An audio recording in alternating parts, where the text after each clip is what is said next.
It all starts with a simulation game called Evil Queen Maker, where the player must train the weakest demon lord to become the absolute greatest of them all. The game was highly praised for its complex storyline and for perfectly capturing that classic style, and our MC was one of its most dedicated fans. He was so attached to it that he would defend the game all over social media, picking fights with anyone who dared to trash talk it. But everything changed when the game simply went completely downhill. Maybe because of its unexpected success, the developers decided to drop an expansion pack less than a year after the official launch. The only problem was that this expansion brought ridiculous plot twists and terrible endings, causing the game's rating to plummet instantly. Those developers totally ruined it. What a bunch of sellouts. He got furious and started roasting the game online, but he ended up getting an unexpected reply from the creators themselves. The developers commented that if he was so unhappy, he should try making a better ending his own way. Moments later, his monitor starts to glow intensely, and he begins to get sucked right into a portal. Our MC completely panics, wondering where on earth he was. As he was falling, a giant glowing red eye appeared right in front of him, and right after that, a shadowy entity appears, leaving him utterly confused. The entity starts saying something, but it was in a language that our MC couldn't understand at all. Right after, he wakes up with a splitting headache. Blinking his eyes open, he tried to figure out what kind of strange place this was. He stood up and realized he was staring at a massive castle. He wondered if it was all a dream, but that place looked way too familiar. The moment he noticed the crest on a flag, he immediately remembered the game, Evil Queen Maker. Pure desperation kicked in when he realized he had actually entered the game world. He swallowed hard upon realizing that if this was real, he was standing right outside the young demon lord's castle. A butler approached the gate and asked if he was Nahan, a name he had never heard in his entire life. He was completely speechless at being called by that unfamiliar name. Looking closer, he recognized the butler as Kain, a highly memorable character from the game itself. He confirmed everything was real when Kain delivered the exact same opening line his character used in the game. Kain bowed and thanked him for volunteering to be the Demon Lord's mentor. That was when he remembered the developer's comment and realized exactly what they meant. He knew he was in deep trouble, because now he would have to craft a better ending with his own two hands. Meanwhile, inside the castle, a little girl asked her maid Cecily how she looked. Cecily replied that she tried to make her look more imposing and asked if she didn't like the style. The tiny demon lord, hugging her teddy bear, shyly admitted she just found it a bit strange. Cecily was completely overwhelmed by how incredibly cute she was. She tried to calm the little girl down, saying she must be nervous about the new mentor's arrival. The little one excitedly mentioned she even asked the chef to whip up some pudding to welcome him. Guys, she is absolutely adorable. She thanked Cecily, who was internally crying tears of joy over how precious her master was. At that moment, Kain knocked on the door and announced his arrival to young Seer. He stepped into the room and let her know that the new mentor was already waiting for her. Seer replied that she was ready and began to walk. She asked to head over to the audience chamber, leaving Kain deeply moved by the girl's dignified behavior. Seated on her throne with her teddy bear, she announced she was ready, filling the butler with absolute pride. Our MC enters the room and greets young Seer. He struck an elegant pose and officially introduced himself as Nahan. Our MC recalled that Seer was the sole survivor of the former demon lord Ser, the second strongest in the entire realm. However, after a devastating defeat in a war 2 years ago, Ser and his allies ended up passing away. Seer was only 5 years old when she had to hurriedly take over the throne in the middle of absolute chaos. Because of that, her clan fell all the way to the very bottom of the rankings, risking losing absolutely everything. Poor thing. I really hope our MC turns her into the ultimate powerhouse. Suddenly, she ran down from the throne and dashed straight toward Nahan. She gave a polite bow and greeted him, catching him completely off guard. She couldn't keep her serious face for long. She's just too cute. Smiling, she told him to speak freely since he was her mentor, leaving the butler amazed by her intelligence. Nahan places his hand on the little girl's head and tells her that from now on, she should just call him Professor. He flashes a gentle smile and promises he will turn her into the greatest demon lord of all, giving her an official welcome. Super excited and hugging her teddy bear, Seer cheerfully agrees, accepting her new professor. However, the moment he is left alone in the room, Nahan's expression completely switches to pure panic. He drops to his knees on the floor, cursing himself in his mind for the absolute mess he just got into. The guy starts questioning if he lost his mind or got possessed to accept such a difficult job out of nowhere. He remembers he was a hardcore fan of the game and knew every single ending and event possible, both the major plot points and the minor details. But he knows that playing on a computer is completely different from raising someone in real life, especially since he knows zero magic. Deep down, his initial plan was to politely turn down the offer and get out of there. He wonders if he accepted out of pure habit from wanting to be a teacher, or from the sheer thrill of meeting Seer face to face, or maybe he accepted because he perfectly understood that girl's pain, but he still wonders if he should just throw in the towel. Suddenly, a mysterious golden light begins to shine right before his eyes. A flood of memories rushes into his mind, revealing the past of the previous owner of that body. He is shocked to discover that Nahan's body actually belonged to a legendary archdemon. I thought our MC was going to be an underdog, but the cheat codes finally arrived. With all this formidable power and his detailed knowledge of the game, it's a whole new ballgame. He realizes he is completely capable of handling the job and might even push things way past expectations. Nahan wears a confident smile, determined to achieve the most perfect and happy ending he can possibly imagine. The only thing that puzzles him is the fact that he can only remember the nickname Nahan, unable to recall his actual name. The next day, Seer finds it strange that they have to study in the middle of the woods instead of using her study room. Nahan explains that studying outdoors helps boost concentration and even grants extra bonuses to her base stats. He notices her teddy bear and asks if she really plans on studying with her little friend by her side. He teases her, saying that if he were the bear, he'd give her some space to focus. But Seer explains that the toy is the only friend she has. Sensing a sad history behind that answer, Nahan decides he will uncover the truth about it later on. With a friendly smile, he greets the teddy bear and asks it to pay close attention to the lessons along with Seer. He reaches out and gently squeezes the toy's plush paw. Seer flashes a radiant smile and says, "The teddy bear got the message." Leaving Nahan ready to start the lesson, Nahan announces that the first lesson will be on mana manipulation, but Seer questions it, since Kane mentioned they should focus on history. The professor jokes that Kane is way too close-minded, leaving the poor butler looking awkward in the background while Seer laughs. He explains that to protect her people, she needs to master her powers, which is why she will learn mana control, martial arts, and royal studies. Seer proudly raises her hand, saying she has already learned absolutely everything about royal protocols.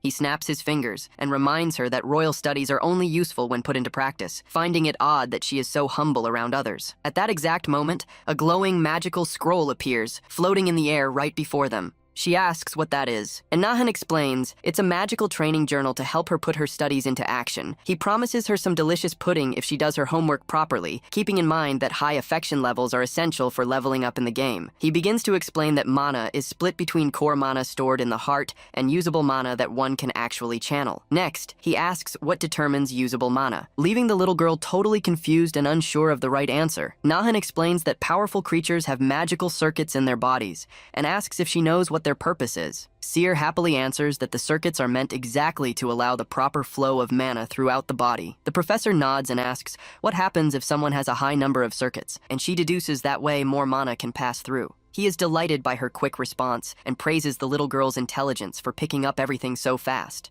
Seer lets out a cute giggle, and Nahan thinks to himself that praise is the best way to motivate a student, so he shouldn't hold back on it. He continues explaining that while initial mana is determined at birth, anyone can create more circuits with a lot of hard work. To demonstrate what he's teaching, he unleashes a massive amount of power that shoots straight up into the sky. With a calm expression, he shows her that it's possible to control and deploy all that mana all at once. Seer is completely mesmerized by the demonstration, while Kane watches the whole thing in absolute shock at the professor's absurd level. The butler recognizes that even though Nahan is a demon with no known reputation, his skills are incredibly off the charts. The little one asks if she will be able to do that too, and Nahan reassures her that since she belongs to the Devata clan, she will definitely pull it off. Determined and full of energy, Seer raises her hand and promises she will train incredibly hard to become strong. Word that the weakest demon lord of all has finally found a mentor quickly begins to spread across the realm. Hearing this, the arrogant demon lord Andromalius scoffs at the news, pointing out that her clan is at the absolute bottom of the ladder. Meanwhile, on the 69th floor, demon lord Dantalion couldn't care less about the rumor and demands information that actually brings in a profit. On the floor above, Decarabia also dismisses the news, but while this matter didn't matter to some, it was of extreme interest to others. Relaxing in a luxurious bath, there was a female demon lord who was highly intrigued by this matter, wondering what kind of bored idiot would take on such a mentoring gig. Her assistant reveals that the guy's name is Nahan, a mysterious man about whom he couldn't dig up any information whatsoever. Hearing the unfamiliar name, she finds the whole situation quite fascinating. She decides to go out for a walk after a very long time, and orders her subordinate to get everything ready for departure. Far away from there, Seer walks down the hallway. Completely determined to finish the tough task, her new professor assigned Cecily runs into her and asks what brings her by, but the little girl just gives a shy greeting. Suddenly, the tiny demon lord spins around in a hurry, leaving the maid totally puzzled by her sudden behavior. Gathering her courage, the little girl calls out Cecily's name rather hesitantly. Cecily wags her tail excitedly and asks her lady to speak her mind. Seer points at the scroll and, stuttering a bit, orders her to start cleaning everything up immediately. The maid is completely shocked and confused by her little master's unexpected command. For a split second, Cecily recalls that she was already cleaning the place up using her own magic. She then notices the scroll in Seer's hand and realizes that it's the training journal. Cecily understands that the mentor wants Seer to learn how to give orders to act like a true ruler, so she decides to play along with the plan. She bows, says she understands the importance of the request, and promises to obey the command right away. Seer is extremely happy and relieved to see that her very first command actually worked. She says goodbye, mentioning she's heading to class, while Cecily completely melts from the sheer cuteness of the scene she just witnessed. If you think Seer is adorable, smash that like button and leave a comment below. Skipping happily on her way to class, the little one suddenly hears some voices talking just ahead. She finds Nahan and Kane chatting, and the professor quickly spots her, welcoming her with a warm smile. Seer proudly reports that she finished the task, and Nahan praises her by patting her head and promising a reward. Thinking about what to give her, Nahan looks at her teddy bear and suggests buying a brand new plush friend for it. The little girl is absolutely thrilled by the idea of giving her favorite toy a buddy, and her eyes literally light up. However, Kane wears an extremely grim and tense expression in the background at the mentor's proposal. Noticing the heavy mood, Seer's excitement instantly vanishes. She lowers her head sadly, saying it's totally fine, and that she doesn't need a present, leaving Nahan quite intrigued. The mentor realizes the real issue is the castle's lack of funds, and decides he needs to take control of the financial situation. He gently pats her head and suggests taking over the castle's finances from Kane until she's old enough to manage it all by herself. Seer looks at him in surprise, not understanding why her mentor would want to take on that kind of responsibility. Kane steps forward, startled, and asks if that was why he was asking about the castle's budget earlier. Nahan asks the butler if he really wouldn't want to see little Seer happy by receiving a brand new toy as a gift. The old man is left completely speechless when confronted with such a direct and sincere question from the young man. Kane looks away awkwardly, admitting he would absolutely love to see the little girl happy. But the situation is just too complicated. Nahan says he understands the old man's concerns, but reassures him that he has zero personal interest in money. He places a hand on Kane's shoulder and explains that everyone has their own specialties, and he just wants to focus on what he does best. The young man declares with all the confidence in the world that he will make Seer the strongest demon lord of all in the near future. Touched by the professor's speech, Seer shyly tugs at his clothes to grab his attention. She looks straight into Nahan's eyes and says she has decided to place all her trust in him from that exact moment. Nahan stares back at her with a serious yet warm gaze, feeling the weight of that massive responsibility. The little girl gives a cute smile and asks him to make a ton of money, leaving the guy a bit embarrassed as he nods in agreement. Nahan smirks, fully confident that he will soon have rivers of gold coins flowing straight into their castle. He suggests kicking off their practical lesson, while Kane still wonders if it's truly safe to trust everything to this guy's hands. Nahan guides Seer during her physical training, asking her to try moving her mana with just a bit more focus. The magical energy begins to concentrate intensely, crackling with electric force inside the little girl's chest. He notices that even though she doesn't have many circuits, her magical capacity is unbelievable for someone from the weakest clan. Nahan is relieved to see that her progress is going way better and faster than he had originally imagined. He considers pushing her a bit harder, but decides to clap his hands instead, and announces that today's magic training is officially wrapped up. Exhausted from the effort, Seer collapses to her knees on the ground, panting heavily and revealing that her physical stamina is still very low.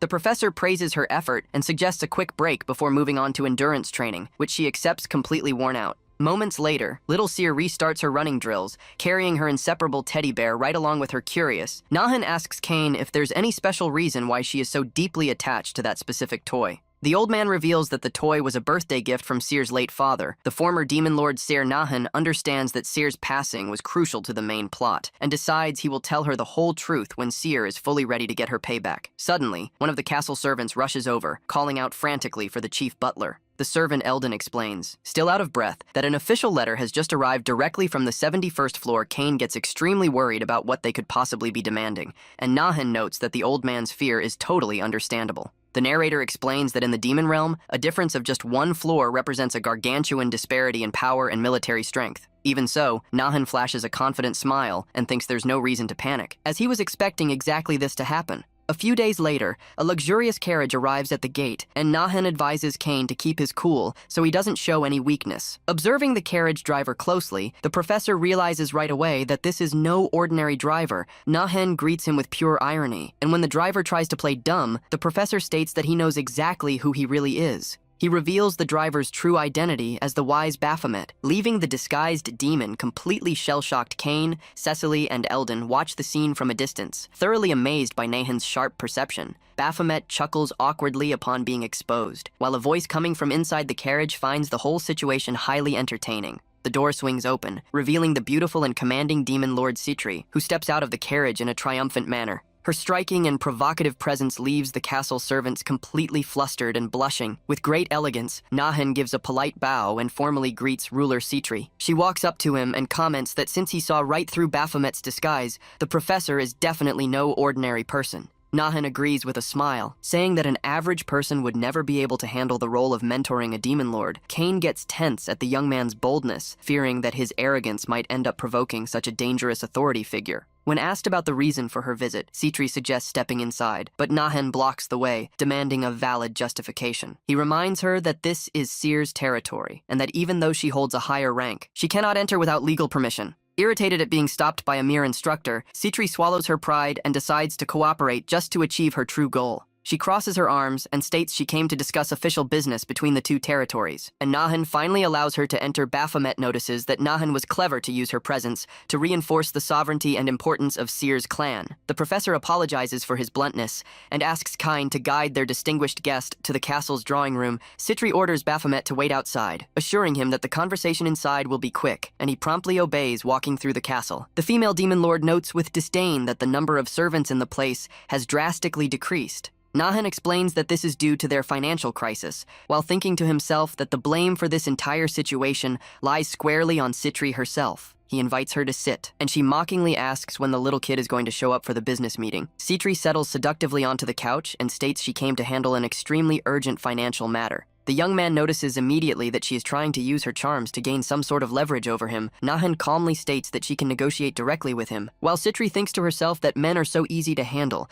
and that he has already fallen into her trap. She explains that she lost soldiers defending Seer's territory against humans, and because of that, demands a massive financial compensation. The young man asks whose decision it was to send the troops, and she replies that she acted out of pure generosity to help the weakest clan. Hearing that cynical excuse, Nahan lets out a sarcastic smile and thinks to himself that she is nothing but a total con artist. Sitri notices his reaction and, highly annoyed, asks if she just heard an insult coming out of the young man's mouth. Without losing his cool, the professor just takes a sip of his tea with an extremely calm and mocking expression. Furious at his disrespect, she slams the table and yells that he has no right to act so insolently in front of a superior. Sitri stands up, unleashing an overwhelming red aura, and says the young man has completely lost his mind to treat her this way. Nahan calmly asks if she got mad just because he thought she was a con artist, making her even more furious. He throws the truth right in her face, explaining that forcing useless soldiers onto someone else's clan just to bill them later is indeed a con artist's scam, consumed by rage. The female demon lord says the young man's arrogance has crossed all acceptable limits and decides to attack him right then and there.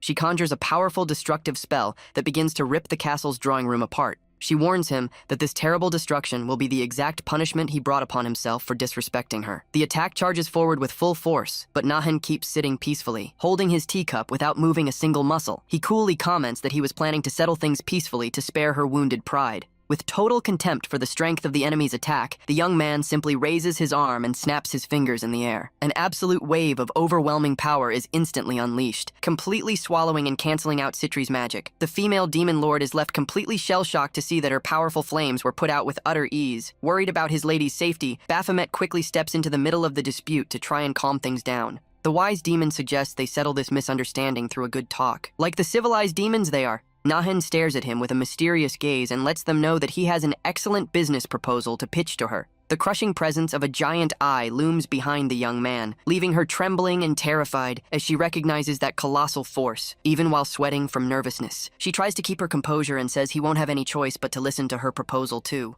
Nahan smiles and reveals that his proposal directly involves the mysterious power seal that was placed upon the ruler. She gets irritated by his boldness and tells him to shut his mouth if he's just going to repeat the same tragic story that the whole realm already knows. He asks if she doesn't wish to reclaim the upper floors, reminding her that the ceiling stones are scattered across highly dangerous levels. With a snap of his fingers, Nahan summons a glowing magical scroll and suggests they forge a formal agreement once and for all. The young man promises he will help the ruler break that terrible seal for good, leaving even the wise Baphomet astonished. She swallows hard and hesitates for a moment in front of such a tempting offer from the guy curious. She points at the floating scroll and asks exactly how he plans on helping her break the seal. Nahan cracks a smirk and asks if she hasn't already had a small demonstration of what he is capable of doing. The monstrous silhouette of his power resurfaces in the background, making it crystal clear that this was just a tiny fraction of his true strength in Trigata. She asks who or what he really is, and the young man proudly replies that he is simply the Demon Lord's mentor. He flashes a friendly smile and asks if she is finally ready to sign that magical contract with full commitment.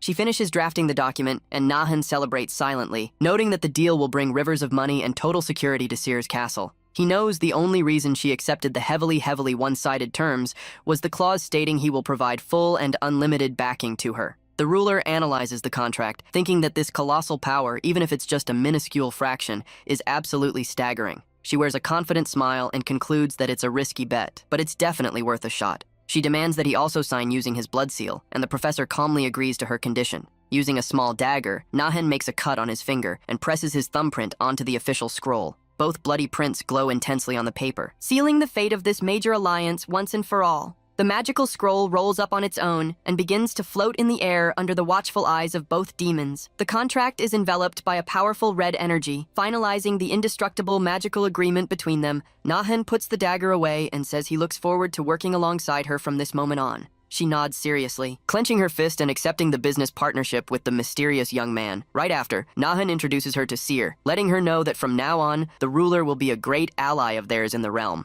The little one gives a polite bow and expresses her gratitude, leaving her flustered as she asks that they both try to get along. The professor calls her out for calling an ally a mere child, demanding that she learn some proper manners first. Embarrassed by the young man's scolding, she takes a deep breath and tries to adjust her attitude in front of the little girl. She fixes her hair and, with a blushing face, formally greets the young girl. Asking that they maintain a good relationship, Nahan praises her shift in attitude and says he will explain how the terms of the training contract will be executed from here on out. The young man flashes a radiant smile and announces that Ruler Citri will also become his newest disciple. Hearing that, the female demon lord wide-eyes in complete shock and outrage at the guy's pure audacity. She yells furiously, asking what kind of nonsense that is, and Nahan calmly begins to list the current flaws in her military forces. He states bluntly that as of today, she is nothing but a weak, broke ruler who is in the absolute worst position in the demon realm. Seer asks the professor not to be so harsh with his words. While she complains irritably about that smug expression of his, Nahan argues seriously that she probably thinks her growth has hit a wall and that her only salvation is recovering her sealed power. He guarantees that she still has the potential to get way stronger,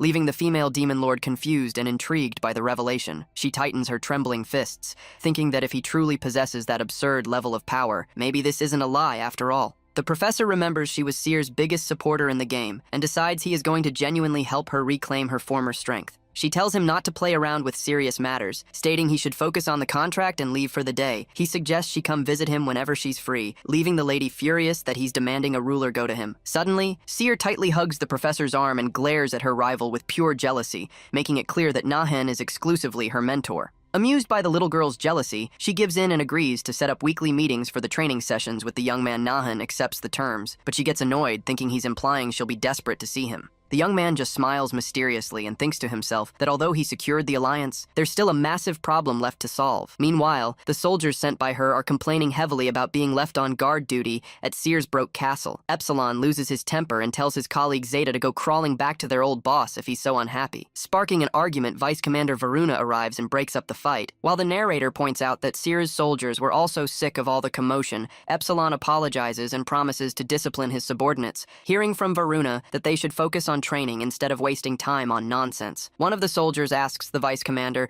if they're really going to leave things in such a mess, with morale and training completely ruined. Commander Rin El Laza says there isn't much they can do, since they already knew things would get hectic for a while with the arrival of the rookies. A few days later, Professor Nahan appears lost in thought, planning the next move to organize the soldiers. She slams the table in a rage, demanding to know the reason why he suddenly doesn't want to give her lessons anymore out of nowhere. He calmly explains that he is incredibly busy trying to unify the soldiers from both factions, which eats up all his free time. Nahan smirks and suggests that he would be highly grateful if she could lend a hand by helping out with the training drills. She flies into a rage upon realizing she was manipulated into working, and silently swears she will get her revenge on him. The young man notices her revenge plot but thinks it's excellent, since the desire to surpass him will serve as great motivation. Next, Nahan looks at Seer and asks for one last favor, suggesting that she take on the leadership role at the very end. The professor leads Seer to the courtyard and greets Commander Rin, who comments on how adorable the little ruler looks today. He lets her know he came to inspect where Seer will practice swordsmanship,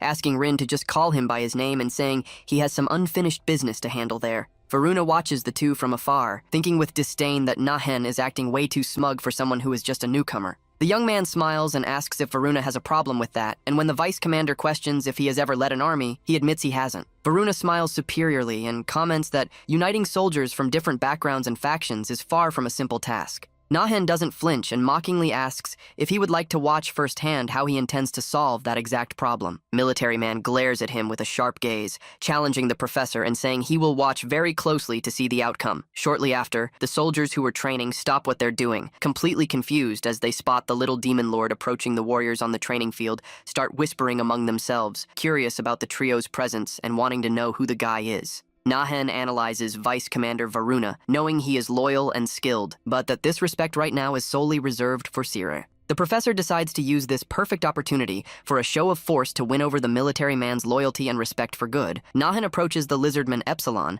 and formally introduces himself as the mentor in charge of training. Little Seer Epsilon glares at him with a scowl and asks if he's the bold fellow who separated them from their old leader, Ruler Citri. The young man smiles and says it was an excellent decision to take them all in, since the group had absolutely nowhere else to go. The warrior gets extremely irritated by the professor's arrogant provocation. Epsilon accepts the handshake with brutal force, calling Nahan a royal counselor in a highly threatening tone. The big guy roars furiously, asking if he thinks smooth words alone are enough to keep them under control. Without showing any sign of pain or weakness, Nahan coolly comments that the soldier's grip is a bit rough. In the very next second, the professor squeezes back with absolute colossal strength, making the warrior groan in pain from the crushing grip. Epsilon drops to his knees on the ground, completely unable to resist, and Nahan firmly warns him to learn to recognize his proper place. The professor states that their true lady is standing right there, and questions how he dares try to equal himself to the demon lord's mentor. He asks if it was Citri who taught him those bad manners, and the warrior, trembling from the pain, asks if he's insulting their former leader. Seeing that he still insists on idolizing Citri, Nahan puts his hand on Seer's shoulder, leaving the little demon lord quite confused. The professor points at the little girl and loudly declares to everyone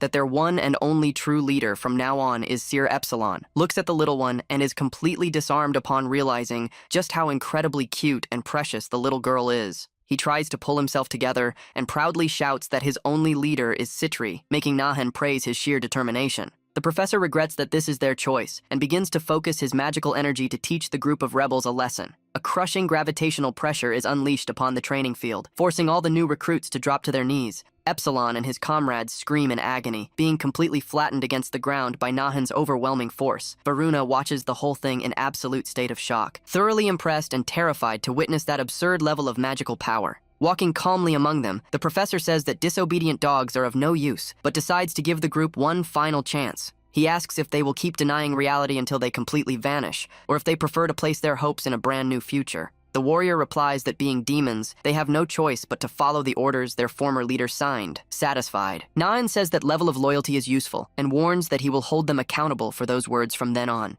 The young man dismisses the pressure barrier all at once, finally allowing the soldiers to breathe a sigh of relief. Suddenly, Citri appears ranting and calls the soldiers absolute idiots for creating unnecessary trouble for her. Epsilon tries to argue, saying he thought the deal was just for show, but she tells him to shut his mouth and states the alliance is very real. She states irritably that they are now the symbol of the strong alliance between the two floors, leaving the warrior completely bewildered. She explains she wishes to maintain the partnership as the alliance is fundamental for the war that is about to kick off in the realm. Epsilon apologizes for the lack of respect, but she irritably corrects him, reminding him that their new lady is now Seer. She points at the two rebellious soldiers and asks one more time under whose orders they operate starting today. The warriors place their hands over their chests as a sign of respect and proudly reply that they are now the official army of Her Majesty Seer, swearing absolute loyalty to the little ruler in front of everyone in the courtyard. The revelation leaves the little girl surprised, while Vice Commander Varuna watches the whole thing with his jaw dropped. Satisfied, Citri comments that they will be of great use, and Nahan gives a thumbs-up sign of approval. Seeing the professor's gesture, little Seer stares at him in a curious and attentive way with her teddy bear in her arms. She decides to mimic the young man, and also gives a thumbs-up in an extremely cute manner. She asks if they are ready to begin the practical training, and Nahan agrees with great enthusiasm. The professor kneels down to Seer's height and asks her to wait just a minute while he sets up the lesson. However, the little girl tightly grips his hand, stopping him from standing up from the ground. He gently asks her to let go so they can start training, but Seer firmly refuses. She pouts and insists she won't let go, making Nahan wonder if this is just the childish, stubborn phase as he accepts the situation. Nahan decides to carry the little girl in his arms, while Citri watches the two, trembling with anger at such slacking. The ruler yells furiously at Nahan, demanding to know when he will finally start teaching what he promised her. He tells her not to worry, guaranteeing they can perfectly well carry out the training session just like this. Nahan begins to emanate a very dense, dark energy through his feet, warning that today's lesson will be simple. Suddenly, a massive curtain of shadowy smoke covers the entire area, catching the ruler completely by surprise. The young man explains that she only needs to land a single hit on him to pass today's test. She screams in outrage, asking if he's playing games with her and if this actually counts as real training. With a confident smirk on his face, Nahan coolly replies that yes, this method works perfectly fine. A crushing force strikes her, and she falls to her knees on the ground, completely unable to bear the immense pressure of his mana. The professor coldly warns her that at this current moment, he is infinitely stronger than she ever was. He challenges her to break free from that energy barrier and try to hit him. Even if it's just a graze, to prove her worth, she crawls with great difficulty, shocked by the sheer amount of absurd power the young man possesses, which makes no sense at all. While walking around carrying Seer, Nahan thinks that strengthening allies is the fastest way to expand his master's influence. He taunts her, saying that if she falters under this level of mana, she will never reclaim her old power, making her furious. The young man mockingly suggests she just give up since it's too much for her, and the ruler tells him to shut up. The narrator explains that to survive in the upper layers where her power is sealed, she absolutely must endure this pressure. Nahan smiles, thinking that expanding her mana circuits during this painful process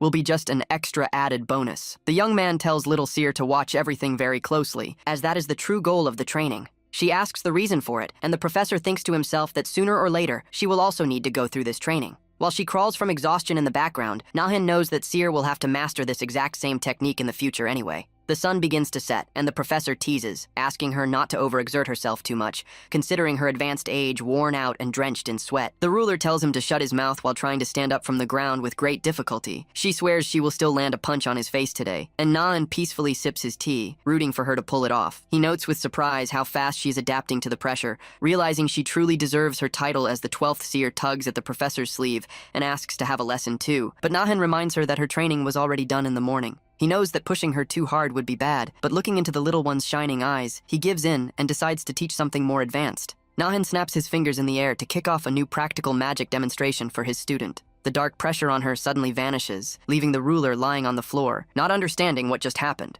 The professor announces they will take a break and asks Seer what she learned in her theory class this morning. She happily replies that she learned about external mana, which serves to cast spells way beyond the user's normal capacity. He asks in what way it's possible to capture this mana that floats freely through the air, leaving the little girl thoughtful. Seer raises her hand, all happy, and answers that you just have to ask the mana for help, drawing a laugh of approval from the professor. She asks how to do that since she has never talked to mana before, and Nahan guarantees it is perfectly possible to speak with it. He extends his glowing hand and explains that by spreading tiny particles of his own magical power through the air in a subtle way, it is possible to create a friendly connection with the surrounding energy and draw it close to oneself in a completely natural manner. The scattered mana shoots up into the skies, and Nahan concludes by explaining that she can borrow this power to cast colossal magic spells. Nahan asks if she wants to try doing it all by herself, and little Seer replies super excitedly that she does. She extends her tiny hand forward, determined and ready to begin her test. At that exact moment, tiny glowing particles of mana begin to float around her fingers.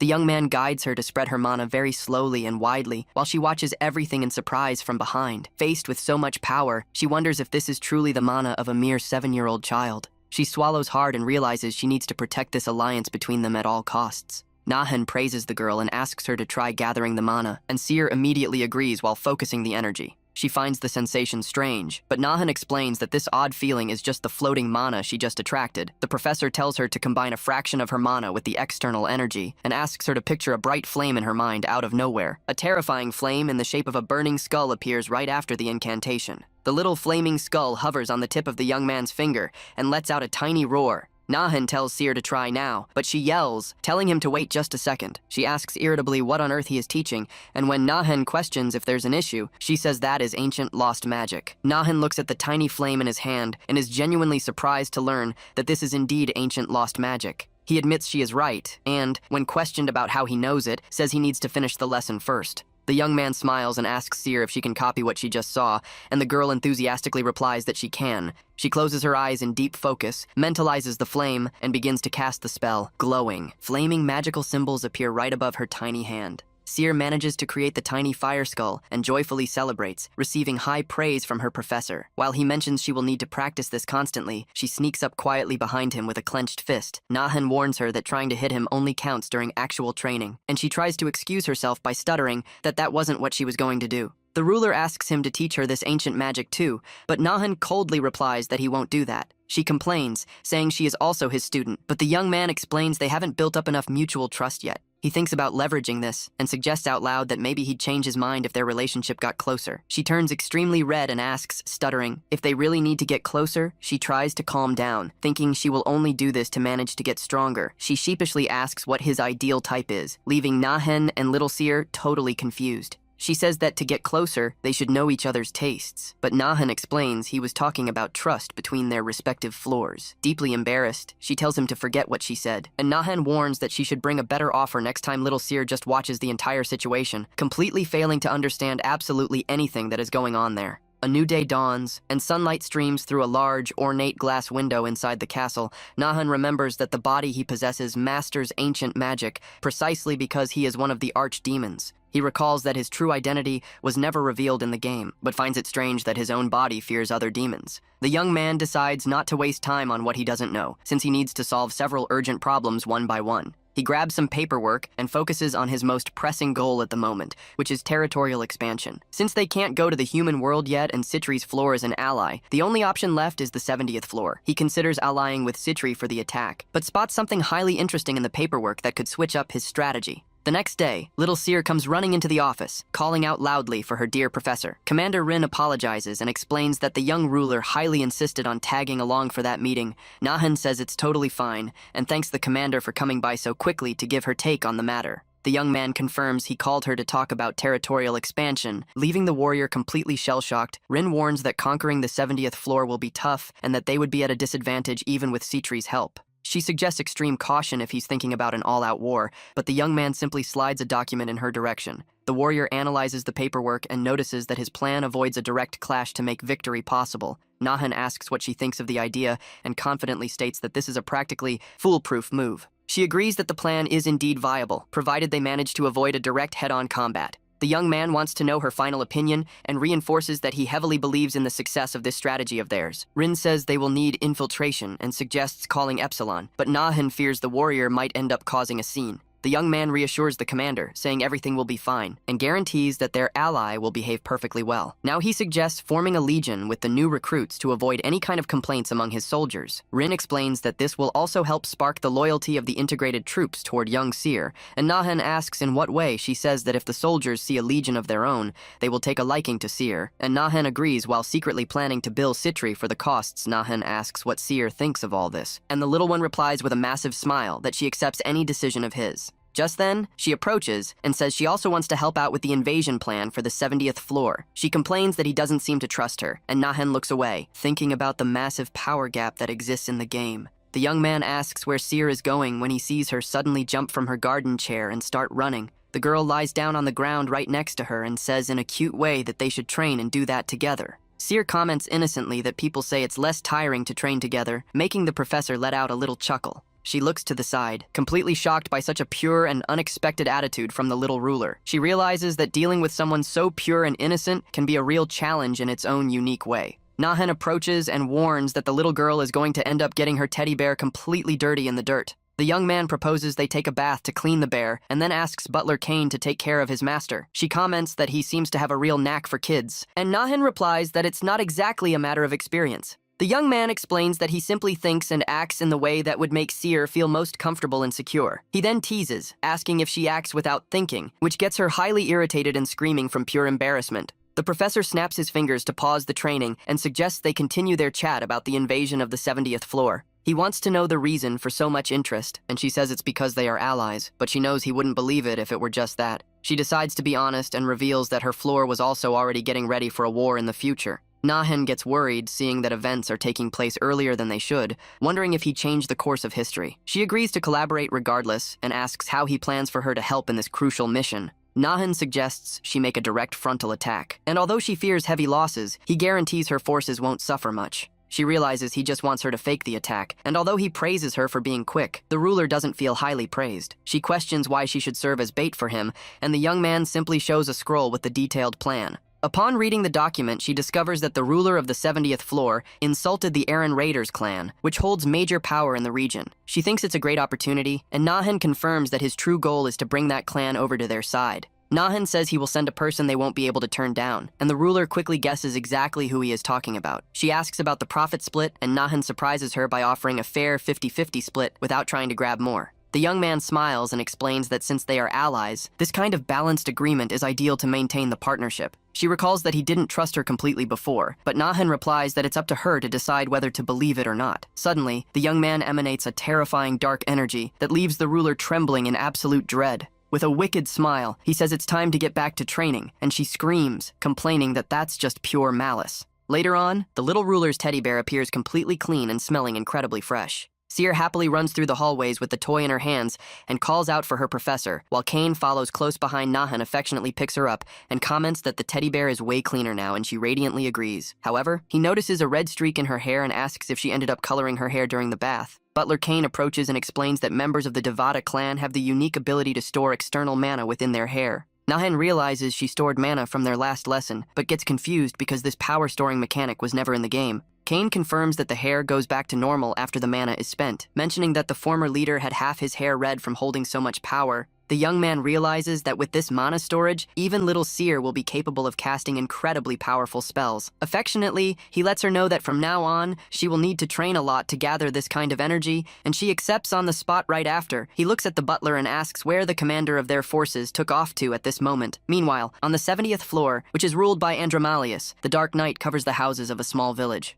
Wearing a black mask to hide her face, Commander Rin gives the signal for her soldiers to start moving forward. Mysterious silhouettes drop from the skies silently, catching the local guards completely by surprise in the dead of night. She observes Epsilon's performance and thinks to herself that Nahan must have already known how skilled and disciplined the lizard was. The warriors utilize magical landing rings to descend from the high rooftops without making the slightest sound. Their feet touch the ground with extreme lightness, ensuring that nobody in the area notices their presence. Rin climbs onto a high tree branch to observe the region under the light of the full moon and chart out the next move. Epsilon and the other masked warriors wait in silence on the neighboring branches, expecting their next orders. A winged demon reports that he found the cabin they were looking for and states he sees no suspicious activity nearby. One of the subordinates asks the reason for being there, and Rin explains that they need the 70th floor, and that to do that they must convince the Aaron Raiders. The soldier questions if that is even possible, but she coldly replies that they are soldiers and simply follow orders, commanding everyone to move out. Suddenly, a bright light spell strikes the ground to announce the arrival of the invaders.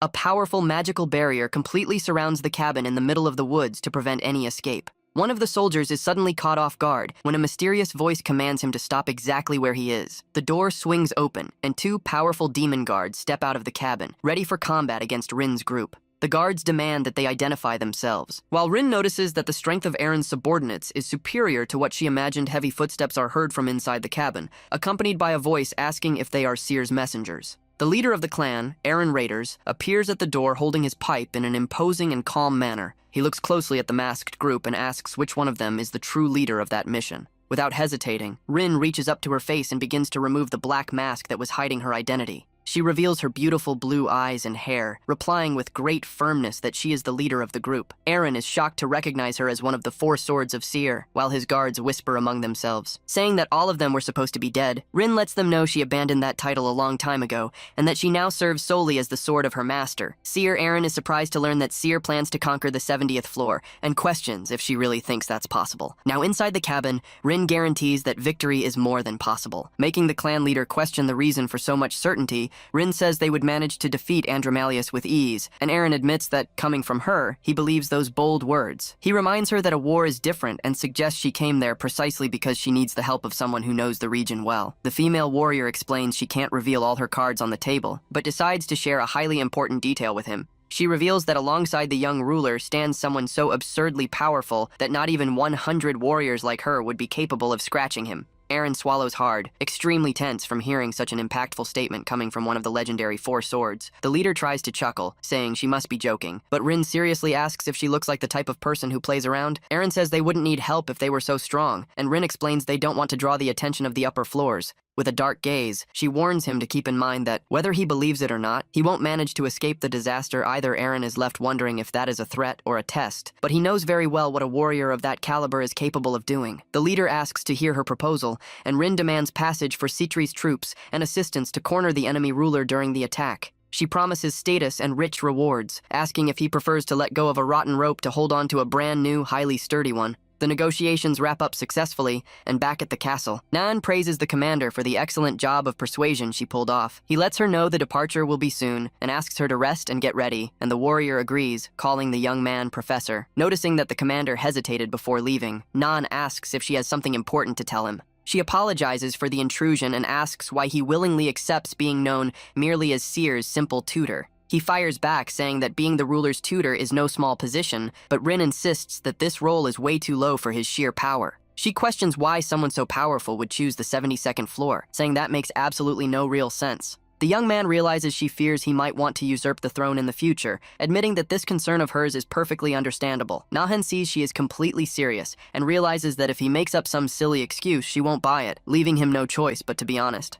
He smiles and simply replies that he made this choice because he thought it would be fun. Keeping in mind his longtime love for that game, Rin is left speechless, and Nahan goes on to say that it would be incredible to watch the absolute weakest and most despised ruler of all be raised by him. He concludes with a confident smile, stating that nothing would be more entertaining than watching her dominate the entire demon realm in the end. She asks if he does all that just for amusement, and the young man admits that was the start, but guarantees he grew to love the place. He smiles warmly and says that Seer is hands down the absolute cutest ruler of all, leaving the commander quite confused. He praises the group's strategist, saying they have the steadfast and extremely loyal Kane to handle the entire tactical side. He also mentions Leah, praising her great heart, which makes him fully trust her to take care of all the internal affairs there. He mentions Cecily for being swift and great at her job, plus Mark, who possesses the absolute best culinary skills in the entire realm. The young man adds that although Vice Commander Varuna is a bit rebellious, his skill and loyalty are unquestionable. He praises Rin for being strong and beautiful, leaving the commander turning very red and flustered as she tries to stutter out some reply. He states that he highly likes every single person on that floor, and that he loves seeing the characters up close and living with them daily. Nahan guarantees she can rest. Easy, because he will never turn his back on them unless they decide to kick him out of the castle first. She thanks him for answering her doubts with so much kindness, and the young man reminds her that her loyalty should be solely to Seer. He praises her loyalty for worrying so much about Seer's safety and gently tells the warrior to go get some rest. Rin leaves with a slight smile on her face, thinking to herself that their young ruler is truly blessed to have such incredible people by her side. Seer comes running in and calls out for her professor, and he lets her know it's not time for class yet and asks what brings her by. She says she wants to play and asks to watch Nahan look over the castle's finances, and he agrees, thinking about giving her a lesson in economics. He explains that the farmers lost their crops due to human invaders, and asks Seer what would be best to do to help them. She suggests giving the stockpiled food away for free, but the young man warns that aside from a tiny bit of aid, the rest should be sold at a very low price. The professor questions what to do in case the farmers don't have immediate cash to pay, leaving the little one thoughtful. Nahan explains that in tough times like this, she can utilize a special method called the Hwangok system. He shows that in this system, farmers borrow food at low interest rates and pay it back right after the very next harvest. He says this solves the hunger without causing losses to the castle, and shortly after, someone knocks on the door asking for permission to enter. Leah enters the office and, after apologizing for the interruption, lets them know it's already time for the little ruler to have her snack Seer thinks about pudding. But Leah says today it's strawberry cake, making the little girl super excited while Nahan excuses her to go eat. The girl suddenly stops near the exit door, leaving her dear professor quite intrigued and asking what happened. With a bright smile on her face, she says with all the affection in the world that he must go eat that delicious cake right along with her. Leah is highly shocked to realize that Seer intends to share her snack, and the girl confirms it in a joyful and spontaneous way. The little one notices she didn't use formal language and apologizes, while Nahan recalls that she never used to share food with anyone before. The young man accepts the invitation to try the sweet, and Seer hurriedly pulls him down the hallway, saying the strawberry cake is delicious. The professor walks along satisfied, realizing he has finally managed to win over a massive level of trust from the little ruler. At that exact moment, the faithful butler Kane appears in the castle hallway, bringing an important document in his hands to deliver. Kane holds out the paper and lets him know that an urgent letter has just arrived directly from Citri's 71st floor. Upon receiving the envelope and reading the first few lines of the message, the young man wide-eyes, extremely surprised and attentive. With a confident smile, he reads that everything is set for the plan and says that Seer's snack today will be even sweeter and more flavorful. The scene shifts to the imposing castle of the 70th floor, under the strong daylight streaming through the large windows. A fist slams onto the table with force after the news that Citri declared war, leaving the local ruler completely infuriated. Andromalius rants furiously, saying that Citri has completely lost her mind to challenge his immense domain on the 70th floor. A lackey asks for caution, but the leader mocks, saying her power is sealed away, while another warns that her strategic intelligence remains strong. They debate whether she might have some secret card or a powerful ally up her sleeve, and one of the advisors states he has already drawn some conclusions. Count Eugene Vermilion reveals that strong and frequent rumors have emerged regarding a secret alliance between the 71st and 72nd floors. He adds that a spy spotted Citri visiting the 72nd floor frequently, confirming the suspicious union of the two factions. Andromalius bursts out laughing, finding it pathetic that she relies on the weak. But an advisor reminds him that young Seer possesses the powerful demon sword. Eugene also warns about the rumors that the new tutor hired by that lower floor is no ordinary fellow and should be feared. The leader mocks the idea of a simple tutor being dangerous, but the Count states that it was precisely this man who united the two floors in an alliance. Andromalius gets irritated, learning that he convinced Citri, and the Count warns that they must handle this war with absolute seriousness and precision. Eugene suggests deploying their entire military might, right from the start, to crush the enemies, and asks for permission to reveal a particular secret. The Count approaches the throne and whispers something mysterious into Andromalius's ear, leaving the ruler extremely surprised by the revelation. The leader smirks and says he absolutely loves the Count's idea, deciding to show their rivals the massive gap in military power that exists between them. He notices Aaron Rader's absence at the meeting, and the guard confirms that neither the Count nor any of his troops were seen today at the palace. Furious at his allies' audacity, the leader immediately orders his men to bring Aaron Raiders dragged into his presence in the hall. At that exact moment, one of the castle soldiers comes running in, desperate, through the door, shouting that they have major trouble outside. The guard drops to his knees, panting, while ruler Andromalius irritably demands to know the reason for all that sudden shouting in the palace. The soldier reports frantically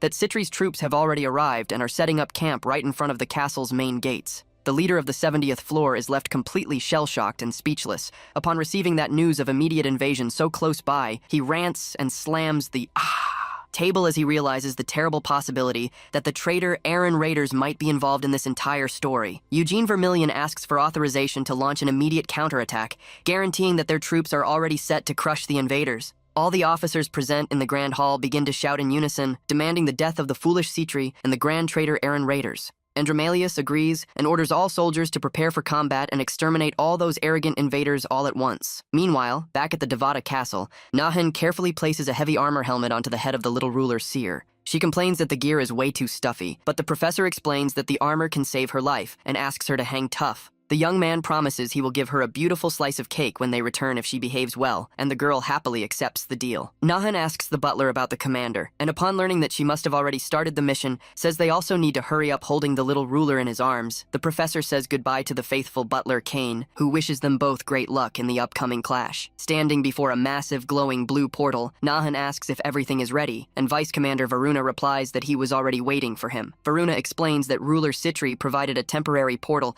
that will take the group directly to the 70th floor. Nahan mutters quietly that she really cheaped out on the quality of that portal, but brushes it off and commands everyone to start moving. Carrying little Seer in his arms, the professor takes the first step and crosses through the glowing blue portal. As they pass through, the army and Vice Commander Varuna watch in silence, ready to act when the moment arrives. From atop the roof of the Devada castle, enemy spies watch their departure and think to themselves that the defenders are absolute idiots. Duncan, leader of the Special Force Tenebris, smiles, thinking they will pay dearly for leaving the castle entirely unprotected like this. He gives the order for an immediate invasion to his group of assassins, demanding they eliminate every single last soul left inside. The subordinates promptly confirm the murderous order and prepare to leap toward the palace interior. On the other side, Varuna asks Nahan if there really is no issue with leaving the young ruler's castle completely empty. He fears a sudden invasion from the enemy's elite squad, but Nahan calmly replies that he already foresaw exactly this situation. The young man warns with a smirk that a petty surprise attack like that will be completely useless against his forces. Meanwhile, back at Seer's castle, the first invading assassin is sent flying far away after receiving a tremendous surprise attack. The man drops unconscious onto the main hall floor, leaving his invasion partner totally terrified by what he just saw. He trembles with fear and wonders what on earth is going on here, since the castle was supposed to be completely unprotected and deserted. A firm hand grabs the assassin's hood from behind, while a calm voice warns that he doesn't recall inviting anyone into the castle. Butler Kane emerges imposingly from the middle of the smoke, dragging the defeated invader and demanding to know who on earth those people are. Varuna asks since when the professor knew about this, and Nahen replies that there are things that can be hidden and others that simply cannot be. Back at the Devata castle, another invading lackey is violently thrown right out of one of the large glass windows. Cecily appears at the window, holding a blood-stained broom, and cheerfully announces she has completely cleaned the entire area under her watch. Leah appears dragging 2 more bodies and asks what happened to the door, and Kane apologizes with a laugh, saying he ended up overdoing it a bit. The chef Mark appears carrying another lackey and asks if everyone is doing fine, revealing that a tiny rat tried to invade his kitchen. The last surviving invader trembles in dread as he realizes that their unexpected host is not looking very healthy. The narrator reveals that Nahen knew all along that the castle servants were elite warriors in disguise. Handpicked by the former Lord Varuna admits to himself that despite not liking the professor at first, he must recognize his impeccable tactics and pure brilliance. Nahen interrupts his ally's thoughts and says he is making a slight mistake, leaving him quite confused. He points to Seer in her armor and warns that the warrior's absolute loyalty shouldn't belong to him, but rather to his true ruler. Varuna says he will keep the advice close to his heart, kneels before the little girl, and humbly asks her to give him her combat orders. Seer asks Nahen to act as their temporary commander, and the young man promptly accepts, saying he will fulfill her wish with pleasure. He orders Varuna to go back up Commander Rin and the Aaron Raiders' forces, and the warrior delivers a firm military salute of respect. She asks where they are heading, and Nahen lets her know they are going to meet Ruler Citri, making the girl super excited for the trip on the battlefield. Citri praises Aaron Raiders' capability, while her advisor comments that they advanced fast thanks to this strong ally. He warns that Nahen's information network and resources are terrifying, and suggests the young man could be someone extremely dangerous to them. Citri forbids him from trying to do anything against Nahen, warning that a single mistake could cause her floor to be completely destroyed by his wrath. She says they should just do their part, take what was promised, and leave, and the advisor respectfully agrees with her. A gigantic explosion hits the enemy fortress, and the ruler comments that the young man truly knows how to make a triumphant and noisy entrance. Knowing that Aaron Raiders invaded the palace, Andromalius rants in rage over the direction of the war, while his men beg him to flee from there. He refuses to run, and says with an arrogant smile that as long as he holds that strength in his hands, he can crush any enemy. Suddenly, a massive explosion completely destroys the hall doors, sending the lackey guards flying far into the middle of smoke and debris. The leader of the 70th floor smirks as he sees the smoke clear up, commenting that the invaders finally decided to show their faces there. Commander Rin enters triumphantly into the hall, accompanied by Varuna, Aaron, and their troops, with a focused gaze and ready to start the battle. The enemy lord orders his guards to welcome the guests well, and the soldiers charge forward in a fury, shouting loudly against the allied army. Rin draws her brilliant sword and mockingly comments that the 70th floor has a terrible sense of hospitality toward guests. Andromalius threatens to tear the traitor apart, but Rin interrupts, saying he will have to wait for his next reincarnation to manage to do that. The swift warrior charges at high speed through the combat hall. Dodging hits with extreme ease and complete mastery in her movements, Andromalius unleashes a powerful strike with his massive warhammer, but Rin manages to block the attack with the blade of her sword. Extremely irritated, the enemy leader calls her an arrogant brat and says she talks way too much just because she has a mouth to speak nonsense. The powerful monarch states he will make sure to personally test her famous martial skills in that life-or-death combat. He yells, telling her to take his attack while bringing down his giant hammer with all the strength in the world toward the young lady's head. The terrible strike shatters the stone floor of the hall, but the commander manages to dodge the overwhelming force of the impact with absolute lightness. He praises her impressive agility. Admitting she truly lives up to her reputation of belonging to the legendary Four Swords group, Aaron Raiders steps on the head of the terrified Count Eugene Vermilion and mockingly asks how he intends to handle that situation. Without an ounce of mercy, Aaron severs the traitor's head with a single violent strike, spraying blood across the palace floor. Witnessing that brutal execution scene right in front of her, Commander Rin wide-eyes, completely shocked. Aaron wears a wicked smile with his face covered in blood and comments that things are going to get highly interesting from here on out. Suddenly, a gigantic creature in the shape of a serpent emerges from the Count's body, leaving Rin startled as she recognizes a hydra. The beast opens its giant jaws and swiftly charges at the warrior to try and devour her all at once. Outside the fortress, Nahan joins Citri on the tower and mockingly says that the atmosphere here is great. Leaving her confused by his presence, she questions whether the allied forces will be enough for victory, and the young man guarantees they will if he lends a little help from behind. Suddenly, Nahan passes little Seer over to Citri's arms, leaving the horned ruler completely surprised and speechless. He makes a small blue plush dolphin appear in the air and explains that bringing Seer into the combat would bring too many dangerous variables. He tells the girl to play with the toy and promises to be right back, but she throws a tantrum and shouts, saying she wants to go along with him. Suddenly, the young man feels a strange vibration in the air and turns extremely serious as he realizes something wrong is happening. Looking down at his hand, which begins to vibrate, he notices an energy in the air that definitely should not be present at this moment. Worried, the young man warns that Commander Rin might be in grave danger and dashes off in a rush, promising to return very shortly. Meanwhile, outside the Grand Fortress, the Allied army keeps advancing and attacking with everything under a shower of arrows. Citri is shocked to realize she couldn't even keep up with Nahan's swift movements and wonders just how strong he is.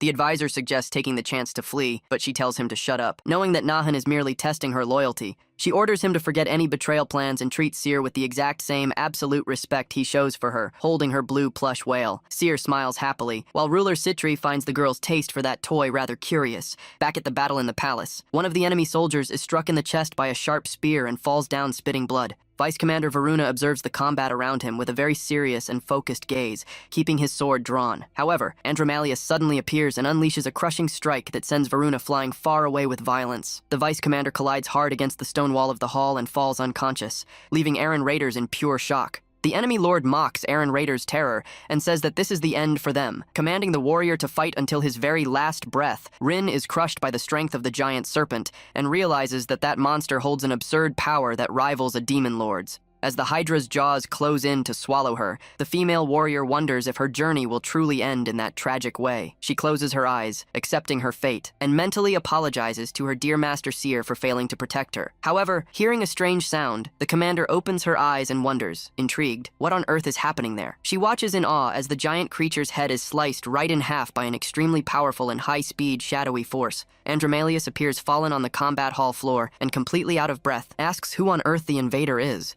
That enveloped by a dense and terrifying dark magical aura, Nahan emerges imposingly and coldly advises the enemy lord to just surrender. Now Andromalius tries to recover from the surprise strike and stands perplexed at the overwhelming amount of magical power emanating from the young man. He trembles as he feels that pressure, comparing the feeling of dread to what he felt upon seeing Beelzebub von Deus, the #1 demon. He admits the young man is incredibly strong and questions why someone of this level would join a clan considered so weak and insignificant. Without the slightest interest in giving explanations to the fallen enemy, the professor points his sword and coldly replies that he talks way too much. Desperate, Andromalius offers gold, fame, and anything he desires if he switches sides. And Nahan mockingly asks if that would really be everything. The enemy lord begs him to state his desire, and the young man replies with a very firm gaze that his sole objective is the very top, hearing that the young man desires the top. The enemy leader realizes with dread that he aims for the highest throne a demon can reach. Nahan warns that that would be impossible for someone of Andromalius's level, who finally understands why the young man chose the Devata clan.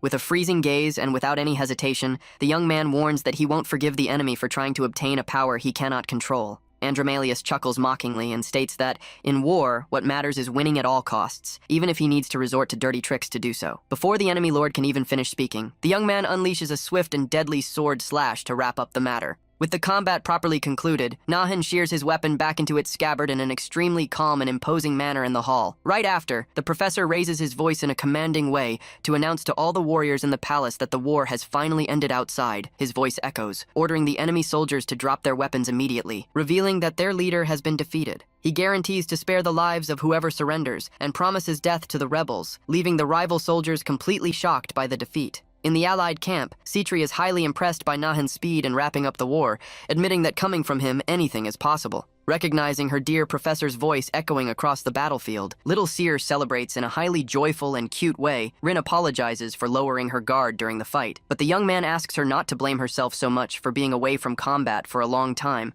Nahan suspects that the energy from that Hydra belongs to a high-level demon. Frustrated at not remembering everything due to the memory gaps, Nahan lets Rin know they will tell everyone that Citri defeated Andromalius, and the commander understands and promises to keep everyone's mouth shut. The young man asks Varuna and the Count to handle the cleanup of the area, letting them know he needs to go see Seer immediately. Rin asks where Seer is, and Nahan calms the commander down, saying she is under the care of Citri, who is a sensible ally. With no time to lose, the female warrior quickly says goodbye and runs off to go straight to her young ruler. Outside Citri's military tent, the mood of pure disbelief over the quick end of the battle takes over the place. Citri comments, highly impressed, that all the enemy soldiers have already surrendered, finding it hard to believe that everything ended so easily. Seer stands up excitedly, saying her professor is coming, but Citri gets confused since she herself cannot sense his presence. The young man enters smiling, carrying a large sack on his back, and asks if they had fun. Receiving a joyful reply from Seer, Citri asks in surprise how he arrived so fast, and Nahan lets her know she will receive all the report details through Rin very shortly. Right after, the professor drops the heavy sack right onto the allied ruler's lap, leaving her startled and asking what is inside there. He reveals it's Andromalius's head and asks her to fake being the author of the execution, leaving her incredulous at the unusual request. The young man smiles and explains he does this because they are allies, letting her know he's taking Seer back and that the spoils should be split 50-50. Citri watches the young man leave and confesses to her advisor that seeing that smile of his makes her extremely uncomfortable and fearful. The scene returns to the castle of the Devata clan, where loud hammering sounds begin to echo all over the palace entrance. Butler Kane appears using a wooden mallet to repair the lock of the large main door that had been damaged. Seeing Nahan arrive carrying Seer, Kane greets them respectfully, and the young man asks why the castle door is broken. Kane awkwardly explains that he had trouble controlling his strength when receiving unwanted guests, and Nahan praises his good work. The butler wonders if they should start packing their bags to move palaces, but Nahan lets him know they can do that without any rush. The young man suddenly reveals that he plans on giving the 70th floor castle to Citri, leaving Seer and Kane completely shocked. The butler questions if they aren't losing too much by giving all the credit for the victory, and even the conquered palace as a gift to Citri. He reminds him that occupying the enemy palace symbolizes the conquest of the floor, but the professor calmly replies that he will make this handover only officially. He explains that at the current moment, they need resources more than territory, since the castle's economy still cannot sustain itself. The young man says he wants to buy time to build up strength, and that he gave the credit to Citri so their clan could live in peace for now. He adds that with Citri being the official owner of the floor, she is the one who will have to deal with any future trouble over there, and Seer agrees. He confirms and explains that their ally accepted the deal knowing this. Since she also needs to show the realm that she remains highly strong, Kane stands highly impressed by the young man's planning, who smirks, guaranteeing he is no fool to give gifts for no reason. He lets them know that for now, he will focus his efforts on little Seer's education and the administration of the internal business of his fortress. He lists urgent tasks like replacing old equipment and also finding out who the mysterious backer behind Andromalius was.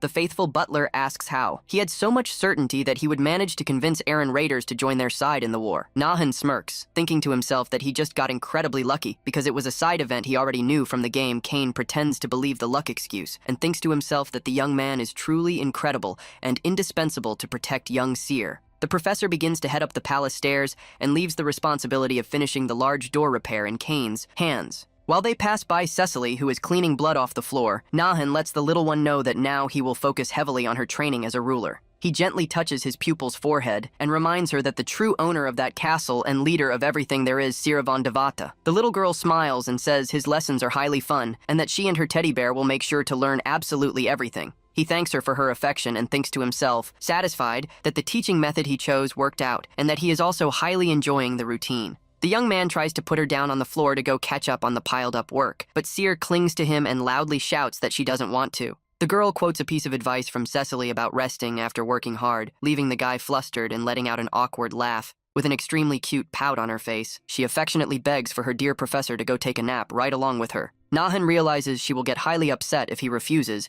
and decides to put her to sleep so he can go work secretly afterward. Upon arriving at Seer's room, Leah greets them, and the young man asks the servant to bring a cup of hot tea to her master's room before she leaves. The young man calls her again and asks in a tone of concern if she ended up getting hurt during the invasion. Leah turns red with embarrassment from his care and confirms she is doing great, leaving the professor relieved before she goes to fetch the tea. She leaves with a slight smile, thinking that Nahan has already unraveled everything that happened and perfectly knows their combat strength. Now lying in bed, Seer asks if something happened with Leah, and the professor calms the girl down, saying he asked merely out of precaution. He covers her with the comforter and asks if she is going to sleep hugging her teddy bear, wishing her a good night's sleep after she confirms. The girl grabs the sleeve of his coat and demands that he sleep there too, throwing a tantrum upon hearing that he intends to sleep in his own room. The young man wonders if this attachment of hers is due to the early loss of her father, or if she simply finds emotional security by his side. He gives in to the cute request and agrees to lie down next to her, planning to keep patting the girl until she genuinely falls asleep. On the 79th floor, Demon Lord Dantalion trembles upon learning of Andromalius's death by Citri. Fearing she might have undone her seal, Leonard, the commander of the 69th floor, comments that her victory was likely only possible because of her cooperation with the 72nd floor. Just then, Military Minister Albus realizes they could be the next targets and says they need to prepare themselves very well.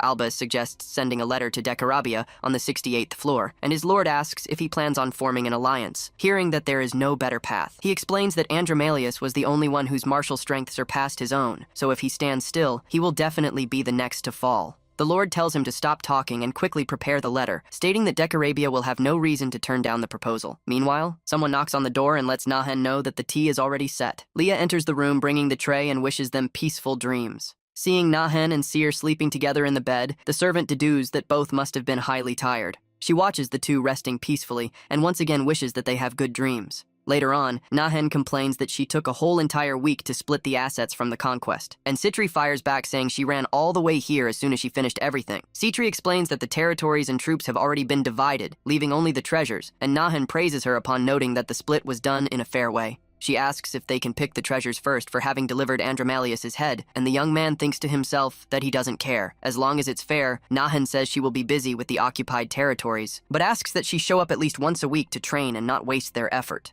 Citri reminds him that she is also a demon lord, and guarantees she will do what was said, asking him not to worry before saying goodbye and leaving alone. Nahen thinks that the post-war reorganization is urgent, and decides to draft a set of guidelines that very night. Suddenly, someone knocks on the large, ornate door, and the young man authorizes the entry of whoever it may be. Cecily enters and lets him know they will need to cancel Seer's class today, leaving Nahen worried as she reveals the little queen has a bit of a fever. The young man slams the table, startled, and shouts in surprise upon hearing that Seer is sick. He remembers that she was perfectly fine yesterday, and begins to question if the schedule was way too packed, or if her participation in the war was the issue. The servant asks him not to worry so much, explaining that it looks merely like a common cold, and that kids that age usually get sick out of nowhere. He calms down, remembering it's normal for a child to get sick, thanks the servant, and asks that they take very good care of the little demon lord. He blames himself for not foreseeing this and remembers that this is reality, deciding to quickly finish his chores to go see how she is doing. Upon entering Seer's room, Nan asks if she is feeling fine and shows the plush animals he brought, making the girl cheer up.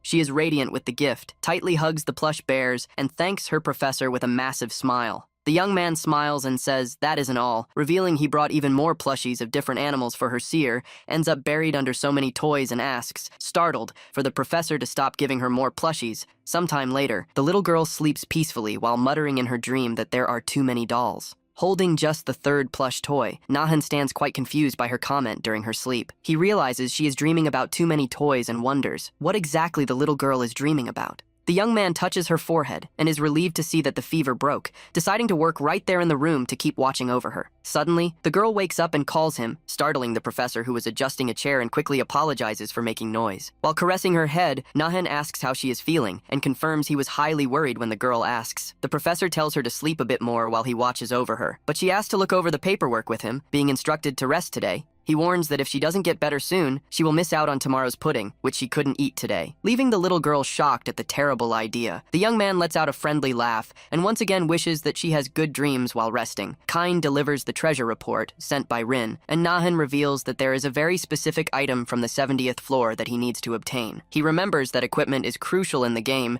to increase leveling efficiency, making that item mandatory to retrieve. The young man looks down at his notes on the secret item, which he only managed to discover after reaching his 40th ending in the game. He cracks a smirk as he thinks to himself that nobody would ever imagine that such a powerful item would be hidden right in the early stages. He hands the paper over to Kane and orders him to secure that item by any means, leaving the rest under the commander's responsibility. Looking closely at the document he received, the butler stands quite surprised by what is written there. Kane asks if he marked the correct item, and the young man confirms, saying he intends to go after it as soon as Citri gives her consent. The document describes a mysterious broken blade sword with empty gem slots, making the butler finally comprehend the choice. Elsewhere, Seer stands mesmerized as she sees a chest full of glowing, colorful crystals right before her. She runs over to another chest filled with gold bars and stands equally enchanted by the glistening shine of the treasure. Nahen lets out a sigh of relief upon seeing all that wealth and quickly covers it up when Rin asks what he just said. Looking at the massive vault, the young man is impressed by the quantity even after the split and asks if she managed to gather everything. Rin delivers a formal salute to the young queen, who stutters a bit as she replies and praises her for the good work. The commander points to a box brought by her guards and lets him know that that is the specific item Nahan had requested. The guards open the box, revealing the broken sword, and Nahan confirms, relieved, that they managed to bring the correct artifact. This is the Sword of Bloody Tears, a legendary item that multiplies by 5 times the leveling efficiency of whoever equips it in the game. It possesses the highest initial attack power and teaches a special magic, which makes Little Seer curiously ask what that object is. Nahan reveals it's a gift for her, and even with the girl noting that the sword is broken, he guarantees he already knows how to fix it. He suggests they check the inventory first so they can go fix it afterward, making the girl ask what happens when it is ready. The young man answers in a simple way that the weapon is going to get all shiny, instantly leaving Seer with her eyes sparkling from pure excitement. Rin offers to call a blacksmith, but the MC declines, explaining that that sword cannot be fixed in the traditional way. While Nahan and Rin organize the supply list for the soldiers, Seer stays fascinated observing the riches around her enchanted. She admires the colorful gems and praises the shine of each one of them with pure innocence. Seeing the little girl's joy with the treasures, Nahan observes her thoughtfully for a moment. He asks if there is anything there that she liked, startling the little one with the sudden question. She sheepishly says she is fine, but he caresses her head and reminds her that everything there is hers, so she can take whatever she wants. Seer picks out a beautiful gold crown, and the young man thinks to himself that she cannot deny her royal lineage. Calling her to step out of there upon entering an abandoned mine on the 70th floor, Seer feels uneasy about the deep darkness and asks how they will find the pieces there. He calms her down, saying he knows exactly where each fragment is hidden, so the split paths won't be a problem. They arrive at a dead end, and the girl notes that there seems to be nothing in the place. But the professor guarantees he will find everything in a flash. He approaches a crevice in the rocks and begins to search attentively behind the stacked stones. The young man mutters that the object should be around there and keeps searching through the rubble under Seer's watchful gaze. Suddenly, a glowing red blade appears between the rocks, and the young man celebrates having found the piece. He shows the fragment to the girl, who asks if that is a real sword, since it looks merely like a common piece of metal. The professor takes a step forward and warns that that search has not ended yet. He stops before a solid rock wall and says that now all that's left is to find the most important part of all. With a swift strike, the young man hits the stone with his palm and unleashes a wave of magical energy. The stone wall begins to crack entirely and collapses, opening a brand new path right before them. At the top of a stone gateway, a colossal gargoyle observes them, making Nahan realize that the final test is right there. He picks the girl up in his arms and explains that he needs to carry her from there on out because of a small obstacle that appeared on the path. The gargoyle suddenly comes to life, roars loudly calling them invaders, and warns that they do not have permission to pass. Nahan explains that gargoyles are a rare and nearly extinct race, and Seer thinks it's incredible to see a stone statue actually talking. The monster gets irritated by the mockery and tries to protest, but is coldly interrupted by the young man, who tells him to shut his mouth. With a terrifying gaze and his eyes glowing, Nahan commands that the creature not dare disrupt Seer's lesson. Right after, a gigantic mystical creature in the shape of a shark materializes behind him, releasing a terrifying aura of mana. Completely terrified by such force, the monster immediately drops to his knees and begs for his new master to pass. The gargoyle hurriedly opens the doors and offers to guide them to the inner chamber, receiving confirmation from the young man. Upon entering the main hall, they come across a glowing red gem floating over an altar, leaving the girl mesmerized. The professor extends his hand and makes the broken parts of the sword float in the air to begin the restoration process. He points to the altar where the blade pieces are placed right below the glowing relic. An intense magical light envelops the two while the gem's energy begins to fuse with the metal pieces. The weapon perfectly reconstructs itself into a blade of red fire, and Seer comments, dazzled, that it turned out magnificent. The young man smiles and hands the legendary sword over to her, confirming that it is indeed her real present. Radiante with joy, the little demon lord raises the sword with both hands and heartily thanks her beloved professor. The item stats reveal that the unique sword grants an overwhelming 500% bonus to all stats of whoever equips it. Back at the castle, Seer runs to show the present to Cain, making the butler question the reason for giving her a weapon. Cain also notices the massive gargoyle that came along, and the young man suggests naming the new guardian Argol, the gatekeeper. The butler opines that the creature is way too big to protect the castle, but Nahan reveals it will be sent to protect another place. He explains it will be perfect to keep away the fragile and annoying humans who usually invade the territories. Cain thoughtfully agrees. Finding that the portal zone is indeed the most appropriate location to station such an imposing guardian, Nahan warns the gargoyle that if he proves useless, he will be eliminated without a second thought, making the monster tremble and promise to give his absolute best. The young man changes the subject and asks to head over to the office to discuss a highly important report that Cain needs to deliver to him. Now in private, the protagonist asks if Dantalion and Decarabia genuinely got in touch with each other to form an alliance. The butler confirms and warns that if the lords of those floors form a major alliance, things are going to get highly difficult for them. Nahan knows they cannot start a direct war right now, but they also cannot sit idly by, concluding that only one option remains. Nahan reveals he plans to destabilize Dantalion's faction from the inside, and Kane warns him that they are powerful and the enemy lord is quite intelligent. The protagonist comments that the enemy faction is known for having many merchants, and Kane confirms, saying they highly value trade to level up. Nahan explains that what merchants prize most is trust, and if he manages to destroy that trust, Dantalion's entire empire will collapse. The butler agrees, but questions how a trust built up over years of commercial negotiations could simply disappear overnight. Peacefully, the young man replies that he never said he would destroy that trust immediately. He explains that training Seer will take about 5 years, so he intends to slowly ruin Dantalion's policies using the strategies he learned in the game. The young man reveals they became direct competitors by opening up a business on the 70th floor, but guarantees they won't be the ones showing up in the spotlight. The butler does that he intends to use ruler Citri once again for this, but the young man says use is a strong word and prefers to call it cooperation. Kane asks if Citri would accept taking that risk, but the protagonist guarantees the proposal will be extremely advantageous for her too. The butler questions what product they would be selling, and Nahan cracks a smirk as he says it will be something the merchants will desperately crave. He reveals the final plan to commercialize something that simply does not exist in the entire demon realm. The scene shifts to the city of Soter, located in the holy kingdom of humans, where people begin to spread a highly intriguing rumor through the streets. In a local tavern, adventurers discuss the gossip that there are almost no demon soldiers left, guarding the gateways that grant access to the demon realm. Dane tries to convince his friend Luke to seize the chance to hunt beasts and demons, reminding him that their horns are highly valued lately. A young girl with pink hair celebrates, saying she knows exactly where a tribe of sheep demons resides, making Luke start to consider the idea. Determined to strike it rich, they leave the tavern in a hurry and head toward the gateway to finally enter the demon realm. Upon arriving at the location, they note that there are way more people than normal, confirming that the rumors about the guard's disappearance were real. Suddenly, a heavy hand touches one of their shoulders, and an unfamiliar warrior asks if his group can join them in hunting the tribe. The man introduces himself as Riku Balbar and points to his companion, a nun named Melissa, leaving the youths surprised by their presence. Luke whispers, startled, that the two are A-rank adventurers and suggests they cooperate with them to avoid winding up in a deadly clash with the deal made. The strong warrior orders everyone to start moving immediately toward the demon territory. Meanwhile, 2 adventurers argue near the gateway, and the woman warns her partner that none of the warriors who crossed over returned to tell the story. The group advances through the woods, and Riku warns that their destination is just behind the hill, while the others surprise comment on the total absence of guards. Riku comments on the theory that the demon realm is split into floors like a tower, but is interrupted by an urgent warning for everyone to hide. The pink-haired girl asks for silence, and excitedly points to the silhouette of a sheep demon that is grazing just ahead. Seeing that the prey is real, Riku suggests launching the attack immediately, but Luke interrupts him saying he has a proposal before they go. Luke proposes that his group keep the horns and the veterans take the rest, but Riku fires back, saying the horns are precisely the valuable part of everything.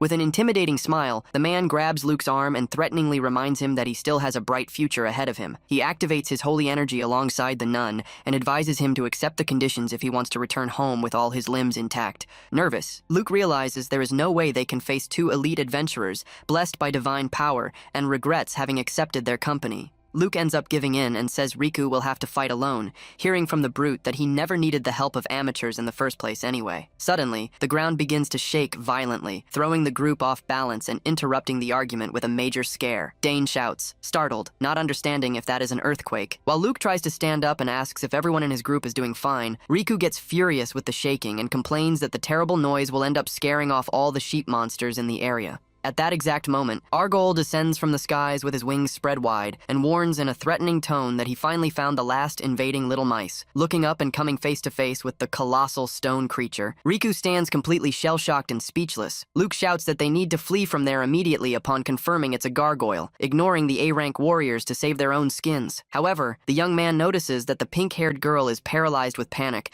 and tries to call her to run before it's too late. Trembling from head to toe, the girl looks toward the woods and fearfully mutters that the true gateway guards are right there, with her feline ears alert. Commander Rin hears her soldiers' report and prepares to take action against the invaders. Fixing her glowing blue eyes in their direction, she warns in a serious tone that there is only one single order to be followed. Suddenly, the demon realm troops surround all the humans, and Rin gives the clear order to capture them all alive. Upon being locked in a cage alongside his companions, Luke gets confused and wonders about the reason why the demons aren't killing the humans. Rin reports to Nahan that they captured more than 200 humans alive over the past month, and although Seer thinks it's a lot, the professor comments that it's still too few. The commander admits she thought connecting with humans was a weakness, but Nahan explains that the hunt is only possible thanks to Argol and the alliance with Citri internally. The young man thinks to himself that he will do anything for the perfect ending, viewing the humans of that game as inferior beings who deserve no mercy. She reports that the strategy of pulling back the patrols to serve as bait worked out, but warns that the floor residents are getting highly anxious.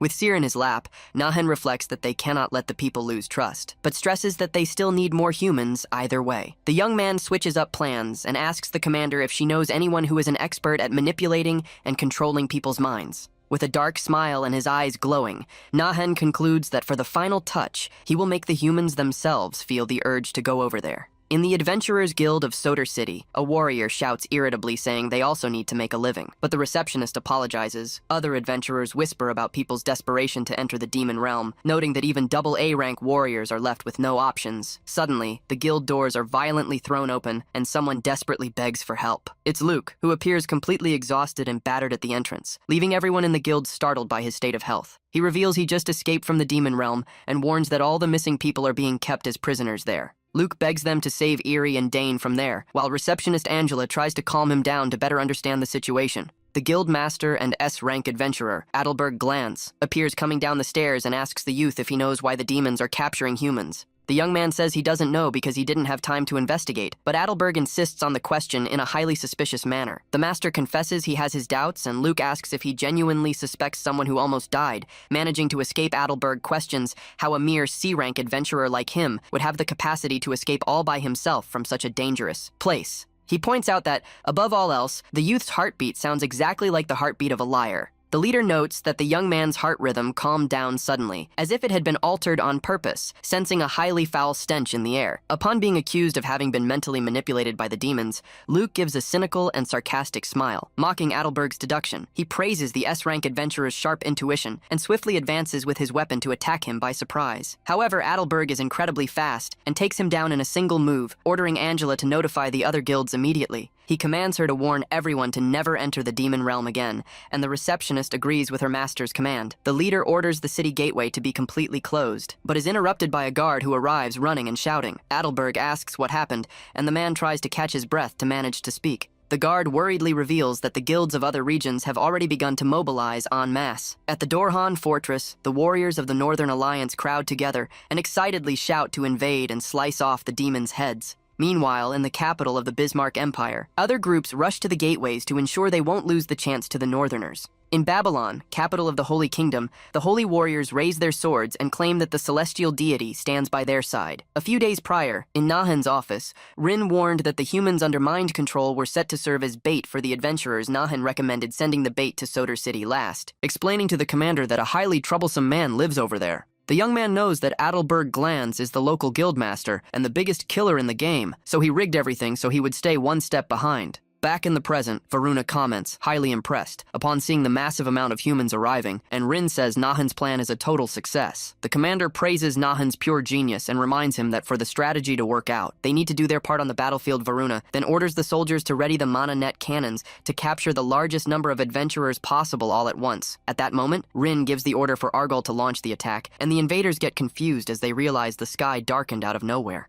The massive stone monster lands, making the ground shake, spreading total panic among the people who shout in fear upon seeing a gargoyle. Argol declares he will eliminate everyone at his master's command and strikes the ground with extreme force, shattering the enemy's formations. Capitalizing on the distraction, Rin orders the soldiers to fire the mana nets exactly where their defense line was broken. The guards quickly load the cannons under the vice commander's orders and aim straight in the direction of the startled adventurers. The massive giant spiderweb nets are fired en masse across the skies, covering the battlefield to trap them. The men get trapped and desperate as they note that the nets are made of an extremely sturdy spiderweb that is impossible to tear. However, a powerful crusader refuses to give up, rips the web in a fury, and charges forward shouting insults against the demon soldiers. He brands his giant golden sword and carves a path with violent slashes, demonstrating a strength way above the ordinary. Seeing the warrior in action, the surrounding people cheer up and shout, relieved, for the renowned Joseph Rosenbach. As a legendary AAA rank crusader, Joseph raises his shield and orders the warriors to follow him so they can manage to escape Varuna, warns that the gargoyle won't manage to stop the knight alone, and Rin says the soldiers should focus on capturing the others first.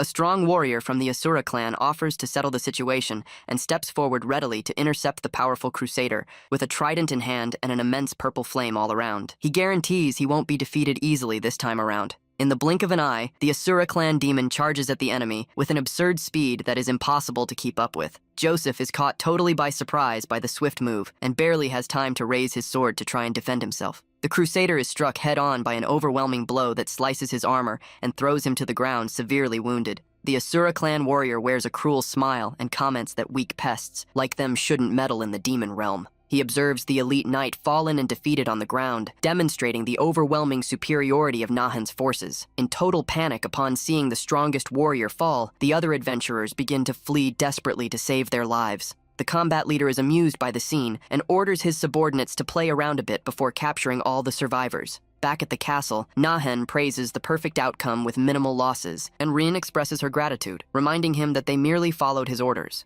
Nahan praises Captain Epsilon and Vice Captain Zeta for the great performance in their very first battle with the 5th Legion, thanking them for returning in safety. The young man says he looks forward to their future progress, and both respectfully thank the professor with a formal bow. He asks for them to handle the cleanup of the place from here on out, and the large door closes behind him. Nahan enters his office and asks if Seer waited a long time, hearing from the little demon lord that she just arrived to eat her pudding. The young man tells Kane to leak the information to the merchants and asks to select 200 high-value prisoners. Sending the remainder back, Kane stands shocked to learn they are going to return the humans captured with so much effort and asks if Nahan's plan is to negotiate with the human nations. The young man admits they are still way too weak to attack the humans directly, so they need to extract the maximum benefits from them first. He explains that dangerous nations exist in the human world, starting with the Holy Kingdom of Felix, which is the sole purely religious state over there. The second major power is the Bismarck Empire, being the only nation that possesses an official imperial proclamation across the entire territory. And finally, there is the Northern Alliance, an elite military coalition formed by the union of 7 large castles located in the northern lands. Nahan recognizes that these humans are troublesome, but ponders that avoiding negotiations would be a mistake, since they cannot mobilize armies right now. Faced with Seer's doubt about their strength, the professor explains that the blame lies entirely on the humans, since they were the ones who invaded the demon realm. He adds that every nation must protect its citizens,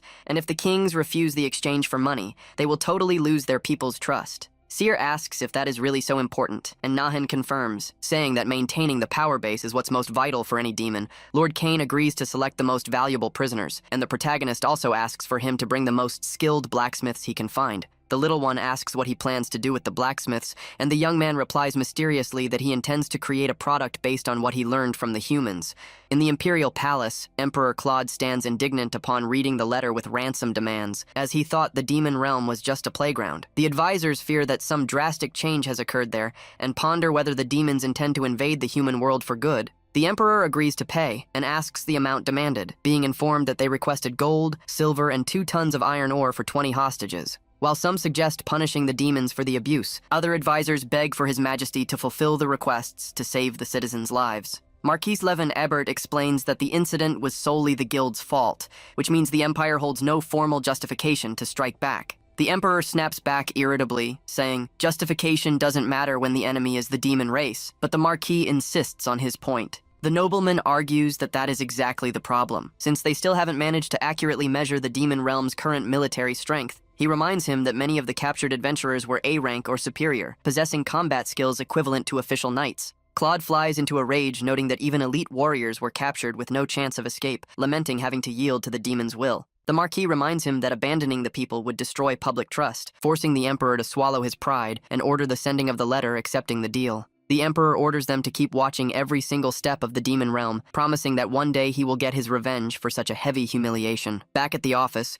Kane reports that the Empire, the Holy Kingdom, and the Northern Alliance accepted the negotiations. Leaving the protagonist relieved, Nahan commands to bring the prisoners to the indicated location tomorrow morning and instructs the butler to relay a direct warning to the human envoys. He seriously warns that if they do not agree to all the established terms by the end of this week, the remainder of the hostages will be executed. In another location, several demon artisans and blacksmiths gather quite confused without knowing the reason why they were summoned to be there. Suddenly, firm footsteps echo down the hallway, and those present notice that the leaders are finally approaching the main hall. The blacksmiths stand amazed to see Lords Seer and Citri walking together alongside the professor, surprise commenting on their presence. Citri welcomes the artisans of each floor and begins to explain the true reason for having gathered all of them at that meeting. The professor extends his arm to pull the cloth that covered a mysterious structure right next to the platform, where they were positioned. She asks everyone to look next to the platform, revealing a massive arsenal of shiny and beautifully crafted weapons that was hidden there. The blacksmiths stay fascinated seeing the weapons up close, praising the impeccable quality of the objects and asking where they managed to get that. Citri reveals that all those swords were taken from the human adventurers who tried to invade, leaving the artisans quite astonished by the news. Despite finding the humans' craft to be garbage, the Lord orders them to analyze the enemy gear in detail to recreate weapons at the exact same level. A blacksmith refuses to accept, finding it an insult to say their craft is inferior and questioning if they genuinely need to copy human work.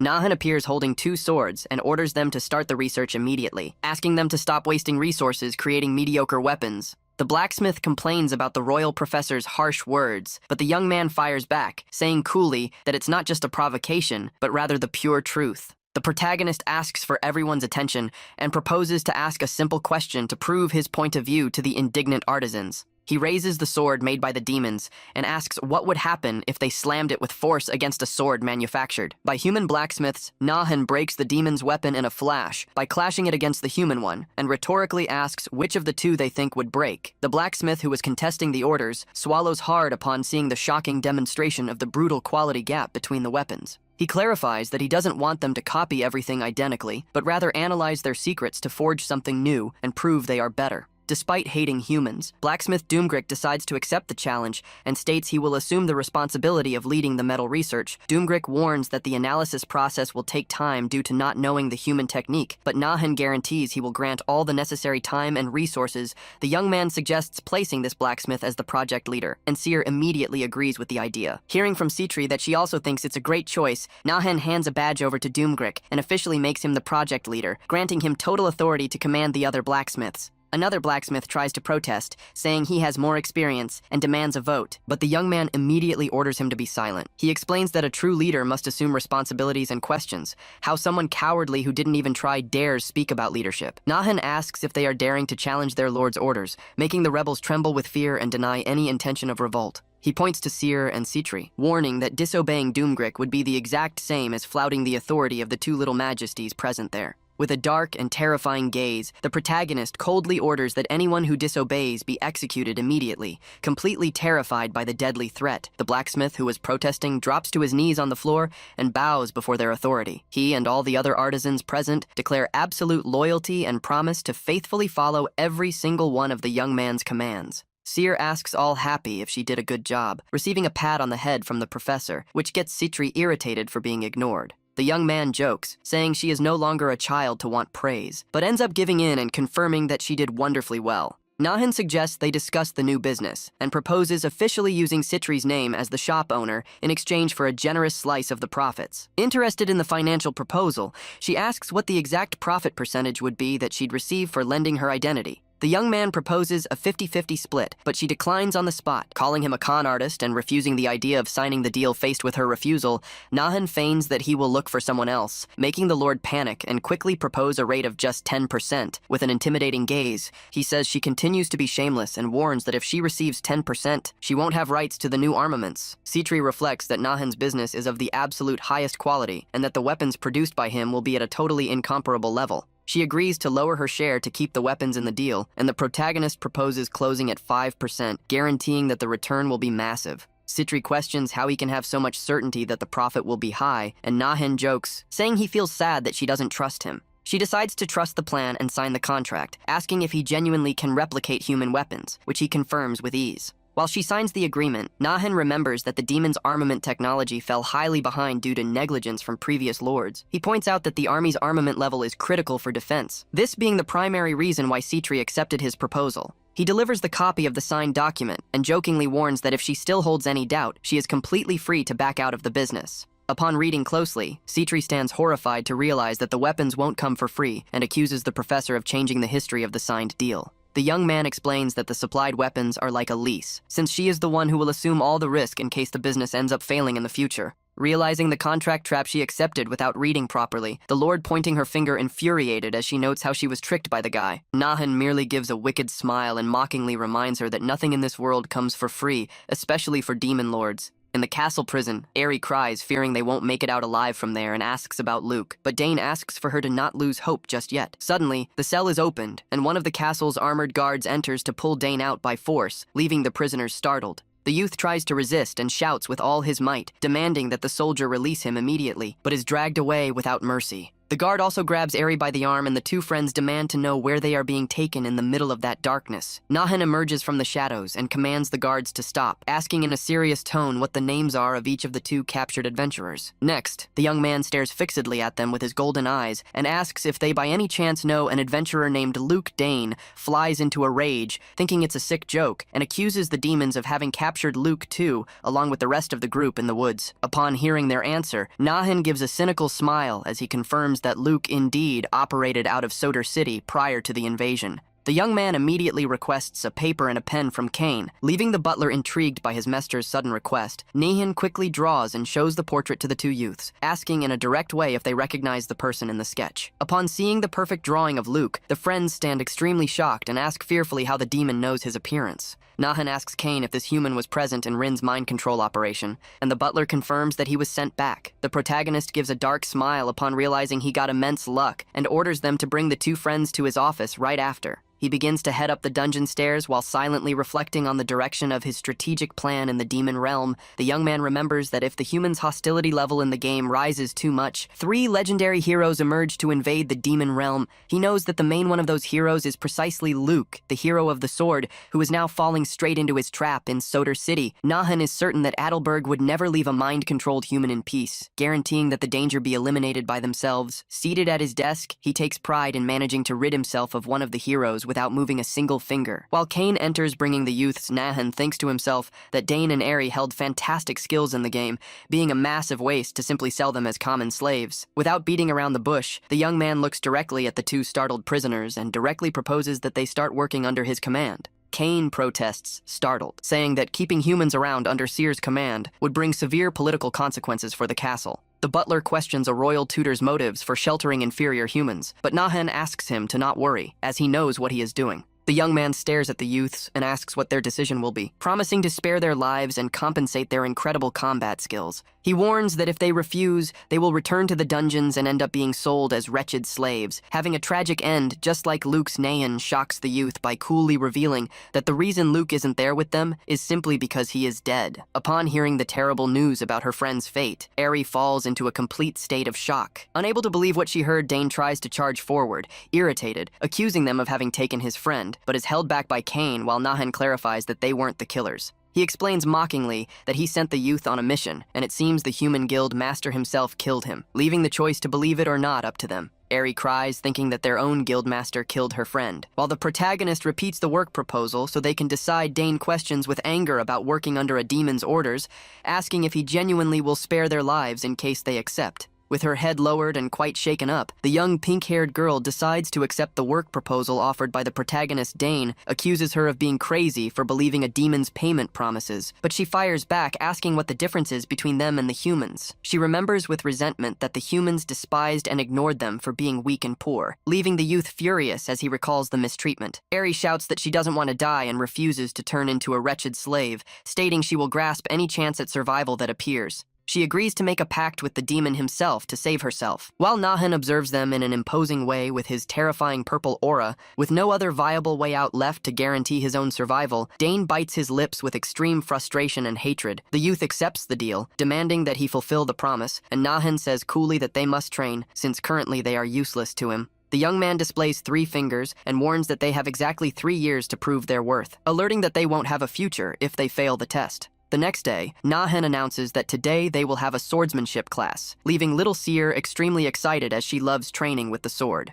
The professor relies on his possessed body's memories to teach the combat basics and calls the girl to start the lessons in the courtyard. He warns that she needs to hold the sword with both hands, leaving the girl in a panic as she realizes she will have to set her teddy bear aside. Nahan thinks to himself that it would be tough for her to separate from her father's legacy, but she agrees to store the toy temporarily during class. The young man stands impressed, noting how much the girl trusts him by agreeing to set her most precious possession aside to start training. Seer carefully places the teddy bear onto the chair and cutely asks for it to wait just a little bit until her class. The professor holds the girl's tiny hands to guide her on the sword grip, showing the basic combat stance she must use. Seer assumes the combat position wielding the Sword of Bloody Tears and asks her professor if she is doing it the correct way. The young man asks if she has trained before and stands impressed to hear that it's her first time. Noting that her stance is absolutely flawless, Nahan warns that today they will focus entirely on the swinging motion, as it is the foundation of swordsmanship. Asking the little one to pay close attention, he holds the handle of the training object and executes a perfect downward vertical slash with a lot of force to demonstrate how it should be done. Seeing her professor's powerful attack, the little demon lord stays completely mesmerized with her eyes sparkling from such admiration.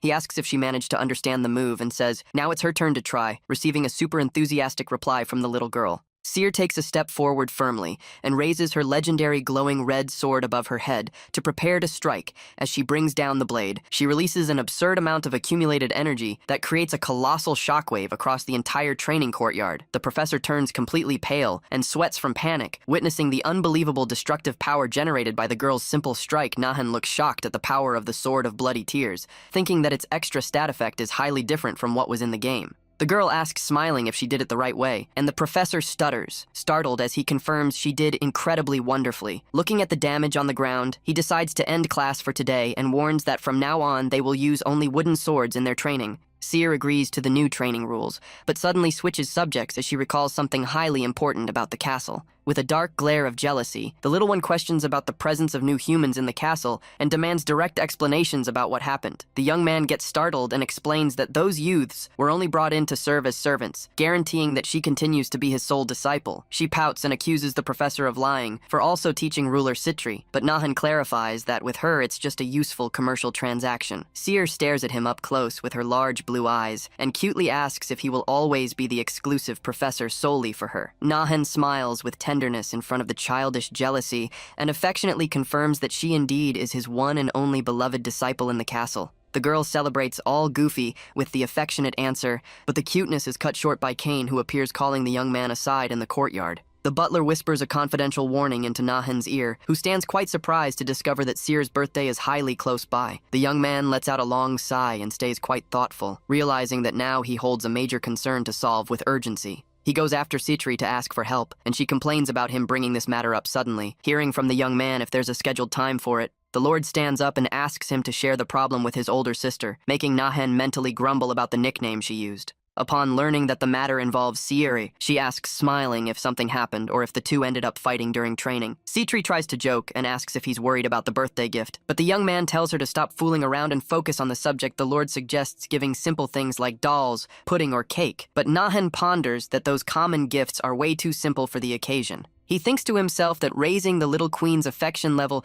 is just as vital to reach the perfect ending as her actual growth itself. Nahan remembers that girls love shiny things and recalls that Seer had picked out a gold crown in the treasury, but it was way too big on her. Citri suggests having the object's size adjusted so that she can wear it, and Nahan, surprised, admits that she finally gave a good suggestion. Citri complains irritably about him slighting her ideas.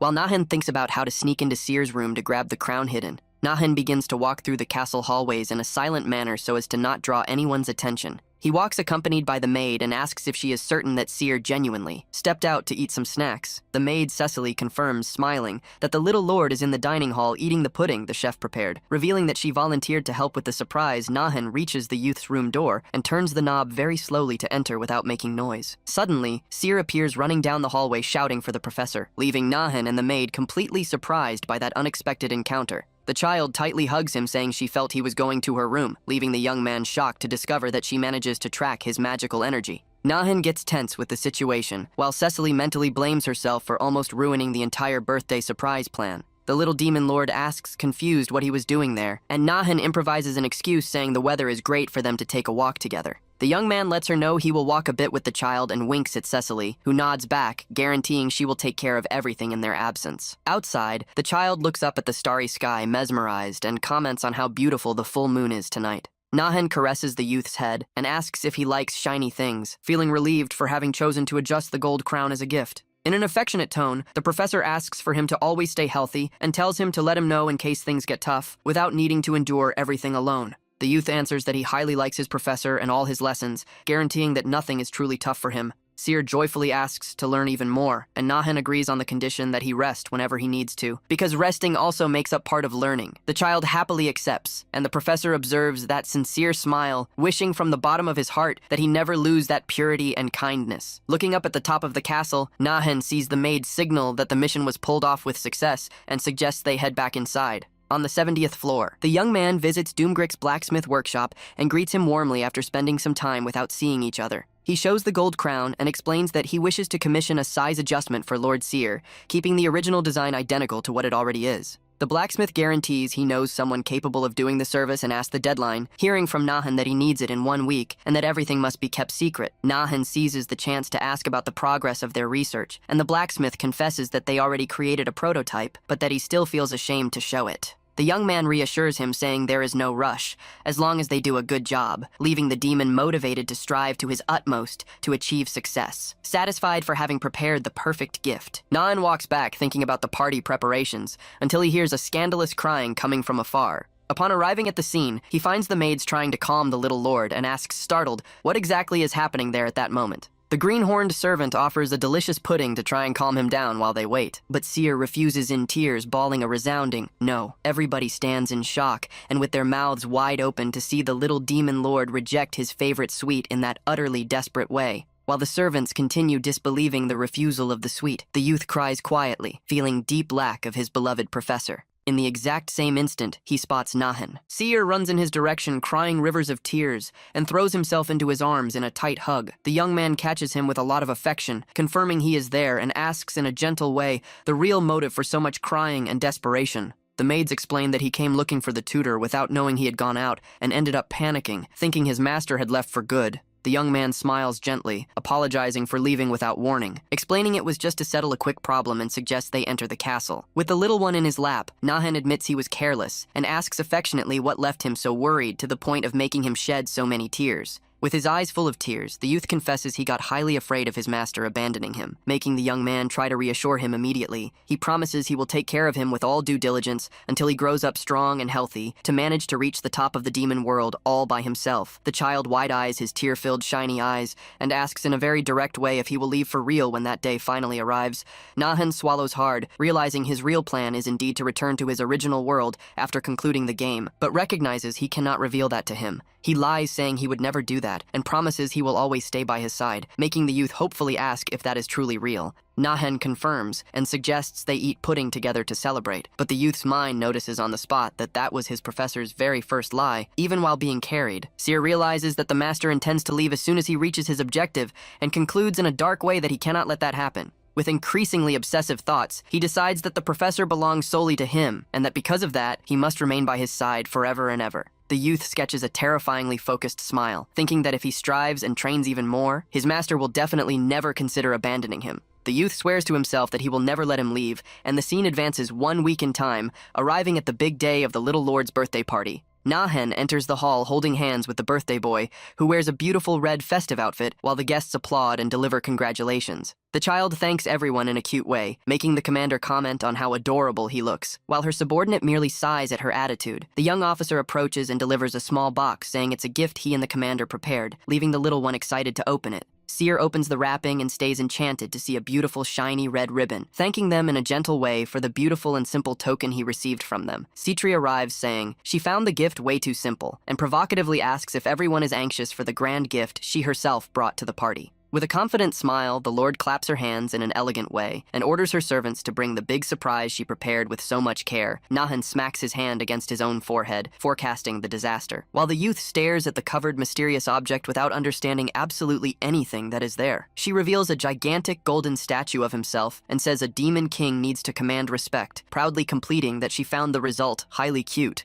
Nahan agrees with her reasoning and surprise, admits he didn't know she was capable of such thoughts, making the Lord question if that was genuinely a praise. Seer approves of the gift, giving a thumbs up, and immensely thanks Citri, who winks back saying it was worth preparing everything if he indeed liked it so much. Right after, the little demon lord says that now is the time to see his professor's gift, and Nahan promptly orders blacksmith Doomgrick to bring the object. The blacksmith delivers a rectangular red box, and the young man congratulates him on the good work, saying to Seer that he is certain he will love what is inside there. Anxious, the little one throws his precious plush bear into Butler Kane's arms so he can open the box, leaving everyone in the hall completely shocked at that scene. He holds the package with his eyes sparkling and asks if he can open it already, receiving immediate and affectionate permission from his dear professor. As soon as he opens the lid, a strong golden shine illuminates the youth's face, who lets out a shout of complete admiration and surprise upon seeing what is in there. Nahan congratulates him on his birthday, while the little lord appears wearing the golden crown now at an ideal size, thanking the master with a gorgeous smile on his face. Walking back through the castle hallways, the young man carries the child in his lap and asks if she is truly that happy, hearing a super excited reply.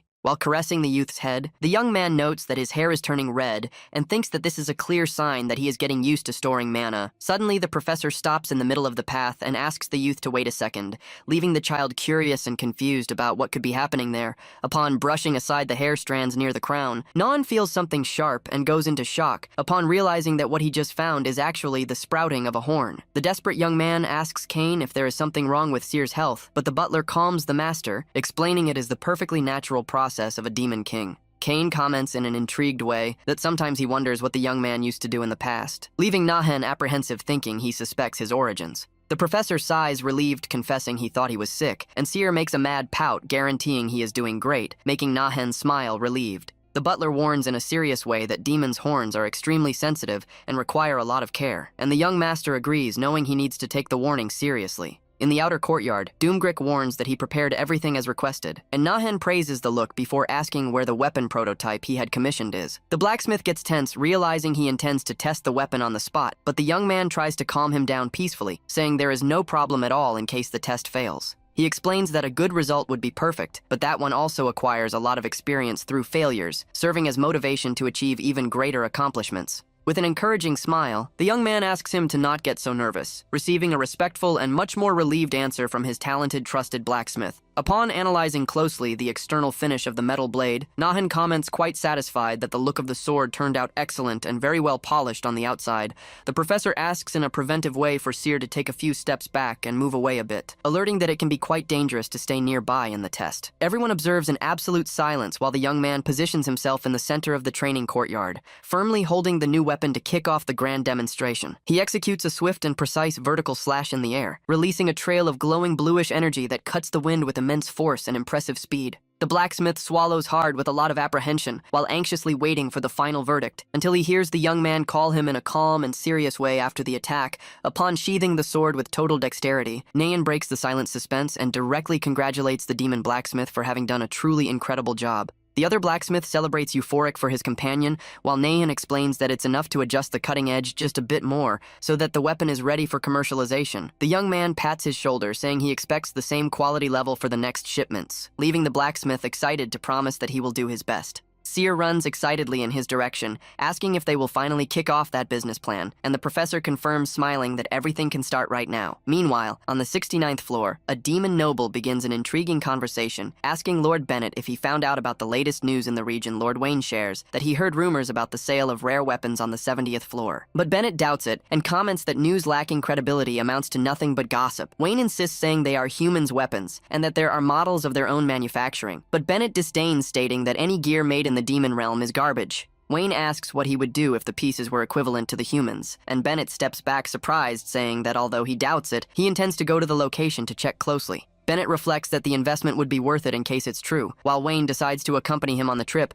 and provocatively asks if he knows how to get there. Shortly after, the two demon nobles arrive at the imposing entrance of the event location, and one of them calls for his companion in a highly surprised tone of voice. Upon realizing they are at the royal palace, one of them asks, startled, if that is Seer's castle, and the lord confirms that the business is run by the Demon King himself. The doors open, and Citri welcomes them, thanking everyone for having come from so far motivated solely by the rumors, while the young man and Seer observe from the side. The guests whisper surprised upon noting Seer's presence, commenting on the famous alliance between the two demon lords to run the trade together. However, upon seeing the armed elite guard standing ready around the thrones, the merchants realize that the mood of that business meeting could get a bit tense. Citri guarantees with total firmness, and in the Demon King's name, that the quality of the armaments produced by them is identical to the humans, leaving everyone well impressed. Lord Wayne stands mouth agape at the bold statement and thinks to himself that they must be extremely confident in the quality to deliver a guarantee at this level. Citri imposes the condition that she will only reveal the information to whoever closes a deal, warning that the uninterested can leave right now, but whoever stays will be obligated to negotiate. In a dark and intimidating tone, she threatens that whoever hears the details of the agreement and later makes up excuses to not close, the partnership will never leave that hall alive. One of the nobles swallows hard and nervously asks if that is a direct threat, but the lord fires back in an ironic way, saying she is merely delivering a preventive warning to them. Several merchants decide to leave startled, while those who remain ask what Lord Bennett will do, and he decides to stay even knowing of the major danger. Wayne wishes his friend good luck and leaves, leaving Bennett thoughtful about facing that situation as a unique opportunity to build bonds with two demon kings. With only 20 people in the hall, Citri proudly celebrates everything working out, but Nahan asks her to bring down her hype, reminding her that the important part is starting right now. The young man takes a step forward and introduces himself as Seer's tutor and the true mind behind that business, leaving the clients confused for thinking it belonged to Citri. He explains that she is part of the deal, but that he mapped out and executed everything, making Bennett shocked. Deduced that the young man uses a demon king as a mere political puppet. He confidently raises two fingers and presents his two proposals, starting with the offer of an exclusive monopoly to sell the weapons all across the demon realm. Nahan proposes a profit split of 60-40 in their favor, explaining that since it's a partnership between two floors, the sharing of profits is necessary. Bennett thoughtfully agrees, calculating that even with high material and labor costs, the 40% will still yield an absurd profit with the human weapons. The young man says everything depends on the guaranteed quality, putting a human sword and one of their own manufacturing on the table for the merchant to compare both personally. Upon analyzing the weapon of demon manufacturing, Bennett and the others stay completely mesmerized and shocked, admit that the artisanal work there is simply incredible. He swallows hard upon realizing the immense power of a monopoly on these weapons for 3 years, mentally concluding that his partner Wayne was totally wrong.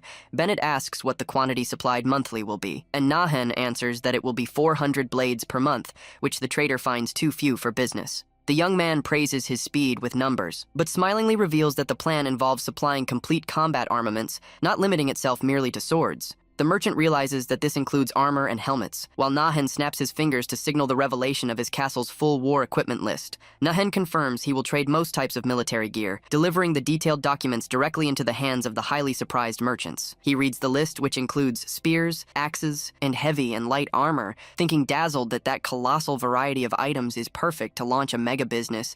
Citri mentally regrets not having demanded a higher percentage of the share, but quickly recognizes that if she insisted too much, the young man would have completely excluded her from the plan. Lord Bennett asks what the second commercial proposal would be, and Nahan fixes his gaze on the merchant, thinking that he truly stood out highly relative to the rest from the start. Upon learning his name, Nahan recalls that in the game, Bennett was the grand leader of a gigantic merchant guild, realizing it would be highly wise to bring him to his side. The young man warns that not everyone needs to agree to the second plan due to the limited stock, making Bennett notice right away that the commercial value of that will be extremely high. With a highly astute gaze, Nahan ponders that while some will stay hesitant, other merchants will do absolutely anything necessary to manage to close the deal. He says it's better to show the item than to stay merely explaining, and lets them know he'll be right back, receiving consent from Citri and a nervous, clumsy response from Bennett. The young man walks in a firm and decided manner, descending the dark stone staircases toward the deepest and darkest levels of the palace dungeon. While they follow him through the cold hallways of the calabozo, the merchants ask themselves, intrigued, the reason for going there and what kind of special merchandise awaits them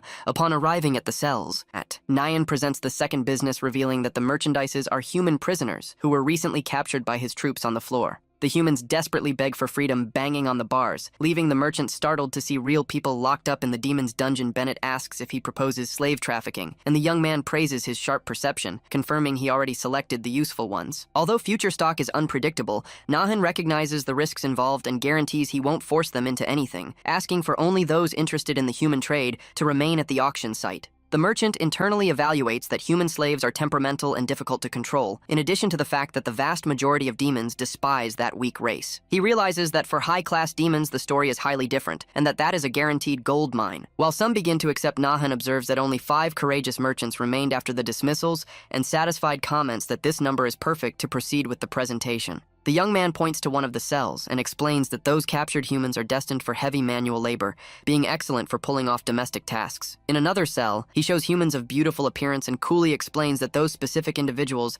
are destined exclusively for entertainment and company. He displays chained, strong prisoners and says they serve for protection, guaranteeing that their combat skill level is comparable to that of human warriors. While Bennett evaluates the great utility of having strong warriors as servants, one of the chained prisoners bangs with all his might against the metal bars, ranted in hatred, completely enraged. The human prisoner bawls that he prefers to die than to rot, serving cursed demons, and loudly demands that they kill him once and for all, right then and there. Bennett shakes his head, worried, and comments on the difficulty of taming and controlling human fury. But Nahan answers with total coldness that there is not the slightest chance of it going wrong. Without saying anything more, the young man pouts his lips and lets out a soft whistle of a mystical tone that echoes mysteriously across that dungeon's entire dark expanse. Instantly, a purple magical glow appears on the rebellious man's nape, causing him an immense pain that makes him desperately clamor for the demons to stop with that. The prisoner still tries to utter enraged insults, calling them demon scum, but his eyes begin to lose their shine as the spell takes hold of him. An explosion of purple magical energy emanates from the seal on his neck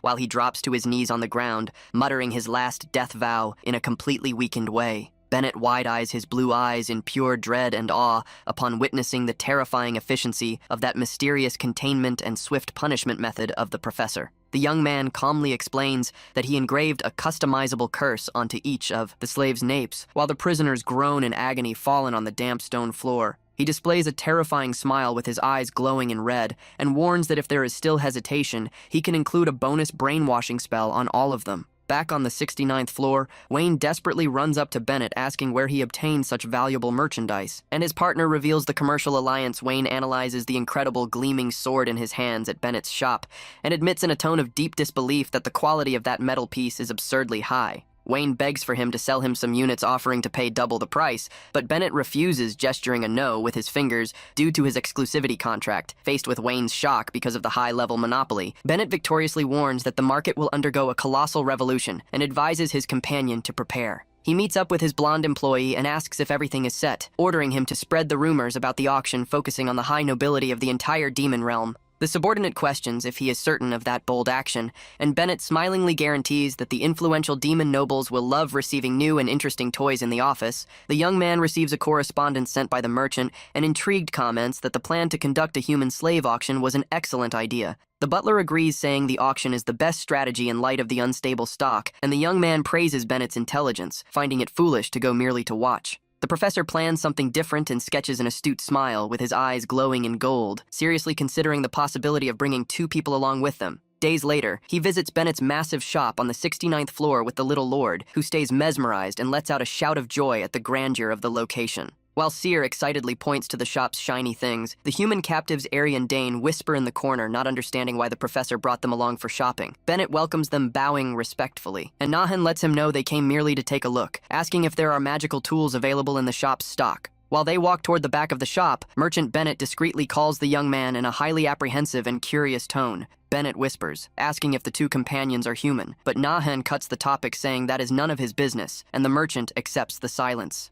Upon opening the shop's back door, the group comes across a secret room filled with rare artifacts and magical tools that glow intensely. Ari and Dane look around, mesmerized by the high-quality tools on display, realizing that all objects there are items of a highly rare tier. To their surprise, Nahan lets them know they both can pick 1 item each in case it helps in their studies. Leaving them extremely surprised by so much generosity, Ari quickly points to a gorgeous gleaming ring and sheepishly asks her mestre if she could keep that specific magical jewel. The professor praises her choice of an artifact capable of storing mana, pondering that this is an excellent option since humans cannot generate mana. However, Ari notices the intensely cold and jealous gaze that little Seer throws in her direction, making the human girl wonder if she did something wrong. Realizing the tension, Nahan affectionately caresses his beloved disciple's head and asks if she also wants to pick an item, receiving a radiant response. The little one runs joyfully and picks a necklace with a twinkling blue gem, exclaiming she loved that object for being hands down the shiniest in the room. Nahan observes the blue jewel up close and approves of the girl's choice upon noting that the pendant holds a powerful protection magic imbued within its structure.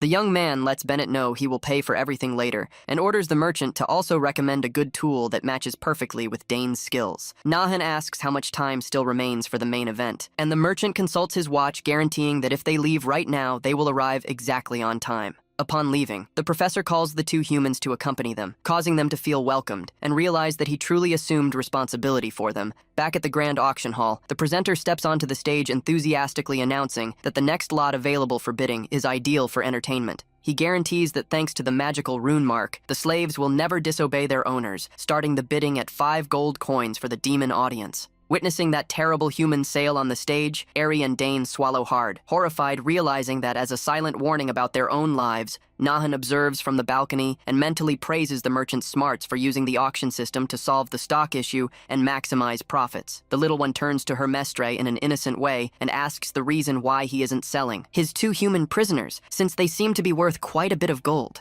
The young man affectionately explains that he also needs his own direct subordinates in the castle, just like she has her court of trusted servants and assistants. He compliments that their value lies precisely in the fact that they are human, and asks that she trust his decisions, obtaining a joyful and immediate response from the little one. The Mestre looks back with a discreet and subtle victorious smile, directly asking Dane and Eri if either of them regrets having accepted his help. The 2 humans hesitate for a few moments, with sweat running down their faces, remaining in absolute silence before that impactful and tense question from the guy. While they listen to the auctioneer's gavel strike selling another slave on the stage, they relievedly think that that tragic fate could have easily been theirs. They internally conclude that accepting the pact with him was the best choice of their lives, and the Mestre smiles satisfied, guaranteeing he counts on the total loyalty of both. The history abruptly advances in time, showing a young hand emanating an impressive amount of glowing magical energy that illuminates the entire scenario. Seer's long and silky white hair floats gracefully with the wind. While she executes a swift and fluid move with her gleaming training blade,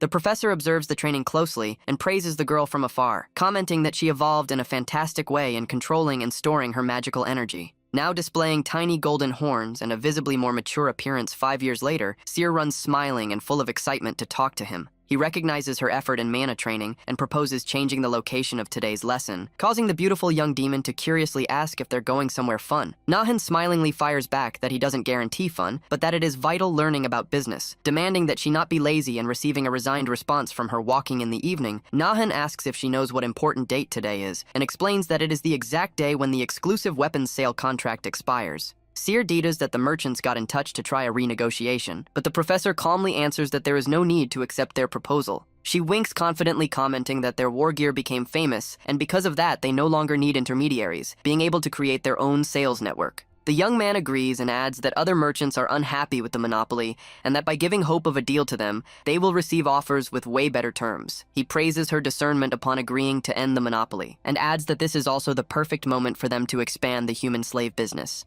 Siri agrees with her mestre's words and comments that she heard say that things in the human world are going extremely chaotic lately with local disputes. The young man mentally recalls that in the game the Grand Northern War was a valuable event for territorial power expansion that allowed profiling a lot by ignoring alliances. While they walk toward a glowing transport gateway, Nan asks if she recalls her initial goal, and she answers that the plan was to ruin Dantalion. The young demon wide-eyes surprised upon understanding the intention behind that, and Nahan confidently confirms that the perfect base to conquer the next floor is ready, displaying a subtly perverse expression filled with determination on his face. The young man firmly warns that the grand moment has finally arrived for them to act. Nahan meets up with the traders and coldly warns that he will not renew the exclusive contract, claiming that the 5-year term was more than enough for them to profit. While he displays a document with his magic, he lightly smiles and warns the group of merchants that he holds a totally new commercial proposal to present. The young man asks for them to calmly analyze the papers first, leaving the merchants quite curious while they begin to read the content of the floating sheet. He explains that they only need to spread some specific rumors in exchange for receiving even more weapons and human servants, leaving Bennett shocked at the audacity. Bennett asks if the information is indeed true, but the young man displays a terrifying gaze questioning their mutual trust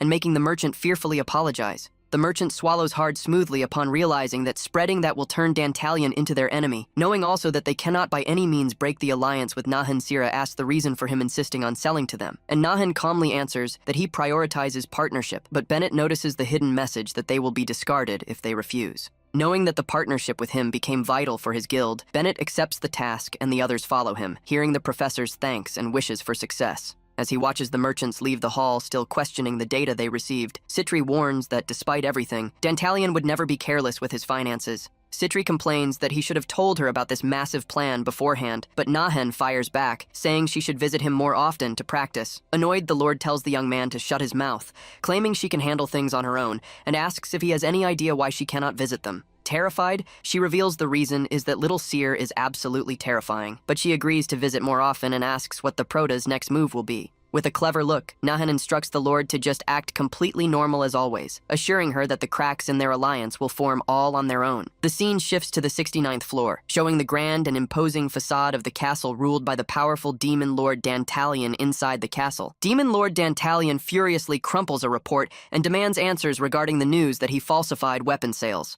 Completely losing his mind, he throws the papers into the air, screaming with rage to find out who the lousy person responsible for exposing that hidden fraud was. Weapons wholesaling was his main source of income, but the business took a devastating blow due to the arrival of high-quality weapons from the lower floor. With warehouses overflowing with unsold inventory, Dantalion doctored the accounting books to make it look like all the weapons had been successfully sold. He screams in despair, saying the fraud makes it look like he embezzled funds, while his minion assures him there are no signs of an information leak. One of Dantalion's advisors interrupts his master's rage to warn him that, unfortunately, there is a much more urgent and serious issue to deal with right now. Tense, he reports that their partner merchants are demanding to cancel their contracts, while the blacksmith workshops are desperately demanding their payments. The Lord falls into complete despair, pulling at his own hair and angrily wondering where on earth he will find such a colossal amount of money now. The advisors discuss options like liquidating the inventory to raise cash quickly, knowing it will cause an absurd loss, but seeing no other way out. The oldest advisor insists that a financial loss is better than losing the trade routes, warning that if the army runs out of funds, Citri will attack them without mercy. Left with no alternative, Dantalion orders them to contact Decarabia to ask for loans, preferring to depend on his superiors rather than face total ruin.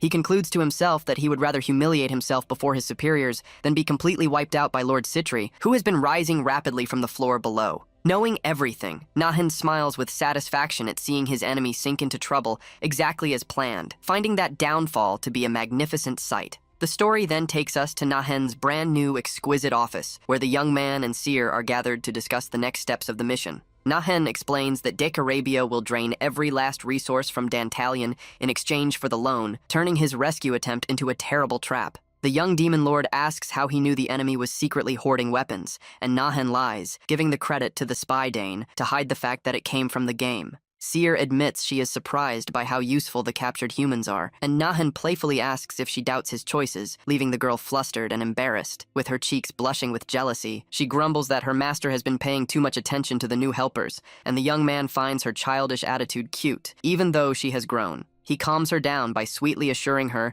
that she is his only priority in life and always will be, gently patting her head and making her feel much more at ease. Returning to the topic of the war, Nahan suggests speeding up the end of the enemy's alliance, and Seer agrees that the information they have is perfect for creating chaos. The young man agrees and asks the young lord to summon Commander Rin to lead this special secret interception mission, as he trusts her potential. In the audience chamber of the 72nd floor, Rin kneels respectfully before Seer's throne, and the lord officially welcomes her military commander. The blue-haired warrior explains the dangers if Dantalion and Decarabia's delegates manage to meet at the neighboring floor's castle. According to the Prota's orders, Nahan agrees with her strategic reasoning and orders the commander to intercept and eliminate the delegates from the neighboring floor. Handing over some special swords, the young man delivers the specific weapons and expressly orders her to use only those given swords to carry out the interception of the delegates in the forest. Rin examines the markings on the metal and immediately realizes that the weapons were crafted and engraved on Dantalion's own floor. Not belonging to their army, she instantly understands the genius behind Nahan's plan to frame the enemies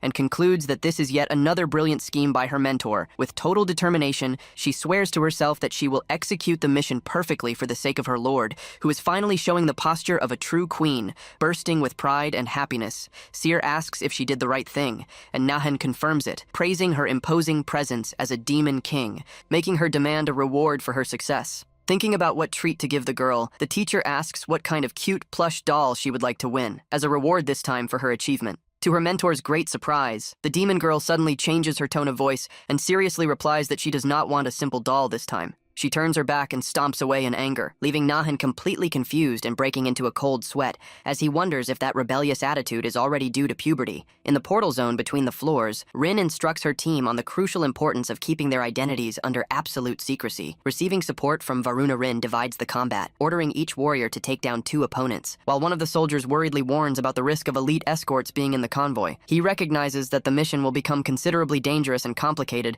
if those elite warriors show up to escort the enemy convoy in the border forest. The commander firmly assures him that she will handle that obstacle herself and orders her soldiers to position themselves strategically in the forest for the attack. In the dead of night, bright sparks of magic begin to emanate from the center of the portal, signaling that the enemy delegation is about to cross the border. Moments later, a colossal sphere of purplish magical energy opens wide amid the tense silence of the forest to allow the group to pass. Noting that there are no elite guards escorting the cloaked group that just stepped out of the portal, Rin smiles in relief and orders her soldiers to launch the assault. The commander leaps from the shadows with movements as fast as a flash of light, landing precise strikes in the air to take down her defenseless opponents. She yells with authority, ordering her subordinates to advance with full force to eliminate the remaining enemies, without giving them the slightest chance to escape. Caught completely off guard by the deadly ambush, the delegates scream in panic, unable to understand who the mysterious attackers are that suddenly appeared from the darkness. With all the enemies defeated on the ground, Rin looks over the area of the battle with disdain and orders her troops to retreat so they can return safely to the castle. Dantalion panics completely upon receiving the terrible news that Decarabia's diplomatic convoy was completely taken out in cold blood in the forest. The advisor confirms the shocking attack and desperately warns that they need to notify Decarabia as soon as possible to prevent the blame from falling on them. The assistant tries to calm the lord down, stating that they did not carry out the attack, but tensely reveals that the swords found in the forest belong to their own manufacturing. The advisor warns that Decarabia will use this terrible incident as an excuse to pressure them even more, attempting to turn their alliance into vassalage. He slams his hand hard against the arm of the throne in hatred and accuses Citri of being the mastermind behind that terrible trap, while listening to advice about paying compensation. Furious, Dantalion orders a letter to be sent to their ally and tells the troops to prepare for war against Citri, standing up and leaving in a hurry under the shouts of his minion. Suddenly, a guard comes running in desperately to warn that Decarabia's troops have crossed the invasion portal, shocking the lord with the speed of the attack. The assistants comment that the response time was way too perfect, suggesting that Decarabia himself might have orchestrated the demise of his own convoy just to invade, completely losing control. He orders the entire army to be sent immediately to the battlefield to repel the rival troops' invasion with full force. On the 72nd floor, the messenger reports that the floor above has been invaded, and Seer praises her master for predicting the entire situation with absolute precision. Nahan sweetly asks if she will leave the rest of the plan under his responsibility and smiles, stating that they will reap massive profits while those two fight each other. Curious, she asks what that expression means, and Nahan clarifies in a simple way that it means gaining great advantages and profits without putting in any effort. He orders his legion to prepare for departure and announces they will join the fight, but the commander expresses hesitation, thinking Decarabia's army is way too strong. The young man clarifies that he does not want an open confrontation, but rather to follow their troops from the shadows and strike their rear guard in a quick and silent manner. The military leader accepts the intriguing strategy, bowing with respect, and the young demon gives her cheerful encouragement, hearing from the warrior that she can trust him. Nahan also instructs Commander Rin to evacuate all the merchants from Dantalion's floor to their lower floor, but she doubts whether they will accept the warning. He explains that the merchants used to go there looking for safety and respect, but since their lord broke that trust and is now facing an invasion, the situation has completely changed.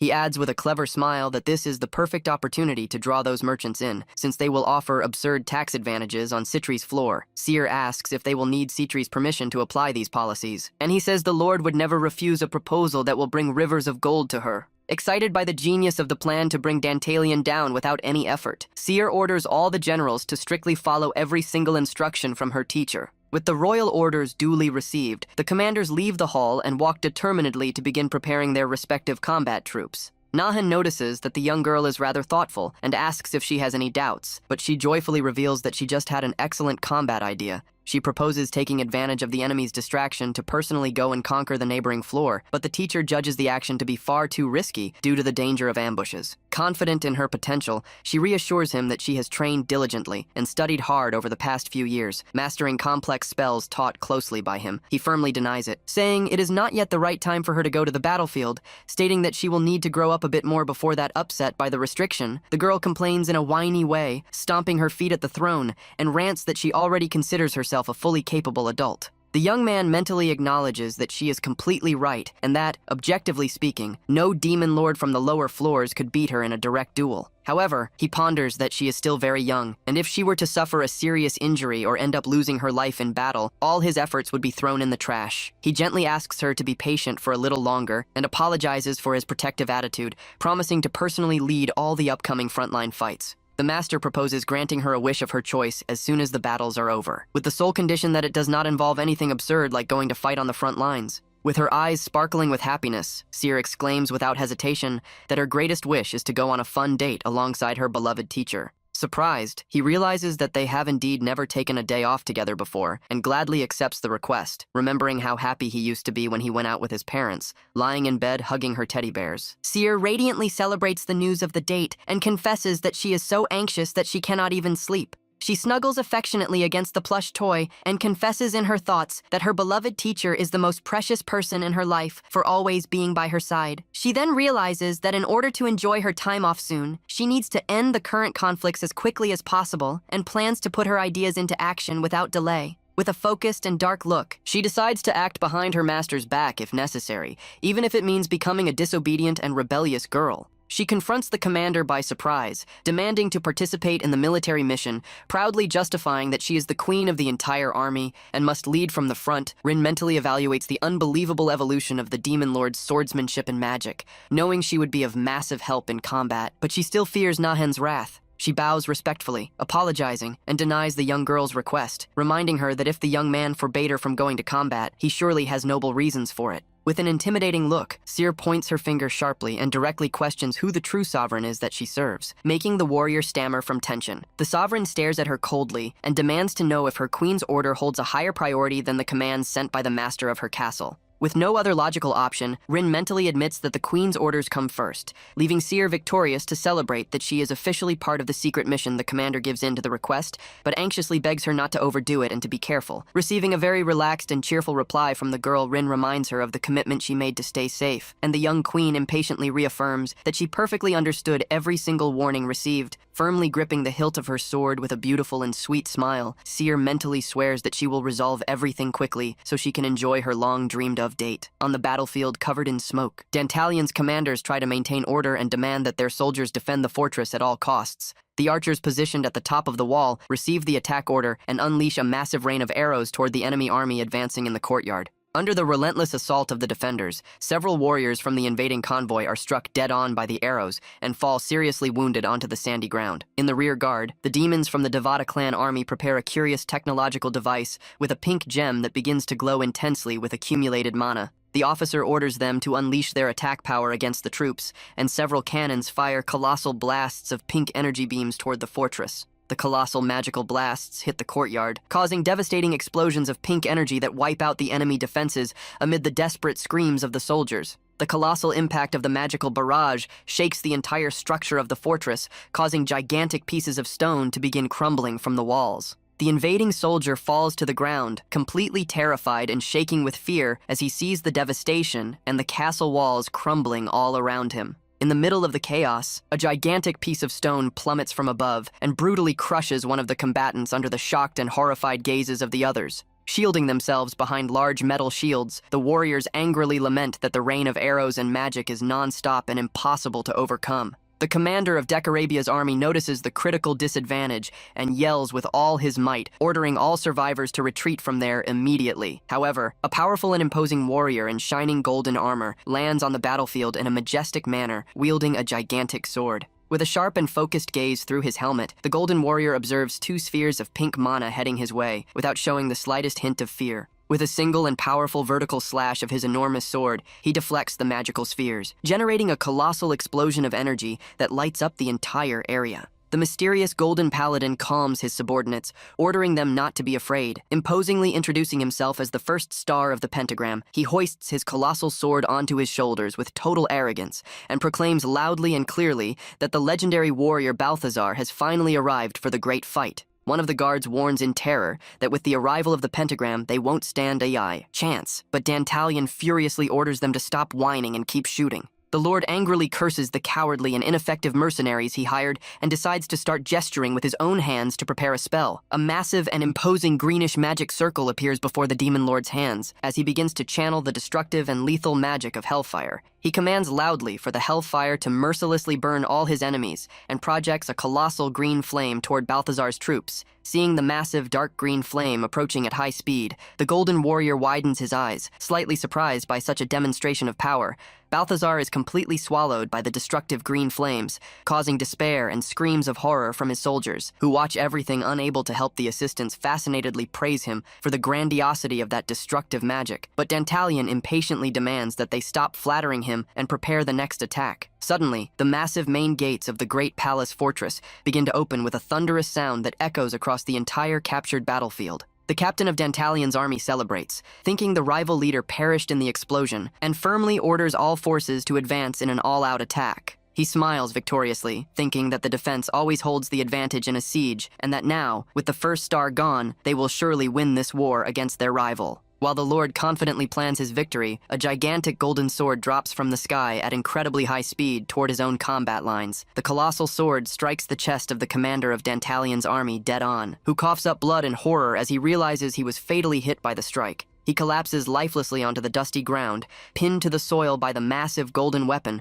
while the other warriors watch that scene completely horrified. Firm metallic footsteps echo, and the legendary Balthazar emerges once again from inside the smoke of the Hellfire, ironically commenting that the spell was just a little warm. He reappears with his golden armor intact and without a single scratch, arrogantly revealing that the Demon Lord's attack was nothing more than a tickle to him. He firmly grips the hilt of his monumental sword planted in the ground and mockingly states that he finds Dantalion's combat skills utterly pathetic. The warrior proudly raises his sword before the castle surrounded by the bodies of defeated demons and ironically questions if the Lord thought he was equal to Decarabia. Shaking with pure hatred and gnashing his teeth, Dantalion insults him, calling him a lousy insect, and rants that he only survived thanks to his defensive magic armor. The paladin counters that his armor is a blessed gift from his sovereign Decarabia and tells the Demon Lord to blame his own weakness for not being able to even scratch it. With a deadly gaze shining under his helmet, Balthazar states that since his opponent's tricks are over, the final moment to end that battle for good has arrived. However, before he can finish his sentence, a colossal beam of energy plummets directly from the sky and strikes the Golden Warrior with devastating force. With absurd reflexes, Balthazar leaps backward, dodging the energy blast and falling to his knees on the dusty ground, while stones fly all around him. A young voice sweetly laments the fact that he managed to dodge her spell, and Balthazar raises his head in total shock upon encountering that presence. He recognizes her immediately and screams her full name in fear, receiving a mocking wink from the beautiful girl, confirming that it is indeed her right there. From the top of the palace, Dantalion watches her presence in confusion and suspiciously thinks that, although it looks like help, she would never move her army without hidden interests. Seer asks if he is the famous Balthazar, and the paladin says he is honored that she remembers his name. Questioning what brings the sovereign of another floor all the way here, she reveals with a wicked smile that she has an important commitment, and since he is getting in the way, she will handle him personally. Irritating the proud knight, Balthazar sees that as the perfect chance to defeat her and conquer the entire territory of the lower floor, joyfully thinking of the extreme satisfaction it would bring to his beloved sovereign. Seer's white hair begins to float gracefully in the air as glowing red mana veins begin to radiate intense heat all around her. With an extremely cold and focused gaze, she points her index finger toward the paladin and softly utters the ignition command for her lethal magic. Instantly, a gigantic skull of burning red flames swallows the Golden Warrior's entire body in a tremendous and devastating explosion of heat. Balthazar falls into absolute shock and begins to break into a cold sweat under his helmet as he realizes that the demon girl cast a colossal level magic without any incantations. He desperately curses as he notices that his blessed armor is melting before the strike even lands, realizing that her strength puts Dantalion's to shame. The warrior tries to clear the flames by swinging his sword through the air and acknowledges that she has talent, though he doubts she will go down by straightforward magic power alone. However, before he can react, Seer appears right in front of his helmet with her eyes flashing with fury at a speed that defies human comprehension. the imposing golden knight collapses dead onto the stone floor, while the young demon stretches out of boredom, commenting that her opponent lasted less than she expected. Dantalion watches everything from above and turns completely pale with terror, admitting to himself that he wasn't even able to see the girl's rapid movements. Rin comes running in a hurry with her soldiers and scolds the queen for rushing into battle all by herself, leaving Seer surprised to notice her arrival in the courtyard. The commander stares at the lifeless body stretched out on the ground and falls into absolute shock upon recognizing that the white-haired young girl defeated was the legendary Balthazar Varuna. Laughs out loud, praising his sovereign's unbelievable feat, while the female captain facepalms out of pure stress and tells her companion to shut his mouth. Rin warns that war against Decarabia is now inevitable due to the demise of his general, but the little lord suggests with a smile that they simply need to eliminate the witnesses. Seer ponders that those weren't all of them, and that the rest of the pentagram must have already noticed what happened, leaving Rin thoughtful about what to do. Seer smiles and suggests placing the blame on the 69th floor, making up a story that they were just passing by when Dantalion begged for help. Up there, Dantalion feels a sudden shiver and fearfully wonders what that unexpected chill he just felt could be. Rin worries about the large number of witnesses, but Seer calmly replies that they just need to eliminate every single one of them and force Dantalion to cooperate.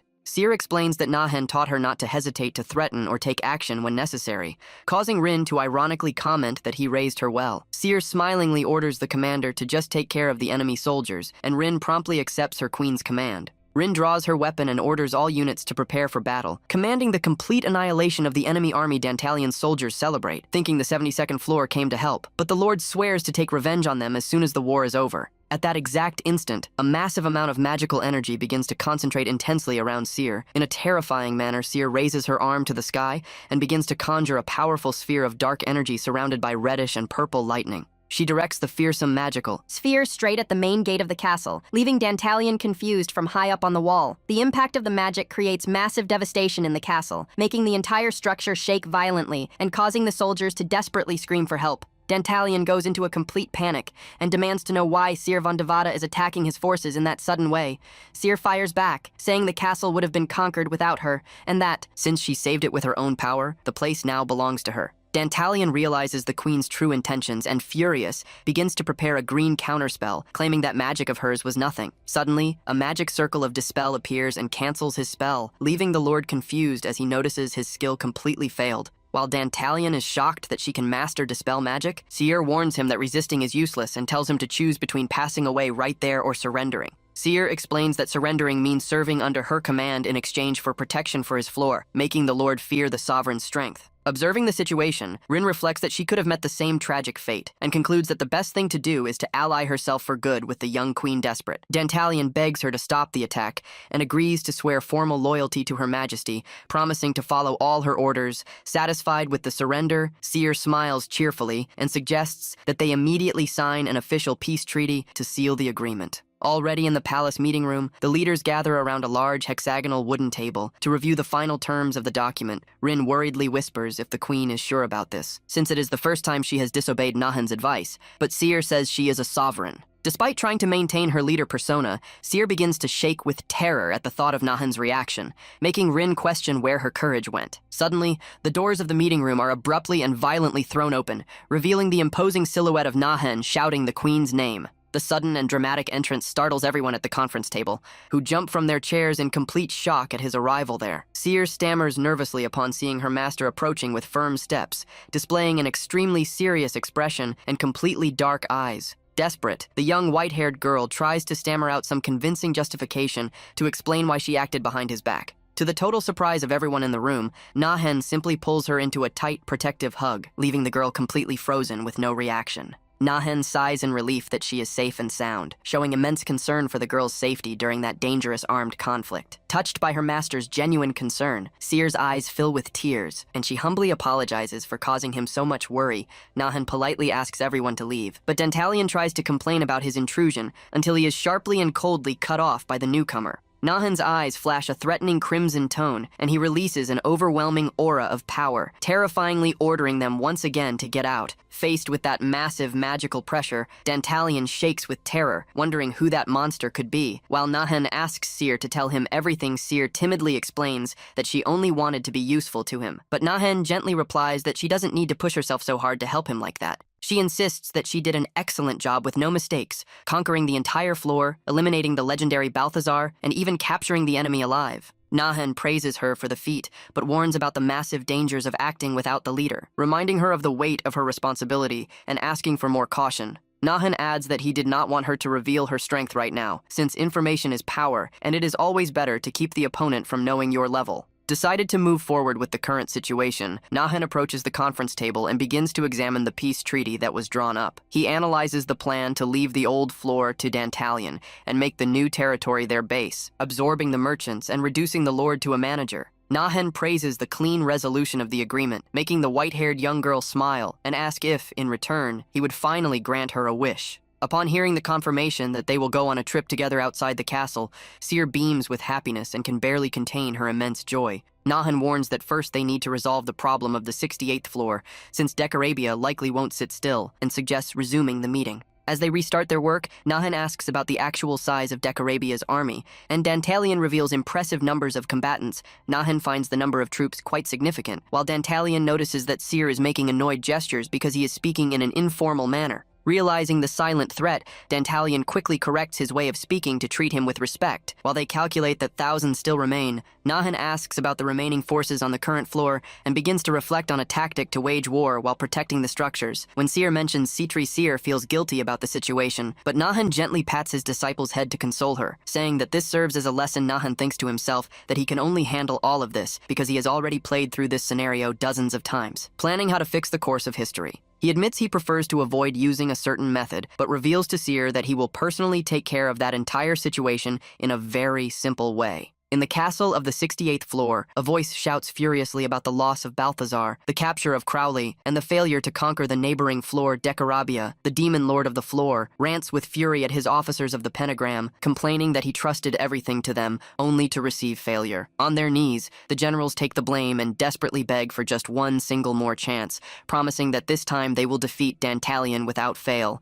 The Lord accepts, but demands that they also bring the head of Seer von Devata, threatening to decapitate them if they fail in this important mission. Shortly after, one of the generals shows extreme concern, admitting that he only spoke confidently before the king, just to manage to survive. Gathered at a table, the officer asks if Kruak has any plan in mind, but he replies in frustration that he has nothing, since even Balthazar was defeated. Rubia slams the table, indignant over Balthazar's defeat, despite his magic armor, justifying that she saw nothing because she was fighting in another sector. Rubia explains that Rin El-Laza suddenly appeared and that she had to retreat, something Kruak understands, agreeing that fleeing from her was the right choice. Kruach finds it surprising that the young queen has gathered such strength and says they must act soon, pondering if she might be a reincarnation of Seer. The blue officer questions how they are going to fight with only 3 of them left, but his companion suggests a direct pitched battle to crush them using brute force. Rubia sighs at the complex strategic discussion and practically summarizes that they just need to take the initiative and carry out a surprise attack. Soon, Kruak agrees with her straightforward logic and tells everyone to begin the preparations for war, but the dialogue is interrupted by hurried footsteps.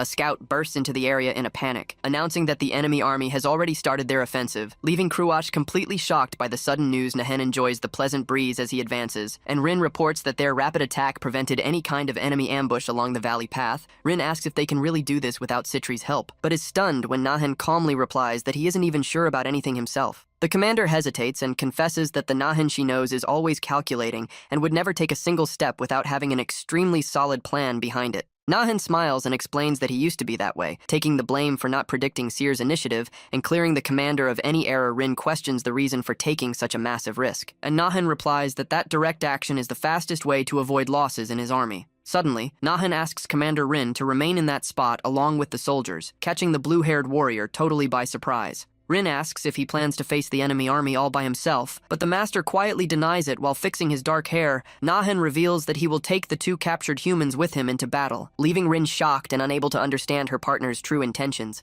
He explains that he knows the commander does not yet fully trust the duo, and reveals that combat will be the ideal loyalty test for the 2 humans. Nahen tells them to prove their worth and show how much they have evolved, receiving a firm and determined response from Dane, who promptly accepts the challenge. Walking ahead, Nahen internally reflects on whether he will be able to win, remembering that he only defeated Andromalius before because he pulled off a surprise attack. Although he feels that his current body is indeed powerful, he admits he does not know his own limits, feeling a slight anxiety before the uncertain outcome. He ponders that it was this exact fear that made him keep Seer away from the front lines, aware that he would not have a second opportunity if things went wrong. Dane warns that he can feel the presence of opponents just ahead, and Nahen comments sarcastically about the warm welcome awaiting them there. From the top of the cliff, they observe a colossal number of enemy soldiers camped out and scattered across the entire length of the rocky valley. Overcome by dark energy and flashing eyes, Nahen orders the two humans to give him cover at the right time and commands the start of their advance mounted on their horses. The enemy scouts observe the entrance of the canyon after receiving reports that the adversary had just arrived.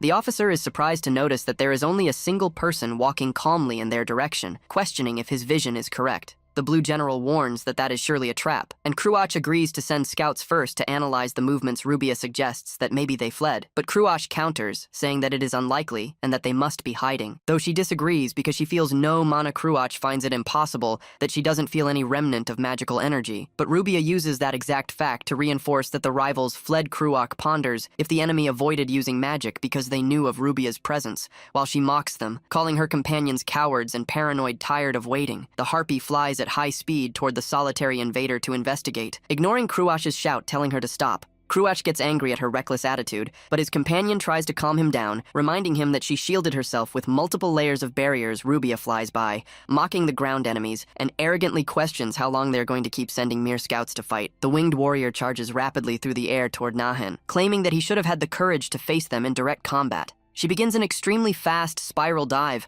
ordering the invader to look closely to witness the true terror of the harpies. Faced with the imminent aerial assault, Nahen merely displays an extremely dark side smile and coldly utters the word of magic activation. A colossal and sharp spike of earth rises from the ground at an absurd speed, piercing the harpy's body midair and halting her advance. Rubia coughs up blood in total shock upon seeing her body impaled by the rock, unable to accept that she is perishing so quickly. The lifeless body of the warrior plummets heavily onto the dusty floor of the valley under the cold and completely indifferent gaze of Seer's master. The two remaining generals scream in horror upon witnessing the instant demise of their companion and demand to know in panic who that man actually is. Shrouded by threatening black and red flames, Nahen disdains the generals, saying they talk too much for people who are in the middle of a war. At that moment, a colossal and terrifying red eye opens in the vastness, revealing the invocation of a magical creature of epic proportions. A gigantic white whale with sharp teeth and red eyes appears in the skies, leaving the enemy officers completely paralyzed with terror.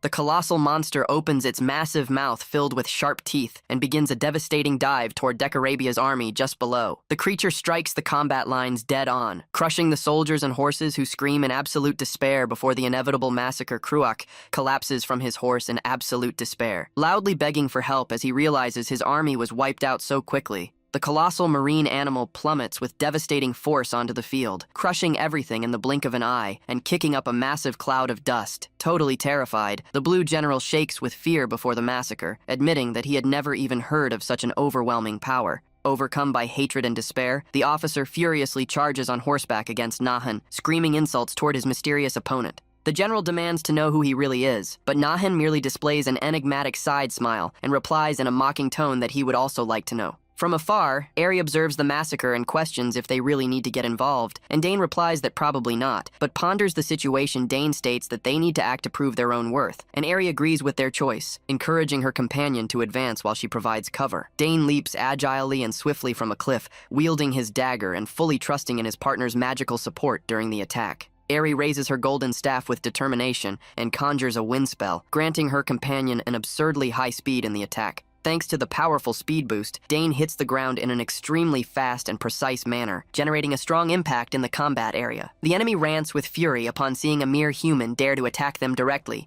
While Dane charges like a flash toward the group of adversaries, Dane distreptedly charges against the lines of enemy soldiers who were trying to fire magic, landing quick strikes to stop their incantations. Right after, Eri uses her magic again to conjure a glowing defensive barrier around Dane, protecting him from possible counterattacks. A powerful blast of electrical energy strikes Eri's conjured barrier dead on, but the mana shield absorbs the entire impact without breaking. The enemy general celebrates, thinking the human was completely disintegrated by the attack, loudly ordering the remaining troops to advance for good. To the total surprise of his adversaries, Dane emerges completely intact from inside the smoke, protected by Eri's glowing hexagonal shield. Without losing a single second, Dane fiercely advances with his weapon in hand, focused on finishing the combat at extremely high speed. The enemy leader Dahak screams in pain as he is struck, causing his scouts to scream desperately upon seeing their commander fall defeated to the ground. Kruak becomes completely furious with pure hatred upon seeing his companion bested by a mere human, gnashing his teeth. Unable to accept the humiliation, Kruak releases all his mana and transforms into a monstrous winged beast, roaring that he will tear his opponent to pieces with his own claws. Before the monster can act, Nahan appears behind its back and coldly warns that no one should look away from their true rival in a fight. With a single and surgical movement of his sword, Nahan slices the massive monster from top to bottom. Violently spraying blood through the air, Nahan asks with disdain for him not to make a scene, assuring him with a dark smile that he will soon send Lord Decarabia to join him in the afterlife. Eri laughs in a nervous and somewhat relieved manner upon seeing that her strategy and magical support actually worked perfectly during the battle. Suddenly, Seer appears right behind Eri and asks in an authoritative tone where Nahan is, completely startling the human girl with that presence. Startled, Eri points toward the valley, and Seer reacts excitedly upon noticing her master's feat, smilingly commenting that she didn't know he was capable of that. Seer hopes she can reach the same level as her mentor one day, revealing right after that she went there to meet Nahan without him knowing anything about it. In a sharp tone, Seer questions why that would be of interest to a human, making Eri desperately apologize for talking too much with an extremely deadly gaze. Seer demands to know if the human has feelings for Nahan, leaving Eri in absolute panic down on her knees on the floor. Faced with that absurd answer, Seer gets a bit confused and decides to ignore the matter, admitting to herself that she ended up being mistaken. At that moment, Nahan appears walking through the canyon carrying the exhausted Dane on his shoulders. Getting surprised to run into Seer right there at the location, Dane approaches Eri and sincerely thanks her for the support, acknowledging that he only managed to come out of that dangerous combat unscathed thanks to her. Nahan asks what brought her all the way there, and the young white-haired queen enthusiastically replies that she went to the location just to see her master again. Nahan smiles affectionately and thanks her for his disciple's concern, but silently reflects that this might be a good opportunity to test her, revealing that the enemy castle is vulnerable. Nahan suggests that Seer and Commander Rin finish the job, leaving the girl extremely enthusiastic. Nahan also addresses the two humans and praises them for their excellent work, recognizing all the hard training they carried out over the past 5 years. He warns that he will have a new and important mission for both as soon as they return to the palace, ordering them to rest and recover until then. With the conquest of the 68th floor practically finished in a clean manner, Nahan reflects with focus that now he just needs to find a certain object. Meanwhile, in his luxurious throne room, Decarabia collapses to his knees on the floor, coughing up blood and breathing with extreme difficulty after the defeat.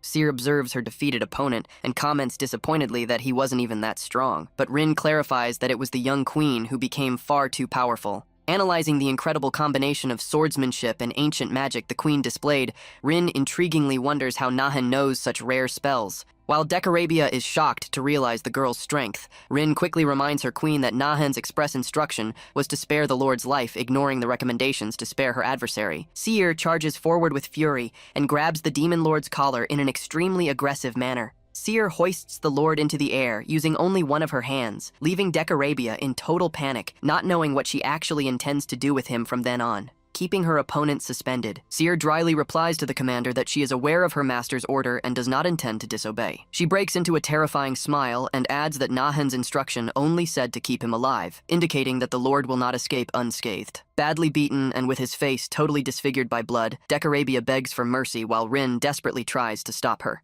Seer steps back, confused by her opponent's extreme fragility, and indignantly wonders why on earth the demon lord of the floor was actually so weak like that. Worried about being punished by Nahan, Seer begs Rin to take the blame for the beating of the enemy, and the reluctant commander accepts her request. Suddenly, Nahan enters the hall by surprise and asks what she is thanking her for, leaving the young white-haired queen in a complete state of shock. Seer nervously lies, saying it is nothing, and asks for confirmation from Rin, who stammers in agreement, leaving Nahan quite suspicious of that attitude. Nahan points to Decarabia's body stretched out on the red carpet and asks if that is him right there, causing Seer to stammer, not knowing what to reply. Nahan seriously warns that lying is not tolerated and demands total honesty, causing Seer to lower her head in regret and immediately apologize. Kneeling beside the defeated Demon King to analyze his serious injuries, Nahan surprisedly comments that he was left in a state of utter misery. Nahan notes with relief that the lord at least survived the violent beating, while the injured Decarabia softly cries, begging to be put out of his misery. Rin questions the reason for Nahan sparing Decarabia, reminding him that he has immense pride and would never bow before other people the way Dantalion did. Nahan coldly replies that he has no intention of truly sparing his opponent's life, but that he simply needs to extract crucial information from him. First, Nahan asks if Seer knows about the Nebula Stones, and the white-haired girl excitedly confirms that they are the grand specialty of that floor.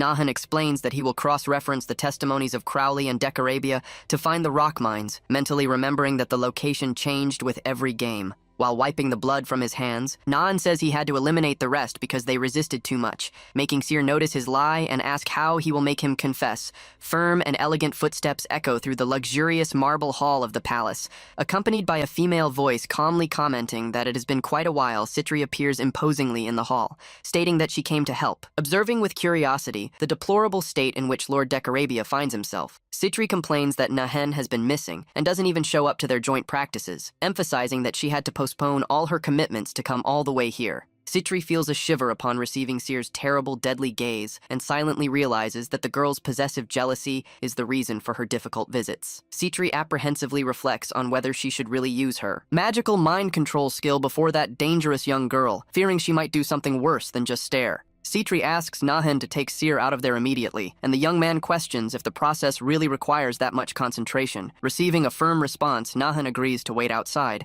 and calls Seer to leave with him, instantly making the young queen joyful at her master's invitation. While they walk, Seer asks how Citri will find the stones if her specialty is fire magic, and Nahan calmly replies that she is partially right. Citri approaches the injured lord and firmly holds his chin, while he tries to resist, stubbornly shouting that he will never reveal any secret. With her eyes glowing pink, Citri activates her technique to make any man fall madly in love with her, and sweetly asks him to reveal the mine, under the strong influence of the demon lord's permanent seduction magic. Decorabia begins to blush, and completely lose all his previous mental resistance. Physically weakened, Decorabia easily gives into the spell and reveals in a trance that the mines are located 50 kilometers to the west. Citri cruelly sets him ablaze in flames, and the enchanted lord burns alive without showing any kind of pain, passing away while swearing eternal love to her on his deathbed. Nahan thanks her for the help and reveals that he needs a new source of stable income. While Citri brings up the topic in a somewhat awkward and mysterious way, Citri claims she helped locate the valuable ore to ask for her share of the profits, and Nahan calmly replies that he was already planning to share the gains. Nahan jokes, saying he changed his mind because she is so shameless, leaving the demon lord exasperated and complaining that that is a terrible injustice to her.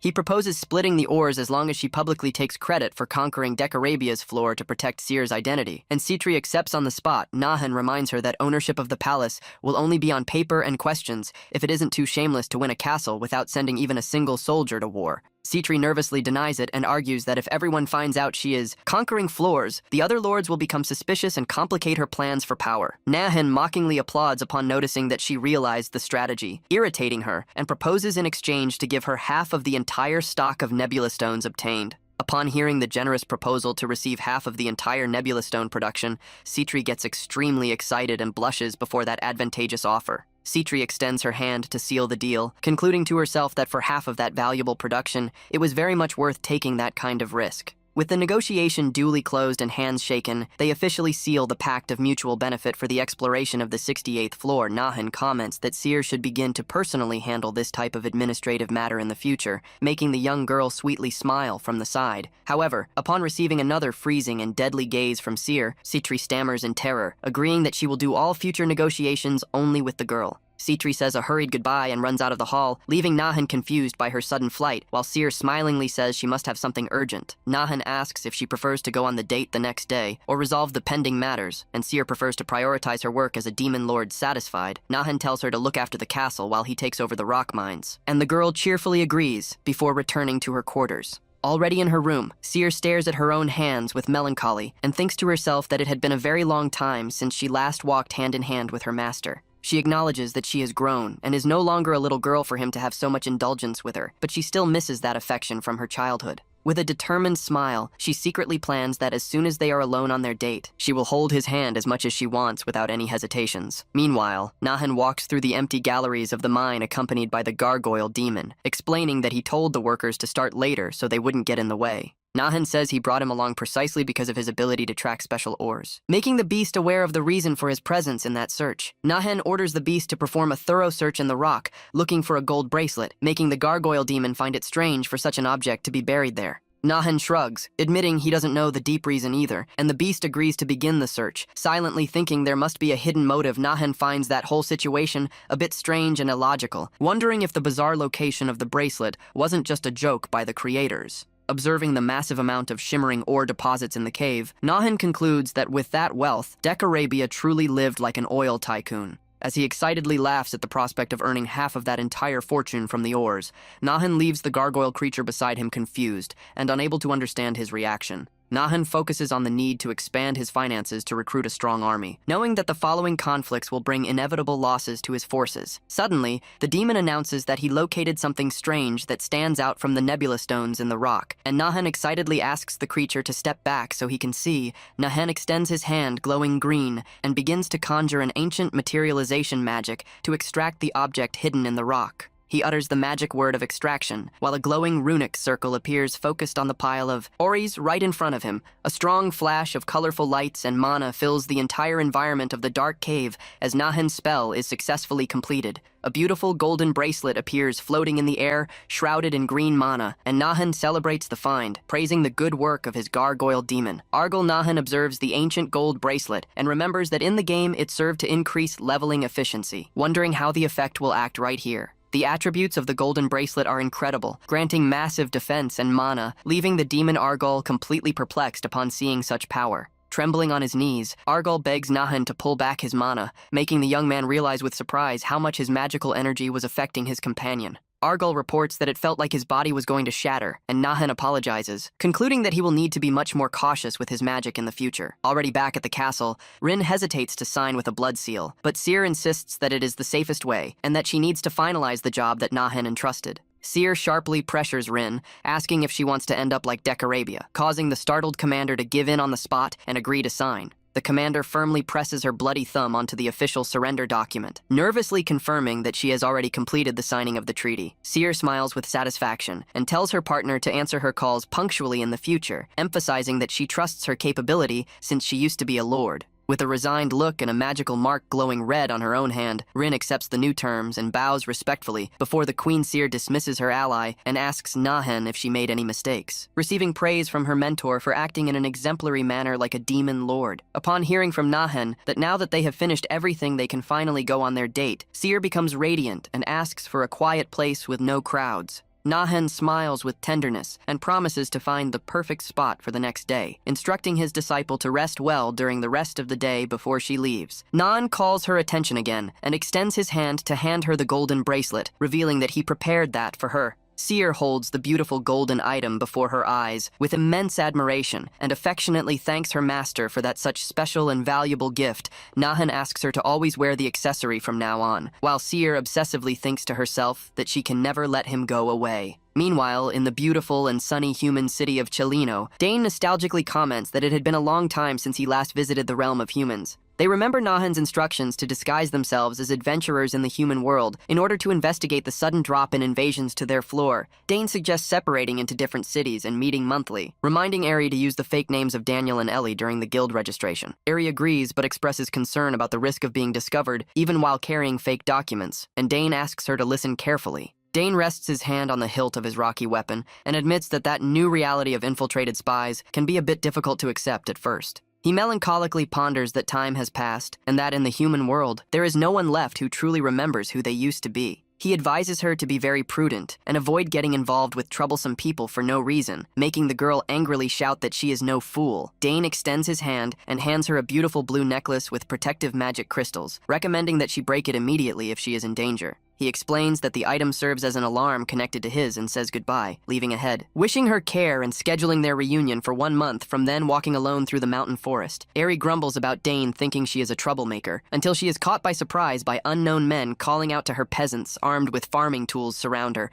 demanding all her belongings in a threatening tone, making Eri admit that her partner was right. Eri calmly analyzes them and notices they do not look like real criminals, questioning the reason they are robbing, leaving the group surprised by her perceptiveness. One of the men desperately explains that, with the terrible chaotic situation the kingdom finds itself in, they simply had no other survival alternative. Eri asks what is going on in the Holy Kingdom, and the man horrifyingly reports that the rulers have lost their minds, burning villages under the pretext of hunting demons. Eri justifies her lack of knowledge by saying she spent the last 5 years isolated in the mountains, causing the supposed thieves to feel immense pity for her. They assume she lost her memory from the shock of seeing her homeland destroyed and offer to take her in, leaving the girl confused since she doesn't need help. The man argues that no one would believe she lived alone for 5 years, and warns that the Holy Knights could easily consider her a witch. He reports that the knights are destroying villages to find supposed hidden witches who are allegedly linked to the disappearance of people in the demon realm. Upon learning that the adventurers are acting as mere puppets of the Holy Knights, Eri gets intrigued by the chaos that has established itself in the region of the kingdom.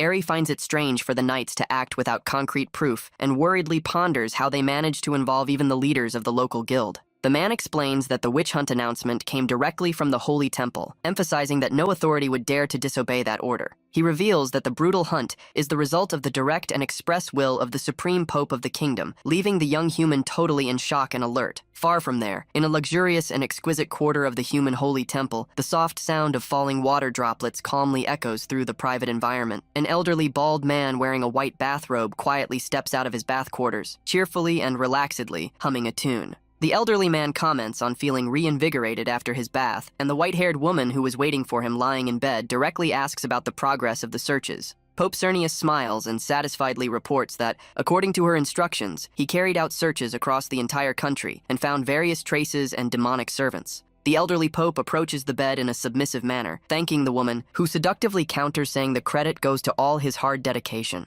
Cernius kneels docility before her, touched and grateful for the fact that the young woman is the only person who truly recognizes and values his efforts. The mysterious and beautiful woman named Lily smiles in an extremely seductive and malicious manner, demonstrating total control and mental manipulation over the Pope. The next day, Nahen and Seer go on a boat ride across a gorgeous, quiet lake in the mountains, a location recommended by Bennett so they could rest. Nahen notices his companion's tension and asks if she doesn't like the water, but Seer denies it while blushing, and Shilly assures him that she actually loves the ride. The lake shines intensely under the sunlight, creating a magical and peaceful atmosphere across the entire length of its crystal-clear waters. The luxurious villa by the lakeside is enchanting, and the surrounding nature is breathtaking. But the young demon queen notices a small problem. Her entire entourage of servants and allies came along on the trip, since Nahen argued that a sovereign should never walk around without an escort. Seer silently laments not being able to be alone with her master to act spoiled, but thanks him for the perfect place he prepared. Nahen encourages her to cheer up a bit, gently asking if there is something bothering her to make her seem so downcast during the trip. Seer breaks into a beautiful smile and assures him that she actually finds it quite fun for everyone to be there together, leaving her master much more relieved. Although she feels a slight disappointment, Seer pretends nothing happened when Nahen questions her, soon being called by the chef warning that the meal is ready. Seer asks for them to hurry up so they can go eat, changing her posture and deciding to make the most of the festive meal alongside everyone. Gathered outdoors on the shore of the shimmering lake, everyone enjoys a joyful and relaxed banquet, filled with lots of tasty food and laughter. Nahen and Seer have fun splashing water at each other in the shallow shores of the lake, under the watchful and friendly gaze of Commander Rin, who watches the scene already at night under the full moon. Seer thanks the servant Leah for preparing her relaxing hot bath banquet, receiving a modest response. Wearing her pajamas, Seer asks about her master's whereabouts, and the servant reveals that Nahen left a short while ago to go for a brief walk. Seer decides to go after him immediately, refusing the offer to call Commander Rin and promising to look only around the vicinity of the residence outside the mansion. Seer can feel her master's magical energy emanating from a specific direction and excitedly runs to meet him. Approaching a bench in the dark garden, she spots Nahen looking thoughtful and with a very serious expression, holding a sheet of paper in his hands. Seer worriedly watches from afar as her master silently burns the paper with a small flame generated from his own fingers. She asks if something went wrong, and Nahen is surprised by her presence, explaining that he received an informative letter recently sent by the human Eri. Nahen reports that Eri's investigations revealed that human villages are being burned down and innocent citizens put on trial under the pretext of hunting demons. Faced with that frightening revelation, Seer horrifyingly questions if the ruler of that kingdom has lost his mind, and her master completely agrees with the suspicion. Nahen worriedly reflects that the chaos in the human world could force the emergence of a legendary hero, which would bring serious problems to his current plans. Nahen remembers that the hero was like a catastrophe in the game, and says he will need to go to the human kingdom to intervene if Dane confirms the same reports of chaos. He explains that if the Holy Kingdom uses the demons as a scapegoat to unite the nations in a war against them, all the armies will turn against their clan.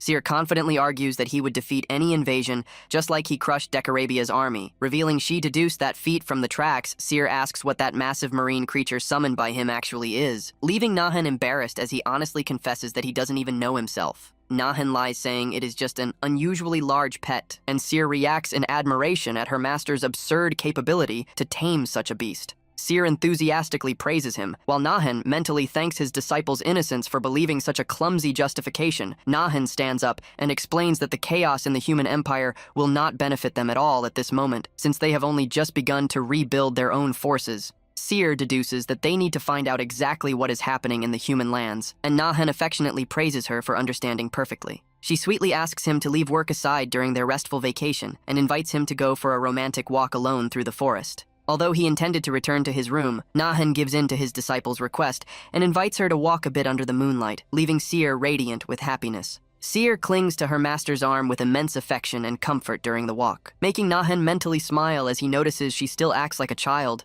However, an obsessive and determined look shines in Seer's eyes, internally swearing that under no circumstances will she allow her beloved master to drift away from her. In the private room of a cafe in the Holy Kingdom, Seer praises the human sweets alongside Cecily, while Nahan asks for caution in their conversation despite the security there. Seer promises to be careful, and Cecily assures that the demonic magic hiding her ears, tail, and horns is strong enough to avoid any discovery. Nahan remembers in thought that Seer insisted on accompanying him to better understand human society, also counting on the presence of Cecily. While contentedly enjoying her strawberry cake, Seer curiously asks her master when the human spy will finally arrive for their meeting there. Nahan clarifies that they arrived a bit early, and Seer disdains the spy, making her master notice how much she assumes a demon queen posture at times like these. At that instant, the door to the conference room opens, revealing Dane properly disguised, and Nahan celebrates his punctuality for the start of the meeting. Dane respectfully greets his queen and Nahan, who directly asks if the young man brought all the documents and reports that had been requested.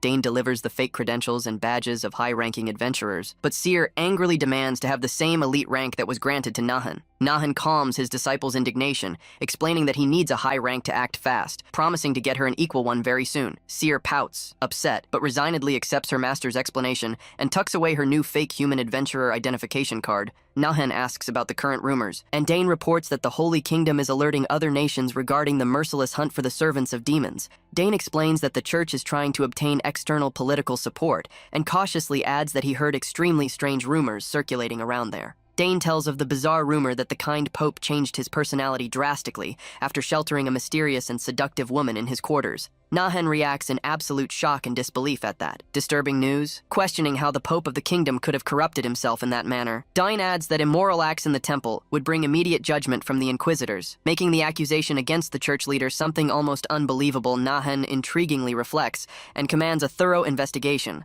accurately deducing that the woman infiltrated in the Pope's quarters is not human. Nahan calculates that, since there are only two pathways to the human world, Belzebuth from the first floor emerges as the main mastermind and suspect behind such infiltration. Nahan counters himself, pondering that the Pope's holy power would kill any demon, including demon kings, making such infiltration almost impossible. Nahan remembers that the heavenly god worshipped by the kingdom is actually an angel that blessed the capital Babylon, and wonders what would happen if a demon went in there. Seer asks if he has another suspicion in mind, and Nahan confirms that he holds only one theory for now, preferring to keep it a secret until he is certain. He ponders the crucial difference in the game between the common demon race and the higher demons, immensely strong beings that inhabit the depths of hell. These fearsome entities desire solely to destroy the heavenly kingdom of the angels, and one of them might have contacted the Pope to carry out a secret plan against the heavens. If his theory is correct, Nahan needs to resolve this fast to buy time and prevent a legendary hero from emerging sooner than expected, just like what used to happen in the game. Nahan decides to go personally to the capital Babylon and orders Seer and Cecily to head to the city of Chelino to investigate the hunt alongside the spy. Seer asks to go with him, but Nahan explains that the holy power of the capital would be lethal to her, although his own current body is completely immune to it. He comforts his disciple, saying her mission is also of extreme importance because the information she obtains will define the course of their plans. Nahan emphasizes that he entrusts that task to her because he knows of her great capability. Making Seer blush with happiness and promise to give her best without worries, Nahan calls Dane to leave immediately and says goodbye to the young queen, who affectionately asks for her master to take plenty of care during the dangerous journey. Seer innocently asks Cecily the meaning of the Pope taking a woman to his quarters, leaving the servant completely discomfited and stammering. Seer asks for a sincere explanation and ponders if sleeping with someone is bad, remembering she used to sleep with Cecily or Leah when she was a younger little girl. Cecily stammers that there is a difference when sleeping with the opposite sex, and Seer confusedly asks if sleeping with Nahan was wrong to the point of drawing the Inquisition's attention. Cecily realizes the queen comes from an upbringing without proper instructions, and decides to take advantage of that opportunity to explain the truth in a natural and clear manner. She steps close and discreetly whispers into the young sovereign's ear the true and actual meaning behind that figurative expression of taking someone to the bedroom. Seer turns red with embarrassment and reacts in shock, protesting that her father used to say babies were brought by dragons when people in love slept hand in hand. Cecily laughs and explains that her father made up that excuse just because she was very young, making Seer finally understand the truth and maliciously smile, with her heart beating fast. Seer excitedly ponders that since her master is a man and she is a woman, she could also in the future perform that intimate act with Nahan. Back to the present in the sunny city of Chelino, the young spy, Eri, timidly asks how she should refer to the two allies from then on. Seer confesses that she doesn't know how to read or speak the human language, and therefore doesn't know their fake names. Receiving confirmation from Cecily that she doesn't know either, Eri reads the identifications and reveals that Seer's fake name will be Sarah, while Cecily will use the codename Sylvia, deducing that Nahan merely forgot to warn them. Cecily ponders that Nahan chose codenames similar to their real ones to avoid any kind of confusion, leaving the Demon Queen flattered by his affection. Eri stammers apprehensively and asks for permission to call her by her fake name in public, swearing she has the slightest intention of trying to equal her authority. Seer authorizes it with no problem, as it is an order from Nahan for the disguise, extending the permission to Cecily, who prefers to pretend to be just a silent maid. Seer questions why Eri possesses the high rank of AA class, and the girl explains that rank depends not just on brute force, but on completed missions. Eri breaks into a beautiful, proud smile and reports that she strived to her utmost to complete all missions perfectly, solely to please and be useful to Nahan. Upon hearing that her effort was for Nahan, Seer assumes a deadly look and sharply warns that she won't kill her for being her master's servant, but demands caution. Seer turns her face away in a huff, leaving Eri in absolute panic and completely unable to understand what she had said wrong to irritate the jealous Demon Queen so much. Cecily intervenes and helps calm the situation, explaining that the striving was merely out of professional loyalty, and Eri quickly agrees to avoid trouble. Seer accepts the justification and decides to let it slide, asking right after what the schedule and the next steps of their mission in the human city will be. Eri analyzes the map and reports that the guild has already received a support call from the Knights for an operation in a village located 2 kilometers from there. Upon learning that their objective is to hunt down demon spies, Seer displays a clever smile and decides to use that chance to analyze the enemy combat methods. Eri says she has already accepted the mission, and they will leave tomorrow, asking with concern what the Queen will do if the Knights possess information about their realm. Seer naturally replies that she will simply kill everyone who knows about anything, and Eri tensely agrees that they cannot leave any living witnesses. Eri gives one last important warning, reminding her companions that all holy knights are capable of conjuring and manipulating the fearsome holy power. Seer finds the information amusing, showing no fear of the holy barrier, but quickly corrects herself and promises she will take due care on the mission. The next day, in the bustling adventurer guild of Chelino, the clerk begins the roll call of the registered volunteers for the dangerous escort mission. Seer asks who the man organizing the group is, and Eri mentally alerts that if their real identities are discovered by him, the situation will complicate. Eri reveals that he is the Guild Master Benedict, and Seer suggests eliminating him in secret, but the human warns that the man is far too influential to suffer an attack. Upon hearing their codenames of Sarah and Sylvia being called loudly by the Guild Master, the duo naturally raise their hands to confirm their presence. Eri evaluates the situation and is relieved to notice that the fake documents passed without suspicion, and that none of the adventurers present seem to know them there. The Guildmaster announces that with everyone gathered and confirmed, the ideal moment has arrived to formally introduce the important hiring client of the mission. A dashing knight enters accompanied by his cloaked escort and introduces himself as Joffrey, belonging to the prestigious Order of Lilium Holy Knights. Joffrey calms the group, assuring them that his order will look after the entire dangerous front line, leaving the adventurers with just the simple support work. A volunteer asks what they are supposed to do, and Joffrey instructs that they stay responsible for the evacuation and protection of civilians, while the knights hunt the spies. Seer finds the search group's organized posture strange, and ponders if they might actually be hunting spies sent by some other rival demon lord. Seer suggests in a whisper that eliminating a peasant as an example would make the spies confess fast, startling her companion with her ruthless thinking. Eri explains that that situation is serious, and the local peasants would not give in to common oppressions, leaving Seer intrigued that such stubborn humans exist. Seer decides to raise her hand and directly questions how Joffrey intends to locate the infiltrated spies. Startling her companions with the question, Joffrey notices Seer's high A-class rank and replies that he understands her curiosity, but politely warns that that information is confidential. Seer asks if demons truly exist there, and Joffrey confirms it, saying the Pope himself issued a statement questioning right after what the girl's age might be. Seer replies that her age is on the list, and Joffrey apologizes, commenting that she looks far too young, and announcing the immediate start of the purification operation. The knights demand that the residents get out or they will set fire to everything, spreading panic and terror among the families trying to hide inside the houses. The soldiers pursue the fleeing residents under the accusation of being demons, ignoring the desperate pleas of a mother to spare her baby's life. The village is set ablaze while the adventurers and knights capture the defenseless civilians, leaving nothing but screams of despair and people begging for help. Seer watches the destruction, finding the humans far too violent. While her companions question why only their group received orders to wait out there, Joffrey returns, saying the situation is almost resolved, and asks for the group to follow him, leaving Aerie intrigued about the reason they called only the three of them. The knight explains that he set aside a special task for those who master magic after analyzing the young women's classes, calling them to talk better in another location. Aerie recognizes the village town hall, and Joffrey confirms it, saying the heretics are hidden inside there and asking the mages to open the locked door. Noticing the magic seal at the entrance, Joffrey explains that it serves to contain monster invasions and that his men failed when trying to break the barrier by force. Joffrey reveals that he called the girls because fighting magic with magic is usually the best option, while Aerie attentively listens to the knight's explanation. Thinking about fulfilling Nahan's orders, Seer asks for everyone to step back and decides that she herself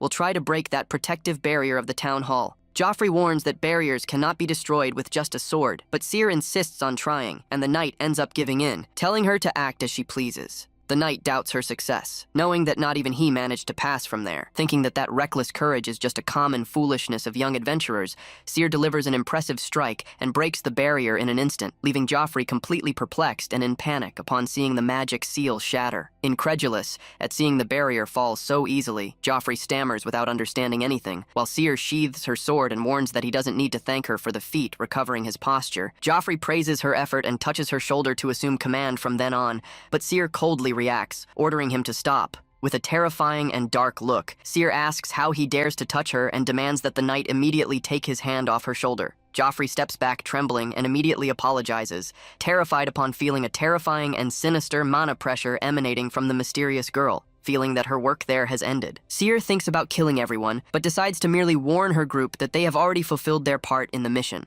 Seer tells Aerie to watch how the knights handle the situation before returning, leaving her companion tense and with no choice but to accept the order. Still frightened, Joffrey wonders who those girls are, but Aerie brings him back to reality, questioning what he intends to do with the people inside there. Joffrey shows a violet jewel and explains that it is a tool from the Great Temple capable of identifying demons when getting close to them. Although he feels something strange, Aerie asks how the jewel works, and the knight confesses he doesn't know exactly, but trusts the item because it was personally delivered by the Pope himself. Decided to begin the verification of the suspects, Joffrey holds the demon detector and opens the door to the town hall to start the interrogations. Upon entering the main hall, Joffrey is received by frightened peasants who wield farming tools and demand to know how he managed to invade the location. Joffrey introduces himself as Knight Joffrey and asks for calm from everyone, guaranteeing that the innocent will be able to return home as soon as the investigation ends. The knight asks for cooperation, but the residents angrily shout, saying they do not trust them after seeing their own village completely destroyed. Realizing that dialogue will not work, Joffrey decides to act violently and brutally attacks a defenseless peasant to intimidate the rest of the group.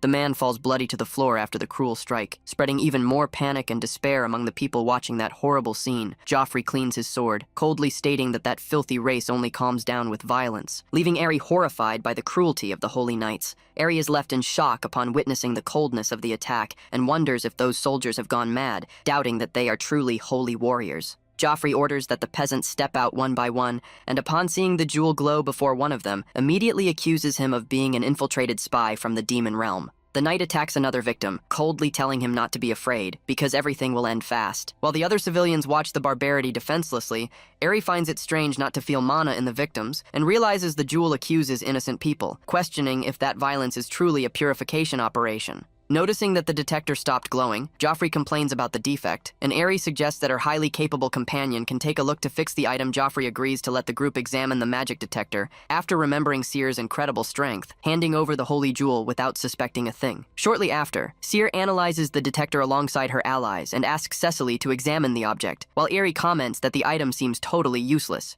Upon inspecting the violet jewel, Cecily notices something alarming, and Seer suggests they must show that discovery to their master Nahen as soon as possible. Seer analyzes the jewel in detail and reveals that, despite not being an item from their realm, the object hides a terrible secret in its magical composition. She explains that the mana stored in the jewel is identical to that of the underworld, indicating that the artifact came directly from Hell, a place even worse than the demon realm. Worried about a possible pursuit, Eri fears the knights will notice the disappearance of the jewel, but Seer decides to create a trap so that no one can manage to escape. Cecily reveals her fox ears and tail to conjure a powerful spell, with the objective of covering the sky and completely sealing the entire area of the village. An intense and bright light begins to spread rapidly across the entire structure, indicating that the powerful magic barrier is being successfully activated. A giant magic circle appears under Cecily's feet, channeling a massive amount of power to begin the complete concealment of the village. A gigantic magical dome of energy expands and covers the entire region, completely isolating the village from the rest of the outside world. Eri is shocked to see that the supposed maid has so much power, while Cecily warns that the barrier is ready, and Seer praises her ally's excellent work. Seer assumes her true demonic form, floating in the air,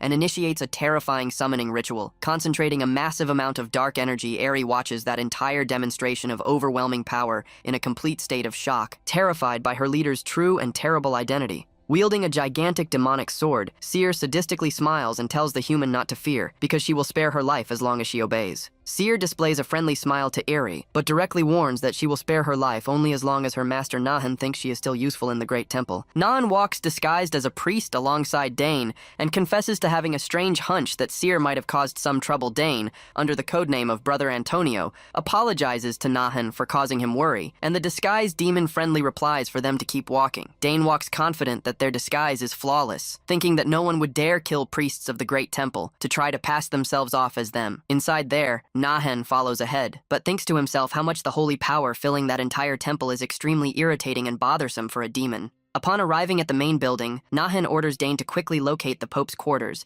because the strong holy energy of the location is worsening his mood. Meanwhile, in the royal and isolated quarters of the temple, one of the priests approaches the entrance, formally calling for the holiness of the Pope inside the room. Lily notices something strange and asks if the Pope called someone else, but the elderly man gets confused and replies that she is the only one who values his efforts. Pope Cernius reinforces that Lily is his only true companion, and the infiltrated woman coldly agrees while getting up from the bed upon noticing an invading presence. Suddenly, a voice appears apologizing to the Pope for having to bother him a bit, leaving the religious leader confused and frightened by the sudden invasion. Upon realizing the imminent danger, Lily leaps with extreme agility and delivers a powerful punch toward the ceiling to confront the mysterious invader. Dane tries to act quickly in the middle of the confrontation, but ends up being grabbed tightly by the collar of his clothing by an extremely agile opponent. With a violent throw, Dane is brutally tossed through the hole opened in the ceiling of the Imperial Quarter. Letting out a loud cry of pain, as he is launched, Lily demands explanations from the Pope about what is happening, but the elderly man swears he also knows nothing, and questions how an intruder managed to get this far.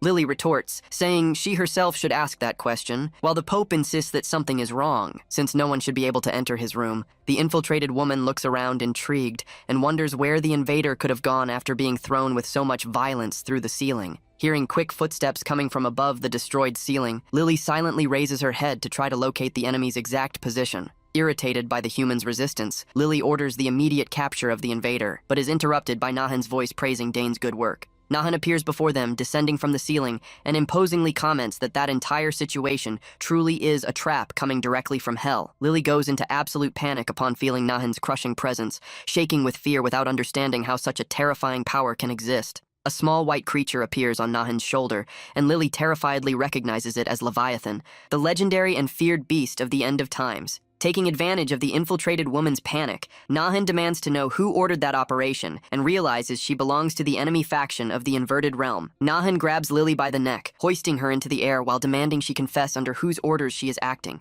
making her reveal she obeys Gamaliel. Upon hearing Gamaliel's name, Nahan understands the situation and sharply orders the infiltrated woman to return to deliver a direct warning to her lustful master. Nahan throws Lily with extreme force against the opposite wall, causing the demon girl to violently smash against the stone structure of the room. With an intimidating look, Nahan seriously warns that he won't let it slide if such an audacity happens to repeat itself again in the future. Even hurt, Lily tremblingly thanks him for having her life spared and quickly activates a fire circle on the floor to initiate her flight from there. The demon girl lets out a cry while being consumed by the flames of the fast teleportation spell, leaving the Imperial room in an uproar. The Pope watches everything in despair and shouts for Lily without understanding what she is doing, begging in vain for her not to abandon him there. The Pope calls her name one last time, kneeling on the desolate floor while Nahan silently watches the teleportation flames disappear. Nahan questions the elderly man if it was he who summoned the demon from hell, ordering him to stop playing the fool for being the leader of a great nation.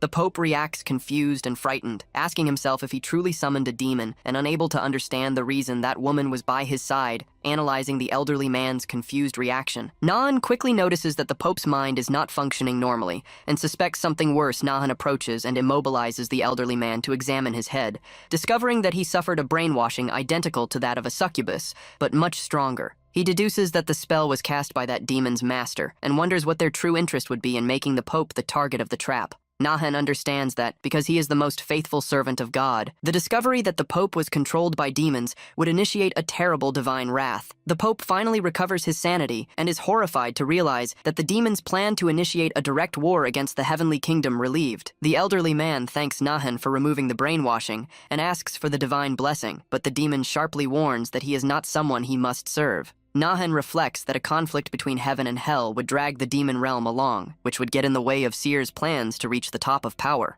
Upon being questioned again, the Pope denies having summoned the demon and reveals that the creature appeared out of nowhere, ordering him to purify the country of demons. The elderly man shows the jewel he received from the infiltrated woman and confesses he distributed it to the knights for the purification operation, but Nahan asks him to wait. Nahan asks how a weak demon managed to enter the holy soil, and the Pope laments, saying the heavenly god's blessing is weakening. He reveals a papal secret that the heavenly god has never answered his calls or granted new blessings since the founding of the kingdom 400 years ago. Nahan gets intrigued to hear for the first time that the divinity humans worship so much has never moved a finger to protect its own faithful in the world. The Pope asks who his savior is, and Nahan questions if he received a recent letter from the demon realm regarding trading humans for money. The Pope is shocked to deduce his identity, but Nahan calms him down, saying he wishes to maintain good relations and keep the human world at peace. Nahan asks if the Pope understood why he was saved, and the elderly man bows in respect, promising to remember every word from his savior without fail.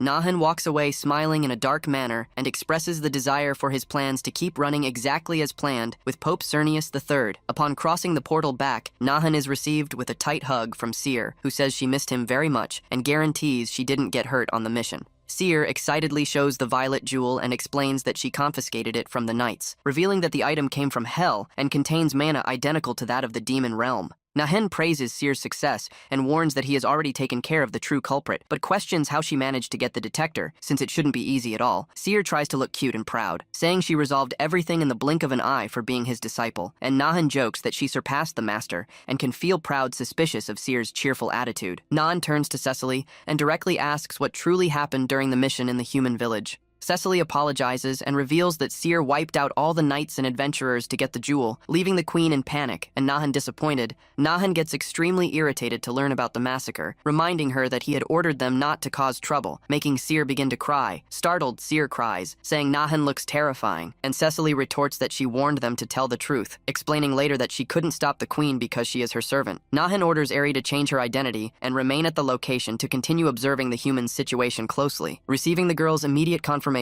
Nahan decides to forgive Seer because he understands she acted on impulse to please him, inviting her to go back and eat pudding, which instantly cheers the girl up. He states that she can eat pudding, but warns that from now on she will have to resolve these problems alone, leaving Seer shocked by her master's decision. Seer complains, saying that is unfair. Days later, Cecily enters Nahan's room and says she would like to give a suggestion regarding the queen's educational method. Surprised, Nahan asks if Seer found his classes boring, but Cecily explains that it is just a personal opinion regarding the queen's lack of knowledge. Cecily reveals that the queen is almost turning 13 years old and still believes that dragons bring babies to the world, leaving Nahan completely without reaction, faced with the queen's absurd innocence. Cecily makes a sincere appeal for Nahan to immediately give a proper sex education class to the young Seer. Cecily enthusiastically explains the extreme importance of teaching healthy values and self-protection to help Seer handle the physical changes. Slapping the table hard, Cecily continues her passionate speech, startling Nahan with her determination to guarantee that the queen receives the instructions. With a serious and intimidating look, Cecily warns that if the queen remains ignorant on the matter, it will be a disaster if some con artist tries to win her over. Nahan mentally agrees that love is uncontrollable and that there are many con artists out there, reflecting that men and women must always be careful. Nahan completely agrees with the need for the class, but is surprised to hear Cecily ask for him himself to assume the responsibility of teaching the queen. Nahan suggests that it would be much better if a woman taught the young girl, but Cecily insists that the queen would like to learn everything directly from her beloved master. Nahan insists that sex education is important, but decides that the best thing is to leave the task to Leah, since she is of total trust and acts like a mother to the young girl. Cecily disapproves of the idea, shaking her head, leaving Nahan confused for finding Leia the perfect choice and thinking how difficult it is to understand the minds of demons. Shortly after, Nahan talks personally with Leia and asks for her to assume the important class because he considers her the most qualified person in the palace. For that, Leia promptly accepts with a terrifying smile, promising to give a deep class, which leaves Nahan tense upon noticing a somewhat insane glow in her eyes. The next day, Leia begins the class for Seer, warning that the content can be a bit explicit. While the young queen listens to everything in a timid manner, Leia promises to teach even how to win over a man if the queen wants, leaving Seer excited to strive to her utmost in the lessons that would change her mind. In the training courtyard, Nahan finds Seer's lateness for their usual class strange. Since she usually arrives early and stays waiting beside Kane, Eldon approaches and Nahan asks if he knows where Seer is, discovering that the queen was not satisfied with her look and decided to change her clothes. Nahan deduces that Seer reached the age to be interested in fashion, since before she merely wore what they chose for her, but finds the sudden change strange. Nahan dismisses the servant and decides to wait patiently for the queen, but his small companion Leviathan suddenly notices something approaching and calls his attention.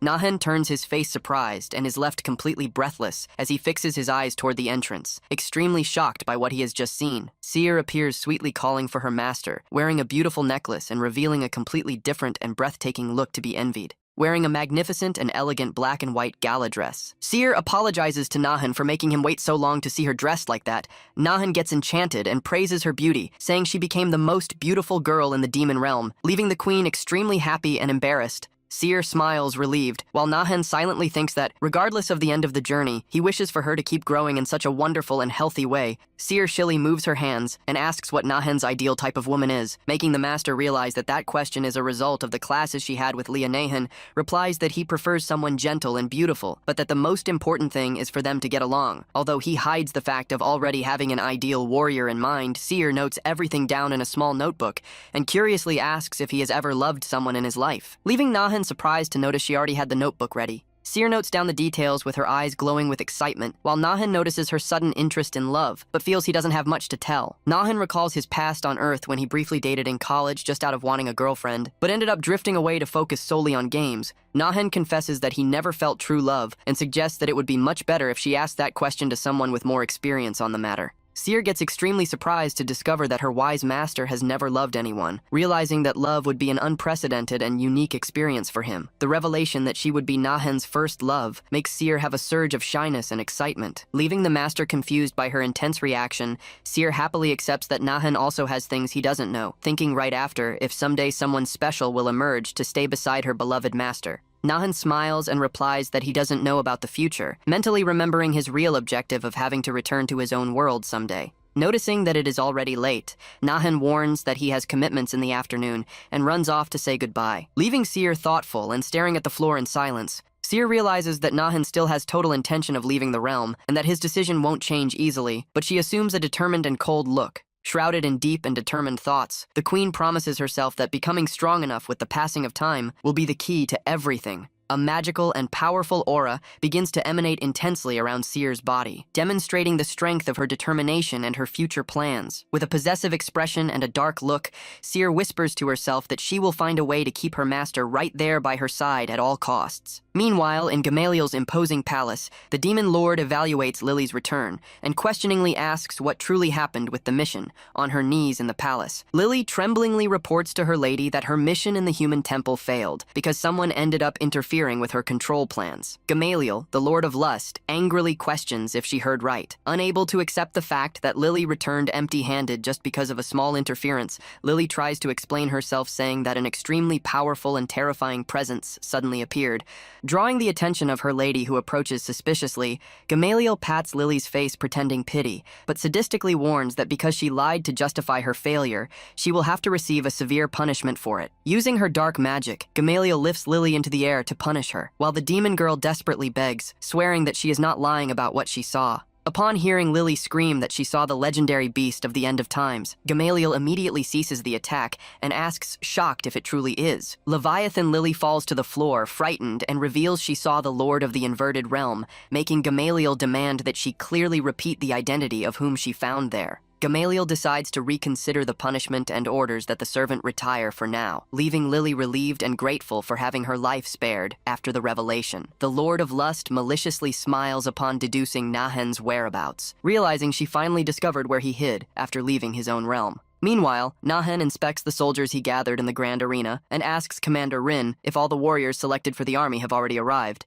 Rin confirms that she gathered 20,000 elite soldiers from 2 different battalions, and Nahen asks Seer's opinion, who comments surprised on the large number Seer complains, saying she prefers quality and dismisses weaklings. But Rin and Nahen explain that at the current moment, they need to focus on quantity of soldiers for the war. Seer proudly smiles, saying she understands, but emphasizes that the soldiers represent her name, and therefore she won't accept anyone embarrassing themselves in combat, determined to impose her own quality standard on the army. Seer walks decidedly toward the arena to begin a rigorous test with the soldiers. Seer draws her terrifying red sword, and loudly announces that only those who are capable of resisting her attack will be chosen to compose the army. Seer challenges the confident soldiers to step forward, but the crowd murmurs confused and frightened, making the queen threaten to go attack whoever doesn't volunteer. Without losing time, Seer leaps toward a frightened soldier, promising to attack him personally, making the poor warrior beg for his life in absolute panic. The red blade descends with deadly speed against the paralyzed soldier's neck, who closes his eyes awaiting the worst outcome before his queen's fury.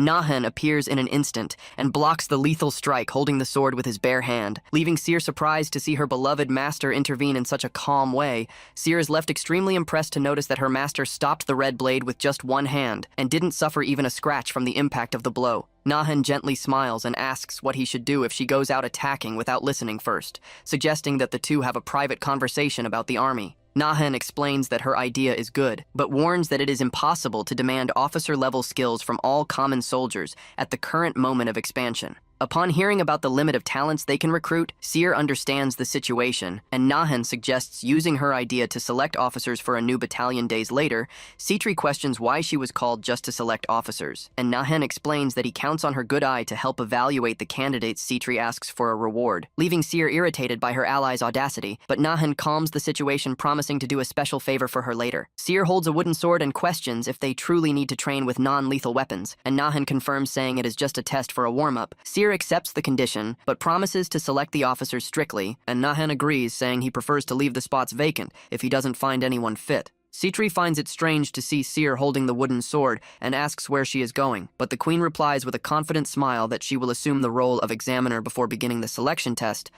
Seer looks at Nahen and whiningly asks if she will win a special reward from her master if she does an excellent job today. Nahen smiles with tenderness and guarantees she will win her reward, asking only for the young girl to be careful and not end up getting hurt during the combats. The commander announces the official start of the exam, ordering that the candidates step forward one by one to duel directly against Her Majesty Seer. A soldier courageously volunteers to be the first to fight, and Seer praises the warrior's determination and courage in accepting the dangerous challenge of the test. The soldier trusts in his physical advantage because Seer is young and plans to fight defensively to withstand the attacks, eager for the queen's instructions. The announcer asks if the competitors are properly prepared for the duel and warns that the sound signal will give the official start to the combat in the arena. With a serious look focused on the progress of the test, the person responsible for the signal firmly presses the button of the device to fire the sound warning. The loud signal plays echoing across the entire battle arena, awakening the immediate attention of the volunteer soldier who prepares for Seer's charge. In the blink of an eye, Seer disappears from sight with extreme speed, leaving the soldier confused and unable to understand where his opponent had gone. Seer appears instantly behind the defenseless soldier, taunting him about his slowness before preparing a well-aimed strike against his back. With a swift and merciless movement, Seer hits the wooden strike dead on the opponent, who lets out a loud cry of pain upon being struck by the queen. The soldier falls defeated to the floor, and Seer eliminates him for failing to react in time, authoritatively ordering for the next candidate to present themselves. Seer defeats the following candidates with extreme ease, one after the other, complaining about the low level of the soldiers while the line of defeated increases. Sitri watches the massacre shocked and ironically comments that that looks more like a destruction of careers than a fair evaluation for new ranks. Nahen defends the rigid method by evaluating their reaction speed and guarantees that just managing to dodge Seer's first attack already proves having talent. Seer approves of a soldier who almost managed to block the strike, while Nahen taunts Sitri, asking if even for her it would be difficult to receive the attack. Sitri confesses that it would be difficult, and impressively thinks that with that age, Seer will soon become the legendary and feared demon queen of martial arts. Sitri asks if Nahen plans to conquer the 67th floor soon, and he confirms, saying that the lord from there is an extremely difficult opponent. The dangerous adversary who rules the next territory of the upper floor is none other than Belial. The feared and relentless Lord of Hellfire Sitri indignantly comments that Belial is a madman who abandons the demon rank classification assemblies, but still manages to maintain his rank. Nahan rebukes Sitri for the vulgar term, but she insists that there is no other name for someone who gives up on rising in rank on purpose, despite being strong. Nahan recalls that Belial was a difficult boss in the game and plans to use smart strategies instead of direct confrontation. Focused on the superiority of weapons, Nahan emphasizes that they possess strong allies, and Sitri reluctantly agrees, asking right after what the exact plan is for them to conquer that new floor. Nahan says that with Seer's help, the mission will be successful, and Sitri asks if he needs her power, making the demon joke that he will change his mind upon seeing her so proud. Nahan explains that Seer and her faction are growing at a pace far superior to that of the classic game, reaching a level capable of going head-to-head with Belial's army. Sitri warns that they cannot lower their guard because Belial has extremely loyal followers, recommending they begin making secret preparations behind the scenes. Nahan displays a wicked smile and reveals that he intends to break the enemy troops' morale in a unique way before they initiate the great invasion of Belial's territory. Seer blocks a candidate's attack with ease and excitedly smiles upon realizing she finally found someone with a decent strength in the combat test. Seer asks the candidate's name, and the blonde-haired girl tremblingly replies that she is named Celestia and that she originally belongs to the 4th Battalion of the Army. Seer immediately approves Celestia for the officer position, leaving the young warrior extremely relieved and grateful for the great opportunity to serve her queen. Nahan proudly asks if Seer isn't impressive for creating testing methods by herself, and Sitri surprisedly agrees with the young queen's evolution and maturity. Nahan says Seer has always been diligent because she is destined to become a great queen, and Sitri Shilly agrees. Finding him a bit obsessed with his disciple, Nahan questions Sitri's silence and asks if she is jealous because Seer is getting prettier and prettier with the passing of time, surprising her ally. Sitri angrily reacts to the provocation and counters, firmly stating that she herself is much prettier than the queen, demanding that he stop with those stupid jokes. Sitri changes the subject and worriedly confesses that she feels problems in the alliance because of Seer's strange behavior, leaving Nahan quite intrigued. The ally reveals that the queen sometimes stares at her with a terrifying look, as if she wanted to kill her right there. But Nahan finds it hard to believe that Seer would do something like that. Sitri reinforces that this happens especially when she tries to be friendlier with Nahan, leaving the master shocked by that jealous revelation about his disciple. The ally insists that Seer stares at her in a terrifying way as if she wanted to eliminate her, making Nahan remain incredulous about the true reason for that behavior. Nahan surprisedly reacts and finds it a total absurdity to hear that Seer gets furious, especially when Sitri tries to demonstrate any type of intimacy or friendship with him. Upon noticing Nahan's confusion, Sitri realizes that he truly has no idea of the reason and questions how he can be so oblivious about Seer's feelings. Sitri explains that Seer simply doesn't want anyone around trying to push her beloved master away from her, and Nahan begins to understand his disciple's possessive jealousy. Sitri asks if he truly understood, and Nahan tells her to just go more times to the practices, leaving the ally resigned that he didn't comprehend Seer's love. Nahan warns that Seer is approaching, and Sitri decides to leave running to avoid trouble, allowing the young queen to cheerfully run up to her master. Seer proudly reports that she selected 16 candidates in the first phase and that tomorrow she will hold a double elimination tournament to define the pending spots. Nahan praises her effort and invites her to rest, guaranteeing he prepared a very special reward for her to receive as soon as the tournament ends tomorrow. The next day, the selection tournament combats begin at full steam in the arena under the watchful and focused gaze of the queen, who follows the performance of each candidate. Cecily asks if any warrior caught the queen's attention, and Seer reveals that Celestia and the orc Rexion are the most promising candidates up to the moment. Cecily notices Seer's discontent and questions the reason for her upset, knowing that the queen is mad solely because her master Nahen couldn't come along. Seer cries thinking Nahen lost interest in her for leaving her alone, but Cecily tries to calm her down, guaranteeing that the master cares a lot about her majesty. Seer grumpily sobs because Nahan didn't warn her about the reason for his lateness, commenting that he never did that before and wondering if everything is fine with him. Nahan arrives by surprise, holding a tray, and praises the smooth progress of the officer tournament, leaving Seer immensely happy to see her master return. Nahan presents a beautiful cake decorated with strawberries and reveals that that is the special reward he had promised to prepare for her the previous day. He explains that it is not a common cake and confesses that he himself prepared it in the kitchen, with the help of the chef Mark, who taught him the recipe step by step, Cecily watches the scene, extremely surprised that Nahan made the cake personally. Taking back what she said before, about the master being someone oblivious to Seer, emotionally asks if she will be the first person in the world to taste a cake made by him, and Nahan smilingly confirms that she truly will be the only one radiant with joy. Seer thanks him and takes a big bite out of the piece of cake, while Nahan waits anxiously and a bit tensely for her reaction upon tasting the sweet right at the first piece. Seer widens her eyes in complete shock of surprise with the flavor of the sweet, leaving Nahan apprehensive with her unexpected reaction. Worried about his disciple's serious expression, Nahan hesitatingly asks if the cake didn't turn out good, or if the strawberry flavor ended up displeasing her. Seer devours the cake with puffed cheeks and praises the wonderful flavor, happily exclaiming that it turned out much better than the recipes made by the chef.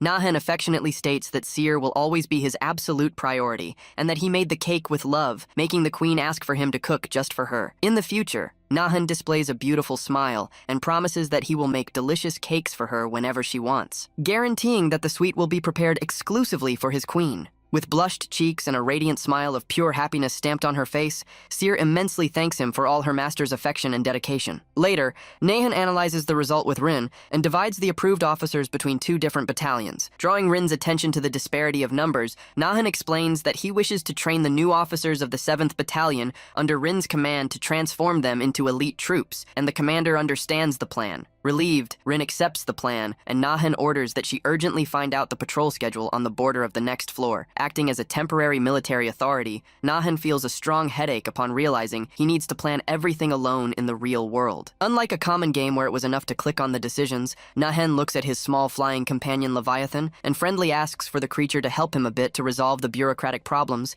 He asks for the creature to do just a simple favor for him, but seriously warns for it not to commit any type of exaggeration during the execution of the task. In the beautiful tea pavilion, Seer serves a new drink and asks if the master liked the pleasant aroma of the fresh leaves. Receiving a satisfied praise from Nahan, Sitri complains about them drinking tea instead of planning the invasion, but Nahan asks for calm and says they need to wait for Commander Rin's official report. Nahan praises Sitri's quick perception and reveals that she needs just to keep a very important secret of his, leaving the ally frightened by the mysterious request. With an extremely serious and penetrating look, Nahan warns that she has already seen that secret power before. Leaving Sitri completely paralyzed and apprehensive in the pavilion, Sitri gets totally horrified upon feeling a terrifying and crushing amount of mana that rivalries with that of a great demon king, recognizing the white whale. Realizing that the creature was not an illusion, Sitri shakes with terror and wonders what type of person Nahan truly is to walk around with a colossal monster like that. Nahan ironizes her reaction,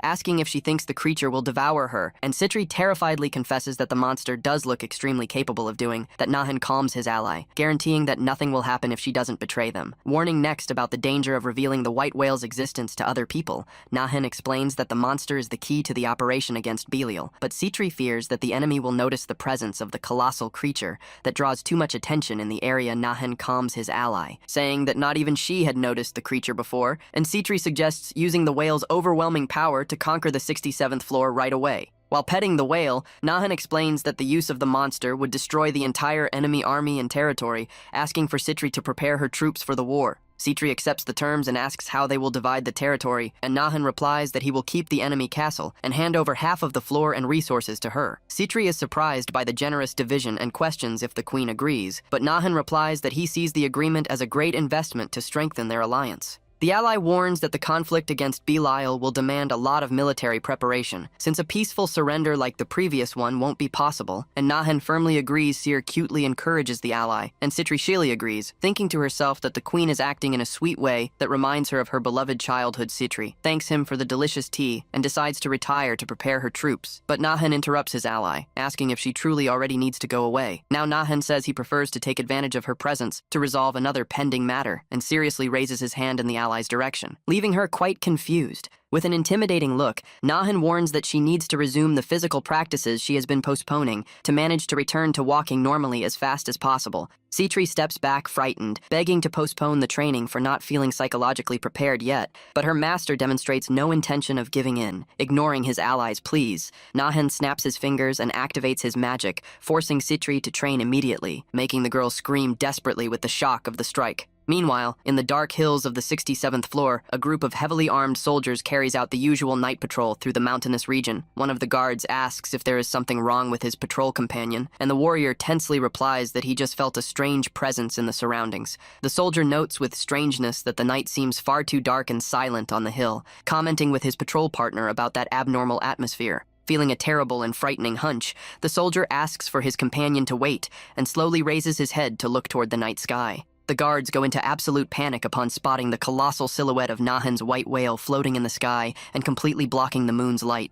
The guard screams terrified without understanding what that giant creature is, desperately realizing that his own body became paralyzed and unable to move. The giant whale opens its monstrous big mouth and swallows the soldiers in the blink of an eye, completely ignoring the victims' desperate pleas for help. Only the metal helmets of the guards fall empty onto the stone floor of the patrol hill, leaving nothing but silence after the hungry whale's terrible attack. In Belial's castle, the commanders intriguingly debate over the strange and mysterious disappearance of soldiers who were patrolling the border during the recent dawn sitting on his throne of horns. Lord Belial questions if the disappearances would be cases of deserters, but his advisor denies it, pointing to the helmets left behind. Belial asks about the movement on the lower floor, and Eris replies that she investigated the area, but that there are no clues of invaders coming from the 68th floor. The Lord questions about the merchants, but Eris states that the commercial groups would have no motives to act against them, making Belial order total attention. Belial orders the Union of the Night Patrols and demands that they send only isolated scouts to avoid rumors and prevent the drop in the soldiers' morale in the castle. Eris promises to obey her lord's orders and retires from the royal hall,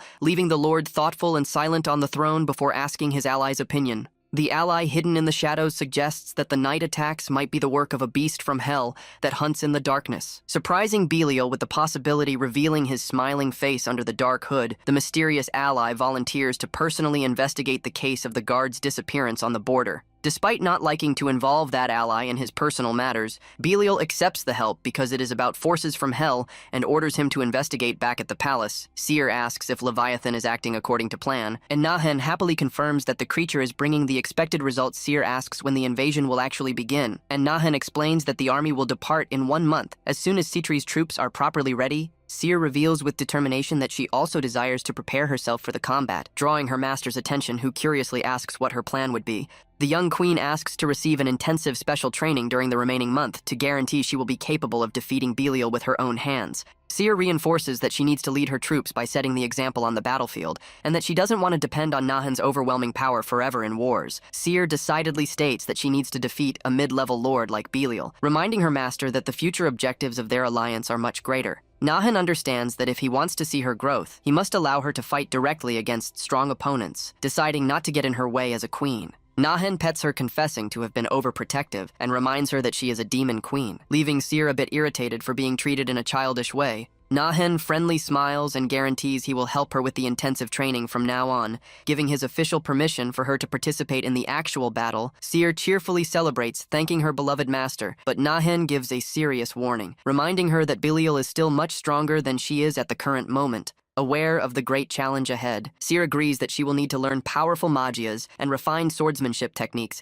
to manage to defeat the dangerous enemy. Nahan suggests asking Rin to teach swordsmanship techniques to her, while he himself assumes the role of teaching magic spells within the young queen's mana limit. Nahan warns that the special training will begin tomorrow morning and asks for her to prepare herself, receiving a cheerful and very excited response from his disciple Siri. That exact same night, under the calm light of the stars in the demonic palace, the peaceful atmosphere of the location prepares the young women for the start of the next day's practices. Cheerfully rolling on the bed with her teddy bear, Seer celebrates with her thoughts for managing to get Nahan's permission to fight and get stronger. Seer's expression suddenly changes to a serious and focused countenance when staring at the night. Reflecting on her current inability to defeat Nahan, Seer firmly hugs the teddy bear with a possessive look, whispering that she needs to get strong enough to prevent her master from going away from the realm. Seer keeps talking to her plushies in the room, saying she understands everyone's advice to keep herself firm and focused on her great objective. Displaying a smile filled with determination in the dark, Seer promises herself that she will do her best to reach the power necessary to lock down her master. On the 67th floor, a soldier of Belial laments that doubling the number of night patrols did no good to contain the mysterious disappearances of guards.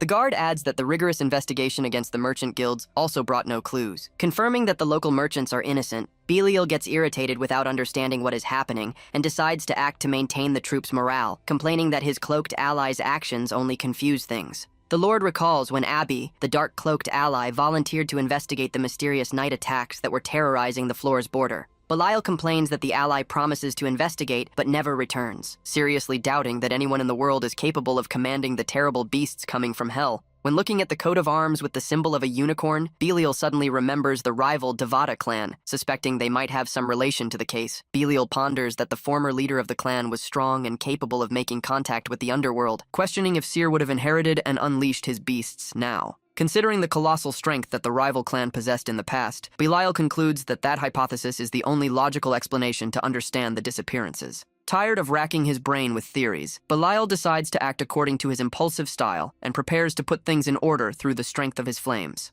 In Seer's palace, the invasion alarm is played in a hurry, and the guards desperately order that all soldiers assume their defense positions immediately. The guards scream in panic that the army of the 67th floor initiated the invasion, while Belial and his generals march mockingly at their noisy reception. Confident of his superiority, Belial decides to give a violent and crushing response to the castle defenders, preparing his lethal fire magic in his hands. A rain of flaming meteors falls from the sky against the castle defenses, leaving the Allied troops in complete despair upon seeing the imminent destruction of the location. Deafening explosions echo across the entire territory as the fire attacks strike the walls, spreading flames and absolute chaos through the defense positions. The Allied troops scream, begging for mercy while being consumed by the flames, and Belial sadistically smiles when punishing the enemies with his terrible army. Furious with the sudden invasion, Seer kicks the door to Nahan's office. Shouting her master's name to demand immediate answers about the brutal attack, Seer angrily rants, saying her soldiers were all burned alive during the night, and Nahan calmly replies that he just received the report of the invasion. Seer questions if the defensive preparations were correct, and Nahan confirms, saying their plan ended up failing due to the enemy's unexpected speed. Nahan comments that Belial acted much faster than predicted, and Seer desperately laments that the floor is almost lost, and that defenseless civilians are being killed. Nahan tranquilizes Citri, promising to compensate her with a larger share of the mines and soldiers as soon as they win against Belial, leaving the floor ruler very relieved. Pointing to the map on the table, Nahan details the counterattack plan and explains that they will need to march directly to intercept Belial's invading forces on the plain. Citri questions the location of the combat because it is about an open field on the Leogard plain. Doubting that fighting without any geographic cover is a good strategy, Nahan argues that facing a firemaster in mountains would be foolishness and that they don't possess strength for a siege. But Citri doubts that Belial would accept fighting in an open field. Nahan praises his ally for thinking intelligently about the military strategy, leaving Citri a bit proud to receive the rare recognition from the demon. He explains that they will need to force Belial to want to fight on the plain no matter what, and Citri curiously asks if the master truly has a plan to manage. That Nahan smiles in a malicious way and suggests that they must use Belial's explosive temper and uncontrollable fury in their favor to draw him directly into the trap. Back at the fire castle, Belial comments that his subordinate acted in a daring way while he was away, and jokes that he thought the cloaked Abi had fled out of fear. Abi denies the accusation and tensely reveals that he discovered a very serious problem during his investigation on the border, drawing his Lord Belial's attention. Abi shakes with fear and says he discovered the identity of the border monster, commenting that the beast is so known in hell that its simple presence causes real panic. The messenger advises Belial to cancel the war immediately and wait for his master's intervention, but the Lord refuses to bow before orders from hell. Abi insists that retreating is the only smart option, but refuses to give the exact reason for his panic when questioned by Belial about the mysterious opponent's power. The cloaked man begs for the Lord's understanding, explaining that he will face a cruel and terrible end if he dares reveal his master's secrets without permission. Belial firmly clenches his fist, irritated, and refuses the advice, stating that the decisions of his own territory belong solely to him, ignoring Abi's retreat warnings. The Lord stands up furious, promising to show the coldness of reality to the insolent invaders who dared challenge his power and cross his fire army's path. Abi accepts his lord's decision with respect, but asks one last time for Belial to keep his advice of caution in mind during the combat. Belial curses, calling the messenger arrogant and submissive, but is interrupted in a hurry by a guard who bursts into the throne room shouting desperately for his lord. The guard reports terrified that Seer's troops invaded the lower floor and that the young queen sent an official written message addressed directly to Belial. Belial reads the letter where Seer promises to judge him for his crimes and decapitate his head, considering her attitude a reckless foolishness that will seal the girl's fate. Belial burns the letter with fury and orders the immediate march of his troops, sadistically laughing when promising to send the little queen to the same fate as her deceased father. In the Allied camp, Nahan alerts Seer that her role will be decisive in the battle, since the duel between the leaders usually defines the final outcome of the entire war. Nahan asks if she is ready despite the short training time, and Seer affectionately hugs him, guaranteeing she fully trusts her beloved master's valuable lessons. Observing Seer's look of absolute confidence, Nahan gives up on offering extra help, realizing that that firm expression is something he never saw in the original game. He decides to fully trust her skills and encourages her to give her best, making Seer promise that she will correspond to all her master's expectations. Citri approaches and warns that her allied troops are ready to march, and Nahan smilingly confirms that their army is also prepared for the war. Seer notices the ruler's nervousness and asks if she has anything to say, and Citri shyly asks permission to give an important advice before the start of the battle. Citri alerts that Belial is a supreme genius in fire control and capable of manipulating entire hells, completely compensating his lack of talent with other magias. She advises the young queen to never forget that, no matter how powerful Belial's fire looks, his flame remains pure mana at the core and must be fought like that. Seer smilingly thanks her for the valuable advice, while Citri asks for the young girl to take care of herself, affectionately thinking how much that little girl grew and matured. The imposing sound of a horn echoes across the battlefield, announcing that the moment of confrontation has finally begun. One of the scouts screams, warning that the vanguard of Belial's army was just spotted. Rapidly approaching Citri, asks if there is a plan, and Nahan replies that he will use the hammer and anvil tactic against Belial's careless advance. Nahan smiles and says that the young Queen Seer also counts on exceptional soldiers who have served her loyally for a long time. Citri questions how he knows that, but accepts the plan of Seer containing Belial, while Captain Rin and her squad act. Nahan orders Seer to go out there and give everything she has, and the girl promptly responds. Accepting her master's orders, Seer departs, rushing toward the battlefield. Promising to return victorious to her beloved mentor Nahan, assumes the official military command, and loudly orders that all allied forces pay attention to his guidelines. He commands that the vanguard firmly hold the front line utilizing their shields and powerful defense magias. The rear guard receives the order to fire focused magical attacks as soon as the two lines of combat overlap on the field. Nahan states that the victory will be theirs as long as the main force doesn't retreat, receiving a confirmation shout from the soldiers. Rin spots the enemy trying to flank and orders her troops to advance with everything to attack the adversary's rear guard. All the allied cavalry advances at high speed through the sandy plains. Kicking up a massive cloud of dust, Belial notices the enemy tactic and orders Florence to lead 20,000 soldiers on the right. While Entria looks after the left, Florence of the Crimson Flame shows herself confident and guarantees her squad won't let any enemy pass through the defense. Entria of the Heavenly Flame also confirms the orders and smiles with total loyalty before her Lord Belial's command. Belial tells them to crush the rest of the troops, but Seer suddenly appears in the air and asks where he is going with so much haste. With a confident smile on her face, Seer conjures her ice spell, preparing a powerful surprise attack against her rival. A large blue magic circle appears in the sky and begins to fire a rain of sharp ice shards directly against Belial. Belial finds amusement in the ice attack and mocks Seer's insolence, promising he will melt every piece with his flames. He extends his hand, concentrating a massive amount of scalding fire to create a defensive thermal barrier. A gigantic hurricane of flames erupts from the ground, rising toward the sky to intercept the falling ice. The ice conjured by Seer violently collides against Belial's flames, generating a large explosion of steam in the air. Large blue ice stakes begin to appear from the ground in a devastating way, freezing everything around with extreme speed. Belial is left shocked to see his mana fire be completely put out by the ice stakes and tries to understand what happened. The Fire Lord quickly turns his face upon noticing a presence approaching him at an impressive speed. Seer advances with a swift sword strike, and Belial is forced to block the attack, feeling the strong impact of the physical clash. Seer smiles, saying mana flames are useless against a greater power, since the weaker mana never overcomes the stronger. Irritated by the girl's taunt, Belial gnashes his teeth while trying to hold the tremendous pressure exerted by her blade. The young queen executes an agile backflip, while Belial delivers a fierce counterattack that slices only the wind.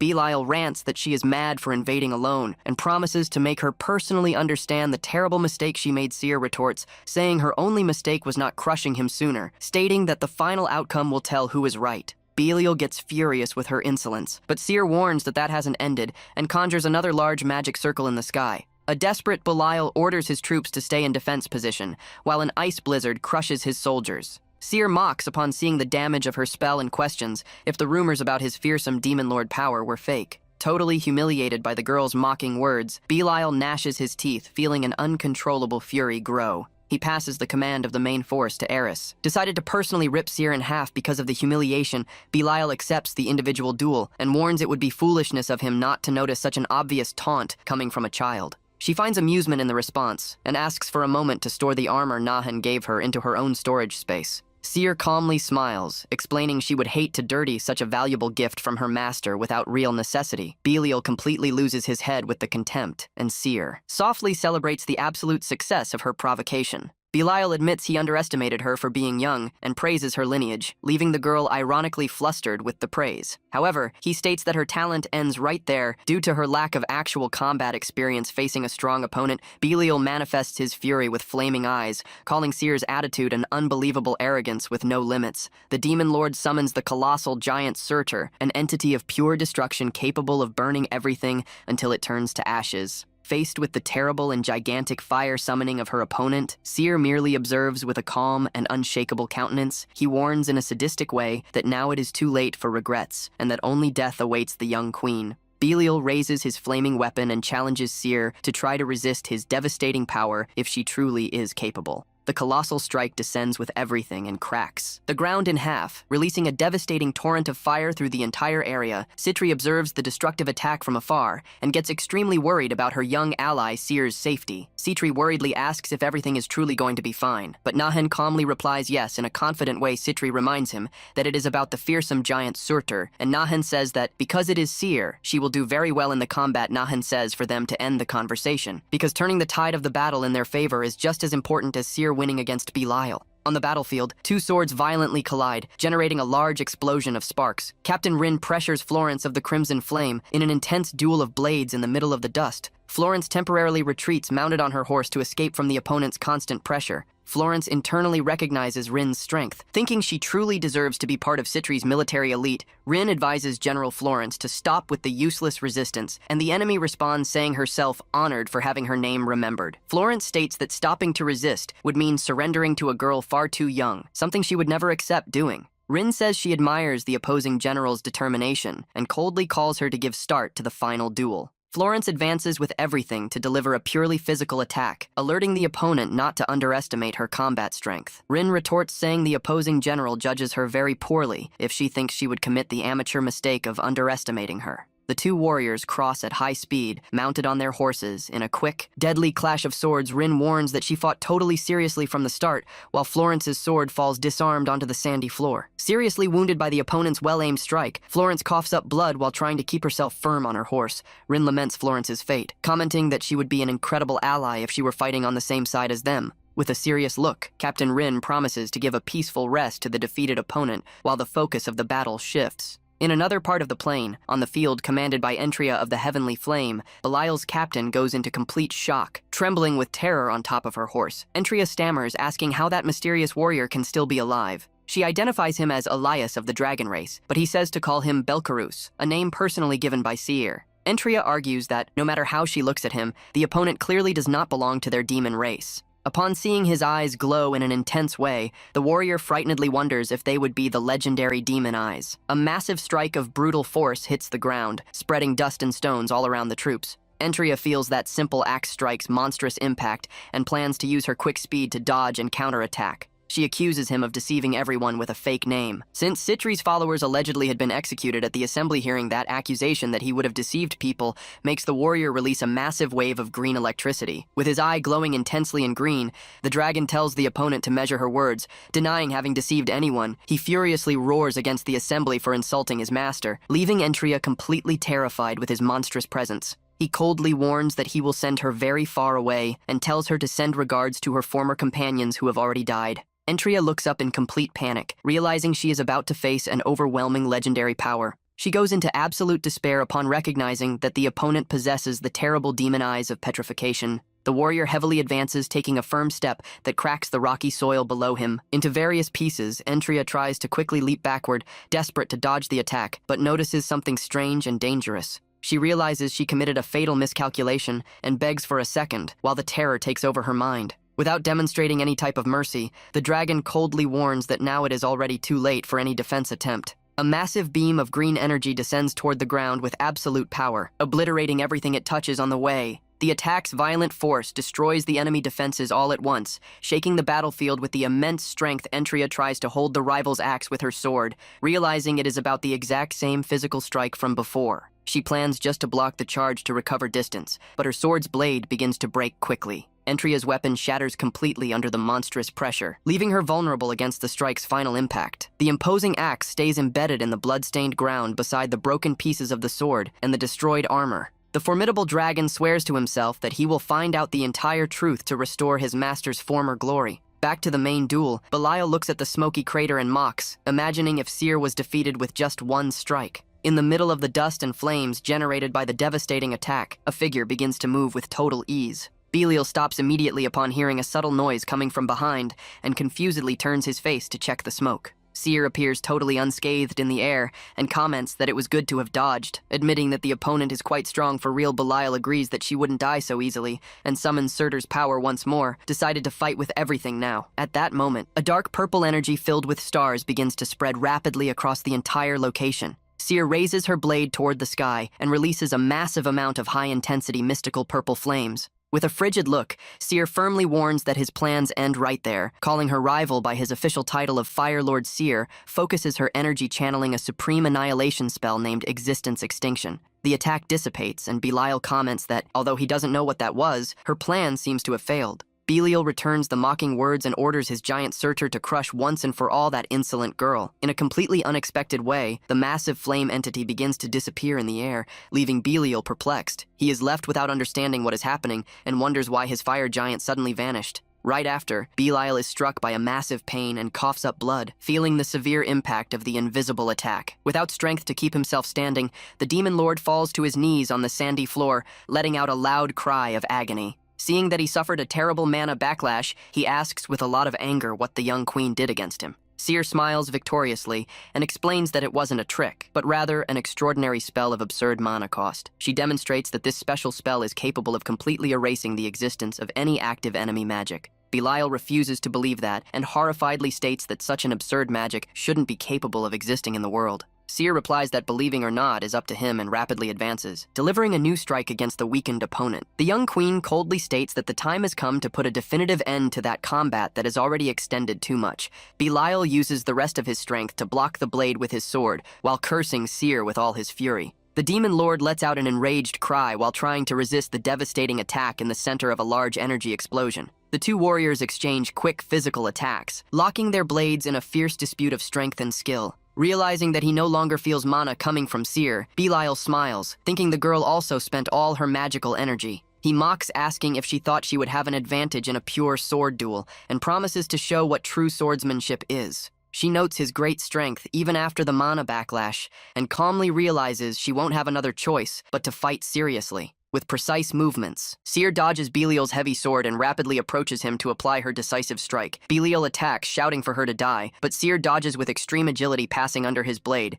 She finalizes the movement, positioning herself at her rival's back, and delivers a clean, fatal slash to end the duel. Seer smiles with disdain, and ironically asks if her rival lost his mind for trying to teach swordsmanship right to her. She proudly raises her sword and reminds Belial that she belongs to the lineage of the noble demons of the Devata clan. Consumed by absolute hatred, the injured opponent advances in a desperate charge. Swearing he will kill her either way, Seer decides that he is not an opponent against whom she needs to hold back and prepares to use her ultimate hidden technique. Belial feels a terrifying magical energy appear out of nowhere and despairs without understanding how she still has so much strength. He tries to stop the action, but the young queen warns that now it is already too late and activates her special skill's destructive effect. With a single precise movement, Seer executes the attack that deeply cuts Belial's body, releasing gushes of blood. The silence returns to the location while the blood slowly flows from the victorious young queen's imposing blade. On the verge of passing away and coughing up a lot of blood, Belial incredulously laments the flawless sword technique he just suffered. The imposing image of an ancient legendary paladin appears as an astral projection behind Seer, revealing her style's origin. Belial falls lifeless to the soil, recognizing that legendary technique's power, and Seer merely comments that he had good knowledge. She admits her lineage helped a lot, but attributes her great achievement to the fact of having a truly wonderful mentor. Back at the camp, an officer reports the battle damages with more than 3,000 losses and the capture of 70,000 enemies. The vice commander reports that Belial and two flames died. While Seer thanks for her subordinate Varuna's excellent work, Varuna asks Nahan to praise the queen a lot and respectfully retires from the tent to go look after the injured soldiers. Nahan praises her excellent performance as a queen, but Seer says she merely followed all her master's valuable advice. Nahan proudly smiles, commenting how reliable she became, and thanks the girl for growing in such a wonderful way. Her master's sincere praise makes Seer's face blush intensely with embarrassment, leaving her totally with no reaction. With glowing eyes, she asks if she is truly reliable, and Nahan proudly confirms, saying she is his only disciple. Seer asks if now she looks more mature, and Nahan replies that she still looks like a child, although he understands that common desire of the young Nahan admits that maybe she has matured a bit, making the young girl let out a relieved sigh with a sweet smile on her face. The girl stays thoughtful for a moment and deeply looks at her mentor while formulating a new idea in her mind. Seer asks in a provocative way if she is also turning into an adult. Leaving Nahan uncomfortable with a very strange feeling, Nahan hesitatingly calls her back to reality. Making the girl take a slight scare and respond immediately, Nahan thinks to himself that it must be just his head's imagination for worrying too much during the entire period of the war. He suggests that she go rest after spending so much mana, guaranteeing he can look after all the remaining paperwork alone. Seer accepts the idea to rest, but asks to do that lying on her master's lap, leaving Nahan completely perplexed. She pouts upset, complaining that he hasn't let her do that lately. Leaving Nahan very embarrassed with the demand, Nahan explains that she is growing, and that they need to maintain appearances in front of others. But Seer argues that now there is no one around. Seer whiningly insists, saying she would feel much better on his lap, making Nahan think she is still young enough to be spoiled. He gives in to the girl's affectionate request and calls her close, receiving a joyful hug and a cute thank you from Seer, sitting comfortably on her mentor's lap. Seer makes a new request, asking for him to pet her head as well. Nahan begins to affectionately pet the young girl's white hair, and Seer closes her eyes, smiling from ear to ear with so much happiness. He realizes she is still the same cute girl who sleeps with a doll and adores cakes, concluding that maybe the one who has changed was he himself. Seer says she knows she needs to maintain her queen posture in front of the people, but emphasizes that when the two are alone, everything changes. Nahan warmly smiles and says she can act spoiled whenever she wants, because he will always be her only and beloved master. Seer maliciously smiles when repeating softly the sentence about him being her only master, feeling an immense happiness with that. She hugs him even tighter and cheerfully confirms with all the sweetness and affection she feels for her mentor and protector. The scene shifts to a dark castle under a red sky in hell, where a trembling voice calls for its master. In Golab's imposing palace, the ruler asks with disdain what brings the demon Abaddon to his territory so suddenly. On his knees, the messenger reports with terror that Belial was totally defeated, leaving Lord Golab surprised with the revelation. Golab questioningly asks, surprised, remembering that Belial was the ruler of the 67th floor and possessed a considerable strength. The messenger explains to the tyrant Golab that Belial was killed in combat by the young Queen Seer, the only heir of the Devata lineage. Golab reflects that someone of Belial's level shouldn't lose to a rookie queen, wondering if the Devata lineage is truly so strong like that.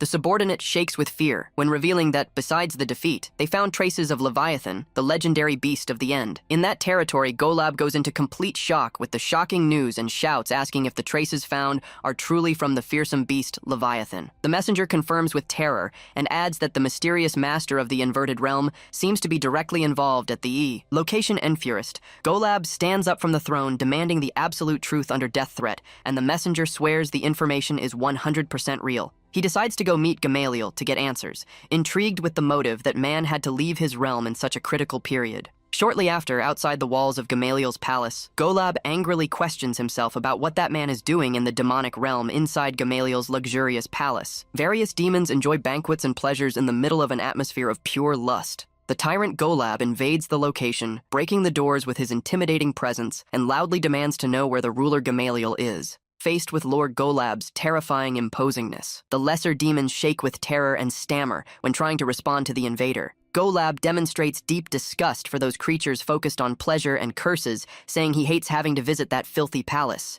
They tremblingly try to argue that even a powerful lord like him should warn before invading, but Golab ignores them. He ignores the excuses and tells the subordinates to shut their mouths, angrily complaining that he ended up dirtying himself with their blood when opening a path. Suddenly, firm, high-heel footsteps echo through the palace hallway as the sensual Queen Gamaliel approaches to receive him. Gamaliel appears imposing in her dark dress and furiously rants, questioning what Golab thinks he is doing when invading her territory. Golab calmly responds that he merely taught a lesson to the insolent guards, but Gamaliel angrily accuses him of having killed her servants without authorization. Golab ignores the accusation and directly asks if she knows something about the man from the top, but Gamaliel pretends total ignorance on the matter. Although she tries to disguise the surprise, the Queen of Lust asks with suspicion why he is so curious regarding that man. Golab argues that it is dangerous for the guardian of the inverted realm to leave his lands for so long, and Gamaliel asks where he heard that Golab reveals he used Belial to spy on the demonic realm, and Gamaliel questions if it is smart on his part to admit that in front of her he finds amusement in the threat, and counters saying she does much worse things, guaranteeing she would also be destroyed if she decided to denounce him.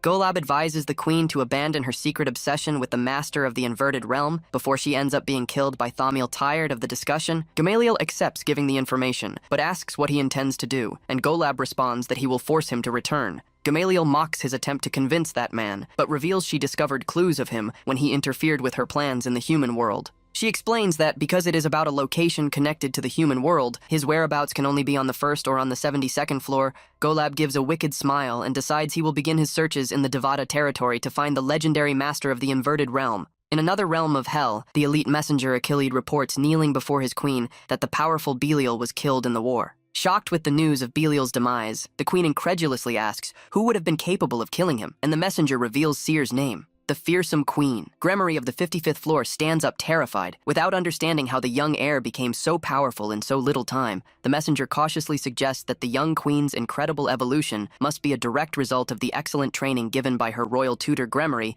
thoughtfully agrees while tapping her fingers on the throne. Remembering the various frightening rumors about that tutor's immense power, she asks if that tutor would be capable of elevating her power to a higher level, and the messenger responds that he cannot give absolute certainty. He explains that, by Seer's frightening growth and by Citri's alliance with him, it is entirely possible that the tutor manages to do that. Gremory gives a malicious smile and decides to prepare a very special gift to get close to the tutor without raising suspicions with Citri. Some days later, Nahen reads the reports and gets confused upon seeing that the queen of the 55th floor initiated a war without an obvious justification. Gremory is the last living demon lord of the Dieu clan and rules with absolute sovereignty the entire 55th floor of hell. Nahen recalls that she was just another side character in the original game, knowing very little about her true intentions. Varuna suggests that the news about Belial's fall encouraged her to act, and Nahen agrees that this situation can be quite dangerous. He analyzes that Gremory is individually weaker than Belial in combat, but the real problem is her colossal army of 300,000 soldiers.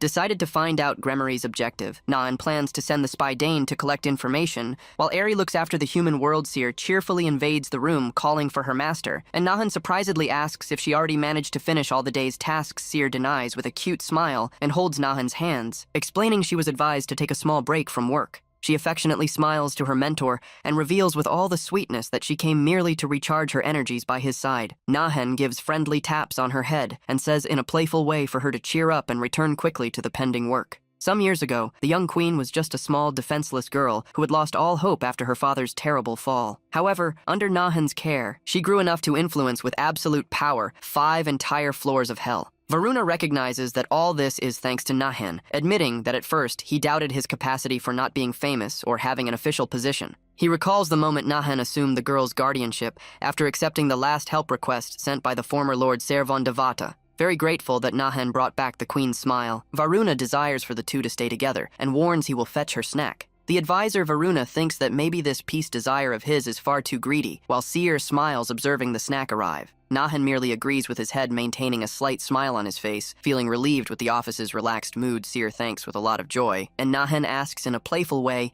if she is so happy like that just because of the small snack. Nahen asks about the division of the conquered lands, and Seer explains the progress of the negotiations, making him worry about the excess of work. Nahen promptly offers to help her if the tasks are far too heavy, but Seer firmly guarantees she can manage alone. Seer out of nowhere asks if she should change her hair look, admitting in thought that she only desires to draw more of her beloved master's attention. He says that any cut would match her, and Seer asks for a recommendation, but Nahen shyly confesses he doesn't understand much about hair fashion. The young queen takes a step forward, with determination, decided to extract a more detailed and sincere response from her master. Seer suggests asking simple questions to help him respond, and Nahen worriedly accepts that she might get grumpily if he refuses. She begins asking if he prefers long or short strands, and Nahen responds that he prefers long, soon being questioned if they must be tied up. Nahen tries to say that both styles are good, but quickly retreats before Seer's serious look and says that loose perhaps is better. Seer asks his opinion about bangs, and Nahen stays thoughtful, trying to decide which response would please more his demanding disciple. Nahen recalls, in thought, that his favorite look of hers in the original game included short and very stylish asymmetrical bangs. Seer notices that the master responded with many details about the bangs and mysteriously smiles, finding his reaction very interesting. She internally celebrates for discovering a personal taste of her master, planning to use that valuable information in her favor.